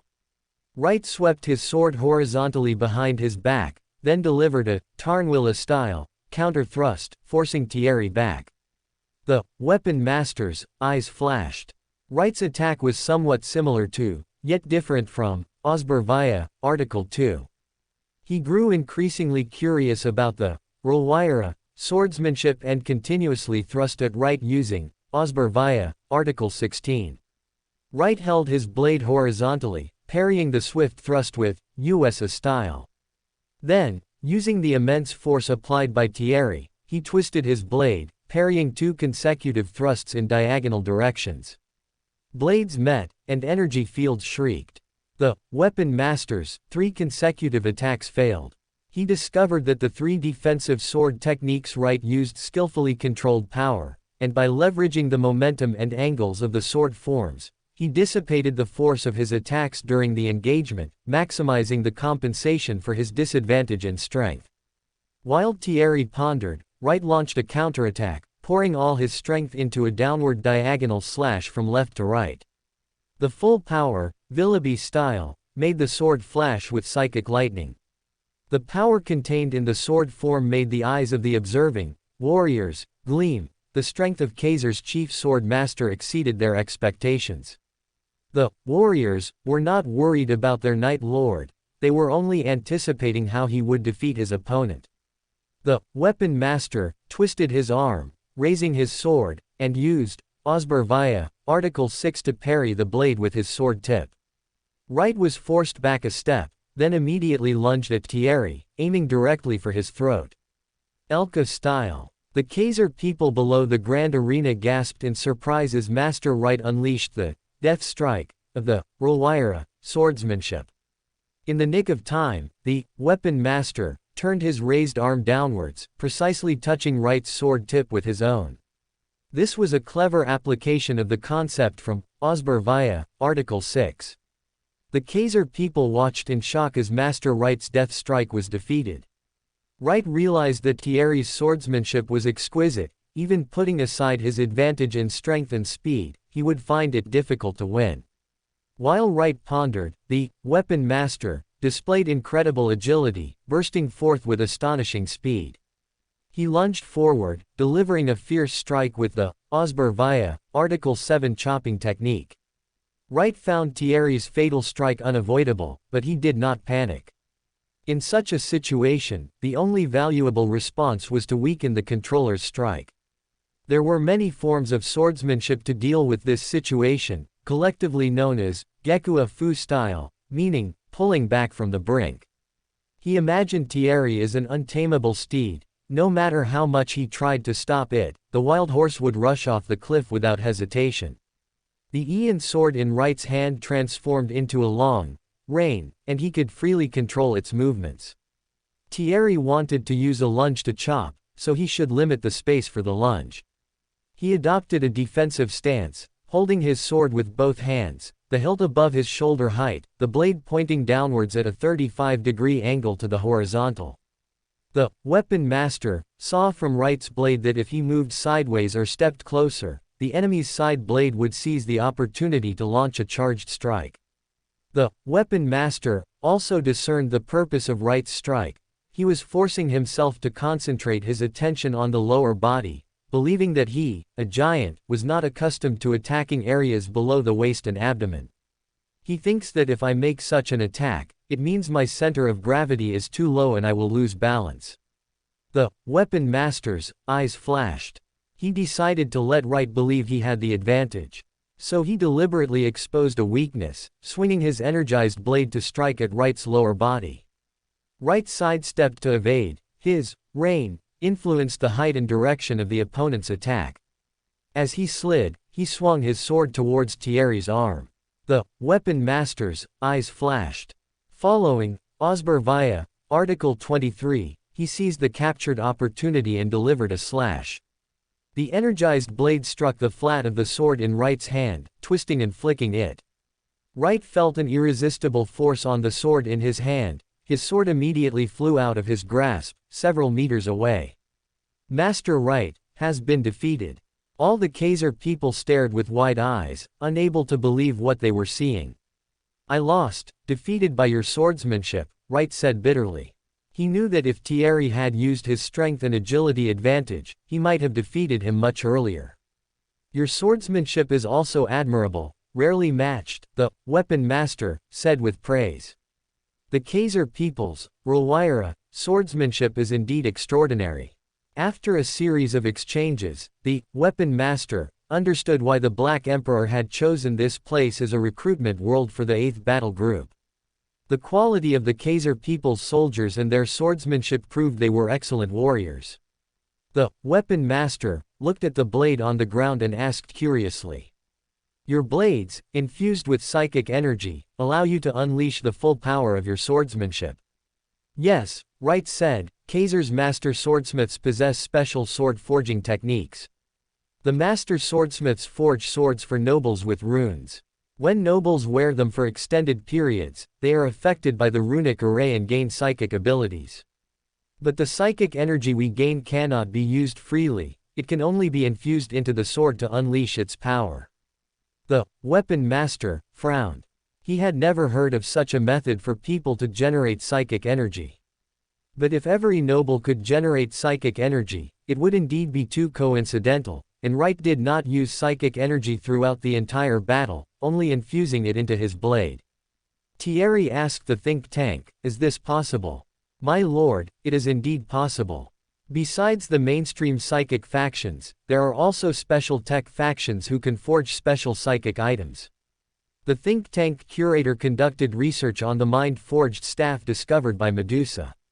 Only rare tech faction psychics, who are simultaneously skilled in both technology and psychic mysteries, can activate the mind-forged staff. The think tank looked at the Khazer blade Wright had retrieved and continued. Khazer's master swordsmiths should possess some of the tech faction's psychic techniques. Khazer nobles who carry swords forged with runes for a long time will gain a special epsilon-level psychic ability, which is the lowest level of psychic energy that can be consciously used. Khazer nobles cannot use psychic energy to cast other spells, they can only enhance the power of their swords. Thierry hadn't expected Khazer's master swordsmiths to be able to create such blades. This is a pleasant surprise.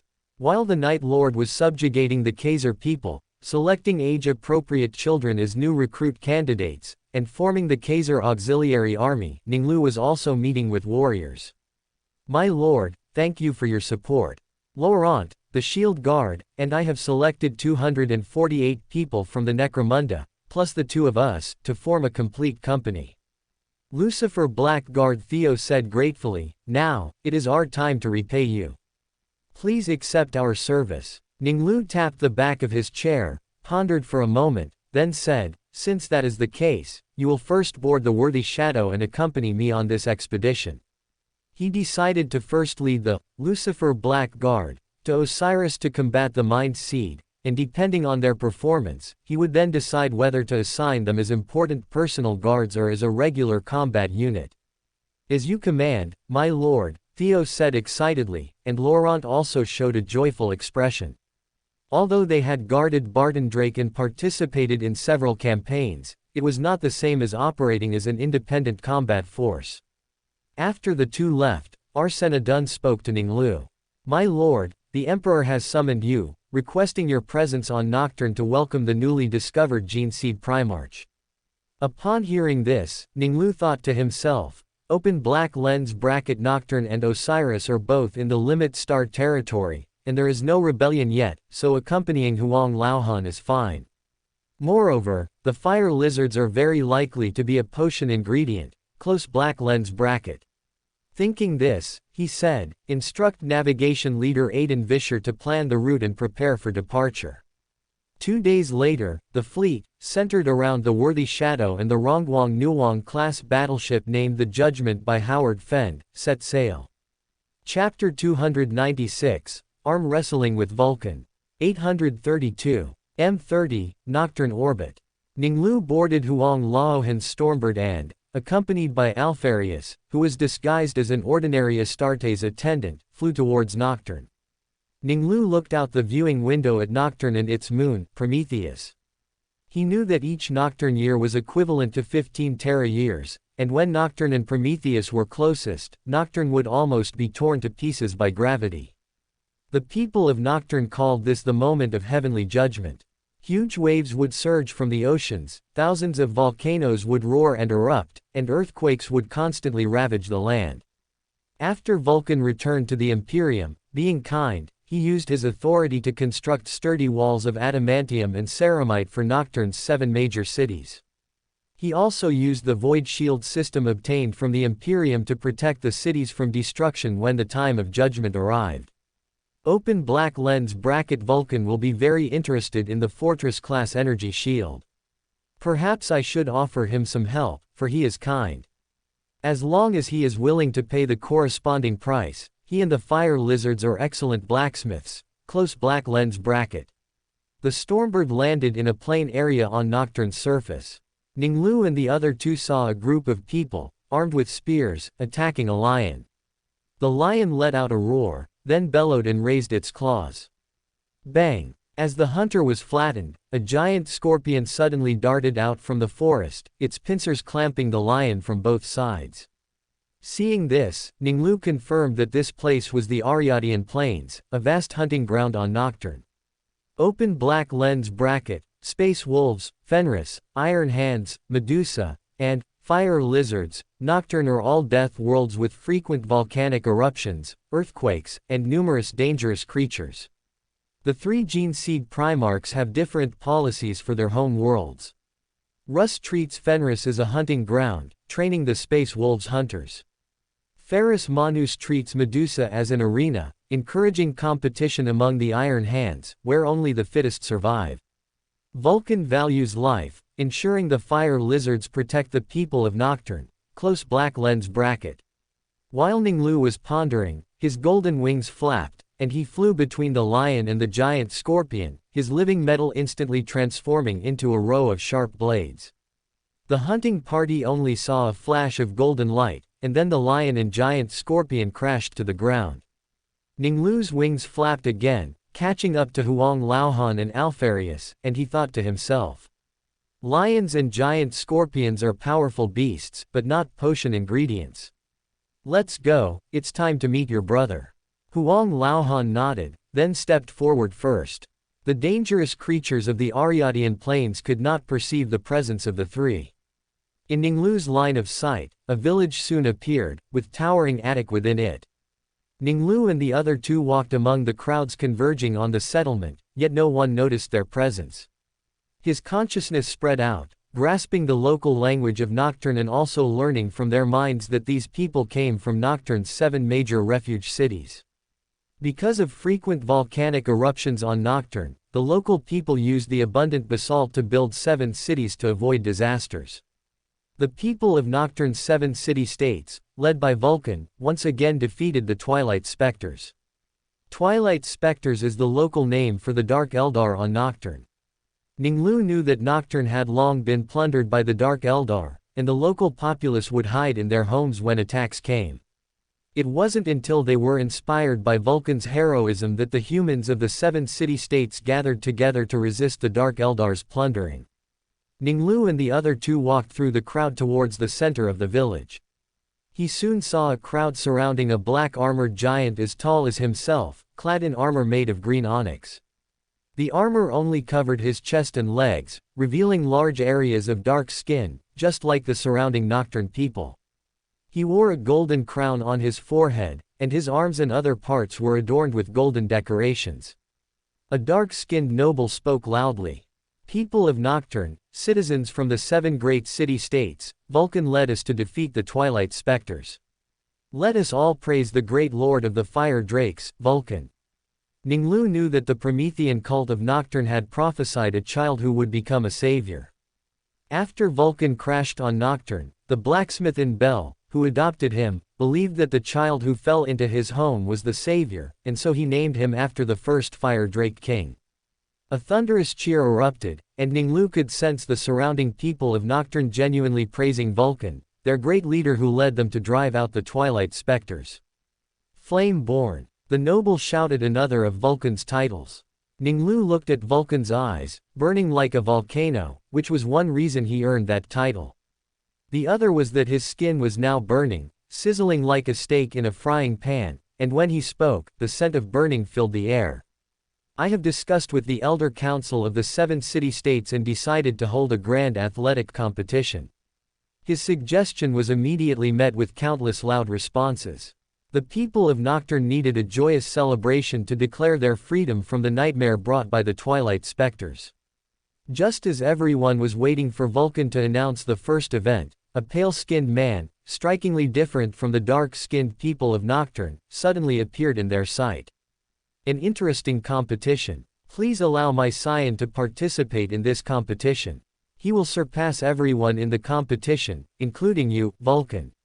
Let's have a wager. He represents me in a contest with you. The loser will serve the winner forever. If he loses, I pledge allegiance to you. If he wins, you must swear allegiance to me.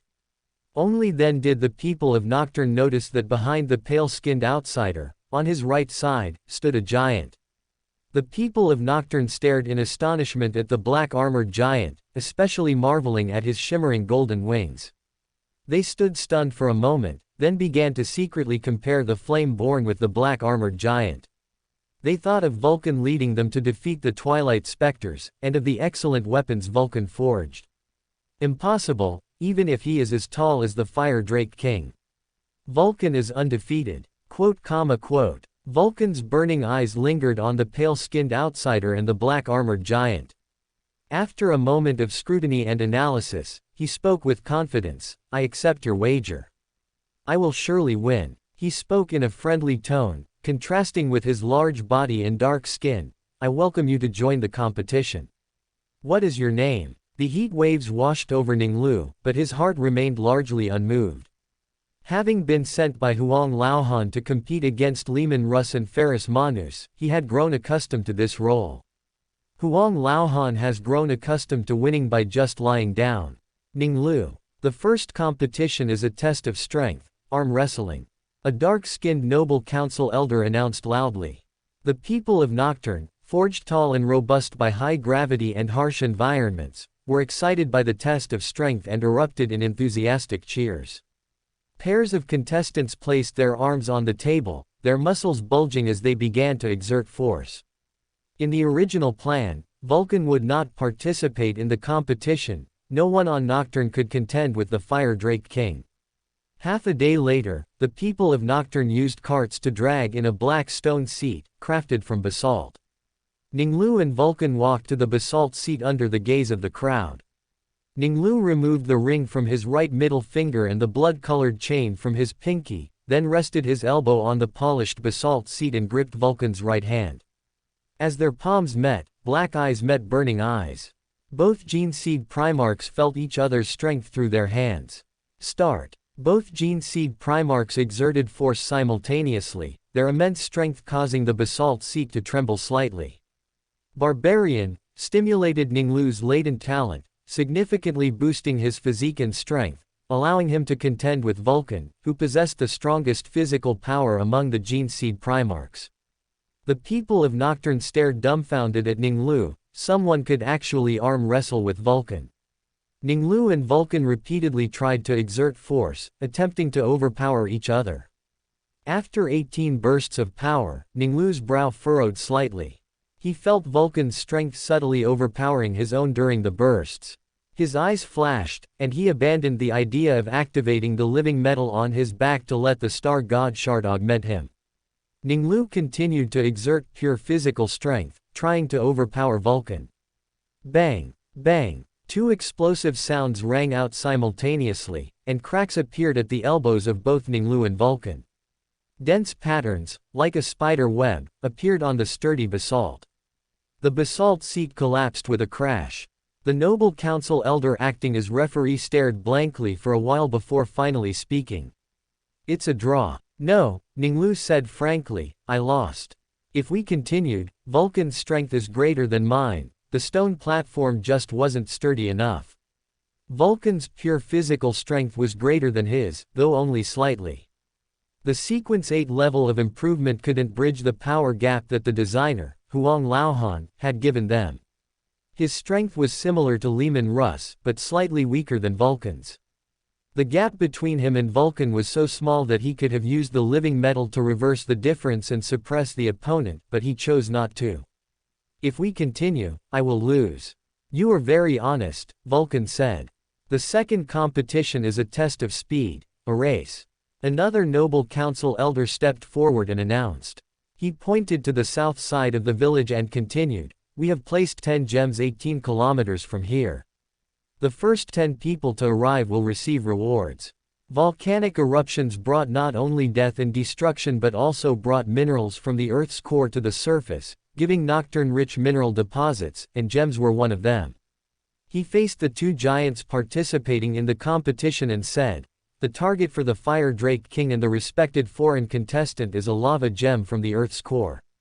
It is 10 meters in diameter, a top-grade forging material, a top-grade material every master blacksmith dreams of. The one who brings it back wins the contest." He announced loudly, "The competition begins." Chapter 297, Competing with Vulcan by Lifting the Anvil. Ning Lu and Vulcan started running at the same time. The moment they started, they quickly left the other Nocturne contestants behind. Ning Lu did not spread his golden wings again, he simply ran with all his might. One loft after another was left behind him. In a familiar instant, Ning Lu had run a kilometer, pulling a body length ahead of Vulcan. The distance between them grew wider and wider, quickly exceeding 10 meters. Vulcan's eyes, like erupting volcanoes, were fixed on the golden wings on Ning Lu's back. He was certain that Ning Lu hadn't flapped those golden wings, he had surpassed his own speed relying purely on physical strength. Vulcan felt his body burning, even the Twilight Specters, who were much faster than the Nocturnes, weren't as fast as him. This was the first time he had encountered someone faster than himself. His body crackled, his skin burned, and he ran with all his might. However, he soon discovered that no matter how hard he tried, the distance between him and Ning Lu grew wider and wider. With every breath Vulcan took, heat waves surged, and his eyes were like erupting volcanoes. This was the first time he had encountered such a formidable opponent. His strength was only slightly weaker than his own, but his speed was clearly superior. As soon as Vulcan saw the giant lava gem, Ning Lu had already lifted it. Vulcan did not stop. As a participant in the competition, he had to run the entire course, even if he was destined to lose. Vulcan, running towards the finish line, then collided head-on with Ning Lu, who was on his way back. Ning Lu smiled at Vulcan and then ran towards the village. The race participants burst into enthusiastic cheers when they saw the dazzling lava gem. Then, their cheers abruptly stopped as they realized that the person running towards them was the black-armored giant, not their king of fire dragons. They stopped in astonishment, standing frozen in place. Ning Lu ran into the village, holding the lava gem. The Emperor and Alpharius smiled when they saw Ning Lu. The cheers of the Nocturne people abruptly ceased when they realized that this time, the outsider Ning Lu had won. His advantage was obvious. The elder of the Noble Council, acting as a judge, calmed his shock and announced loudly, the winner of the race competition, Ning Lu.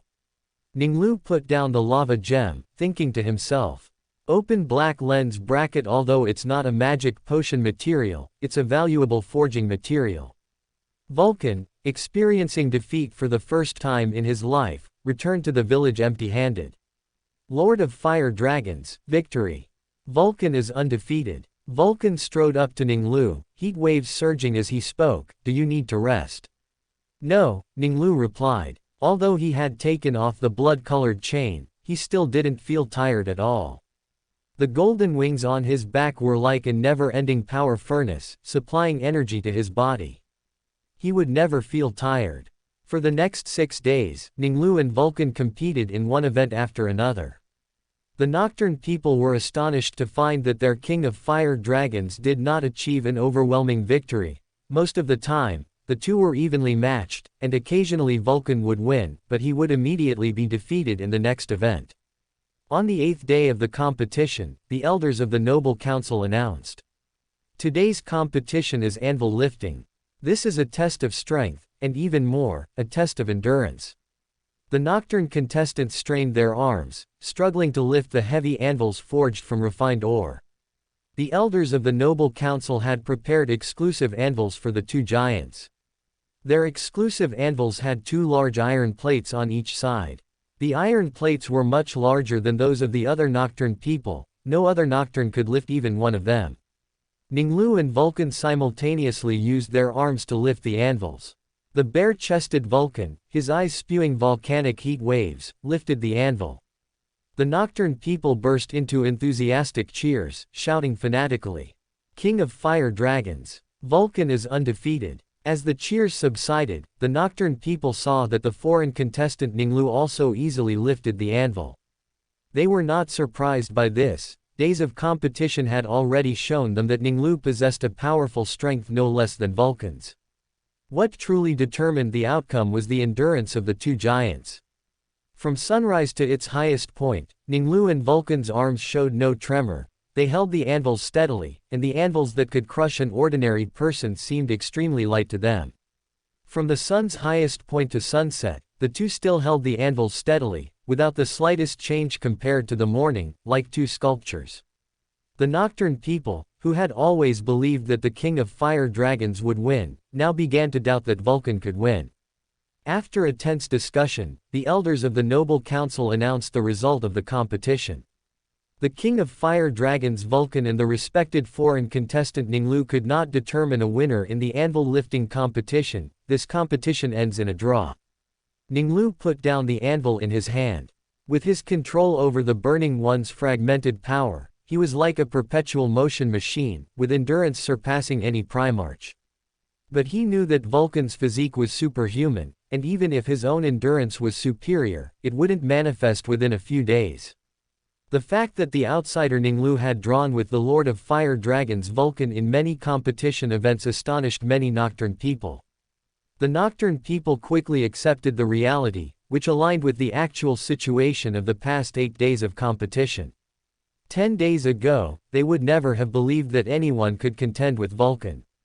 But after witnessing the entire 8-day competition, even the Nocturne people believed that a draw was a fair outcome. Just as the Nocturne people were silent, an elder of the noble council with dark skin and adorned with jewels stepped forward. The final competition is exclusively for the Lord of Fire Dragons Vulcan and the respected foreign contestant Ning Lu. The competition involves forging a weapon by hand within a day and using that weapon to hunt fire lizards in Death Volcano. Whoever hunts the largest fire lizard will be the ultimate winner. Vulcan will win. The Nocturne people shouted in unison.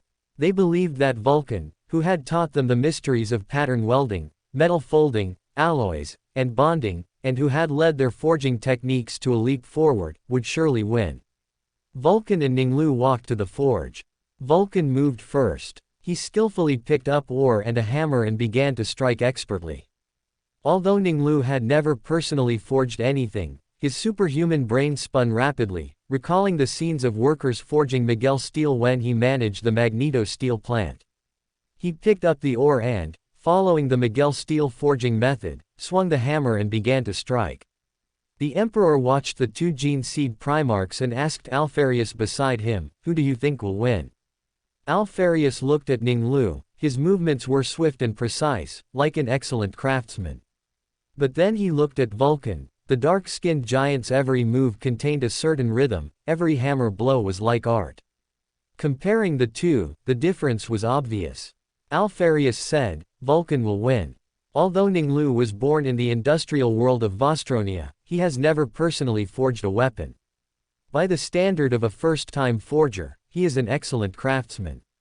But Vulcan is a master of forging, only Ferrus Manus and Fulgrim can compare with him. Alfarius recalled his previous two incorrect judgments. After a moment of silence, he added, "Death Volcano is his territory, he is familiar with it, and with the advantage of the weapon, I believe he will definitely win." The Emperor shook his head slightly and said in a deep voice, "After Ning Lu obtained the golden wings on Medusa, he gained control over the power of fire. Compared to Vulcan, who is called the Flame Blossom, he is the true controller of fire. Fire is the forge of iron, his skillful use of this power can compensate for the difference in forging techniques. More importantly, for them, killing fire lizards is not the key, finding the largest fire lizard is the key to victory." Ning Lu's advantage in this aspect surpasses Vulcan's familiarity with the environment. As the two spoke, golden flames danced in the forge in front of Ning Lu. For more thrilling fanfiction stories like this, check out my channel Fanfic Audiobook. Dive into epic adventures, mysterious realms, and legendary journeys brought to life through immersive storytelling. Don't forget to like, share, and subscribe for more amazing audiobooks.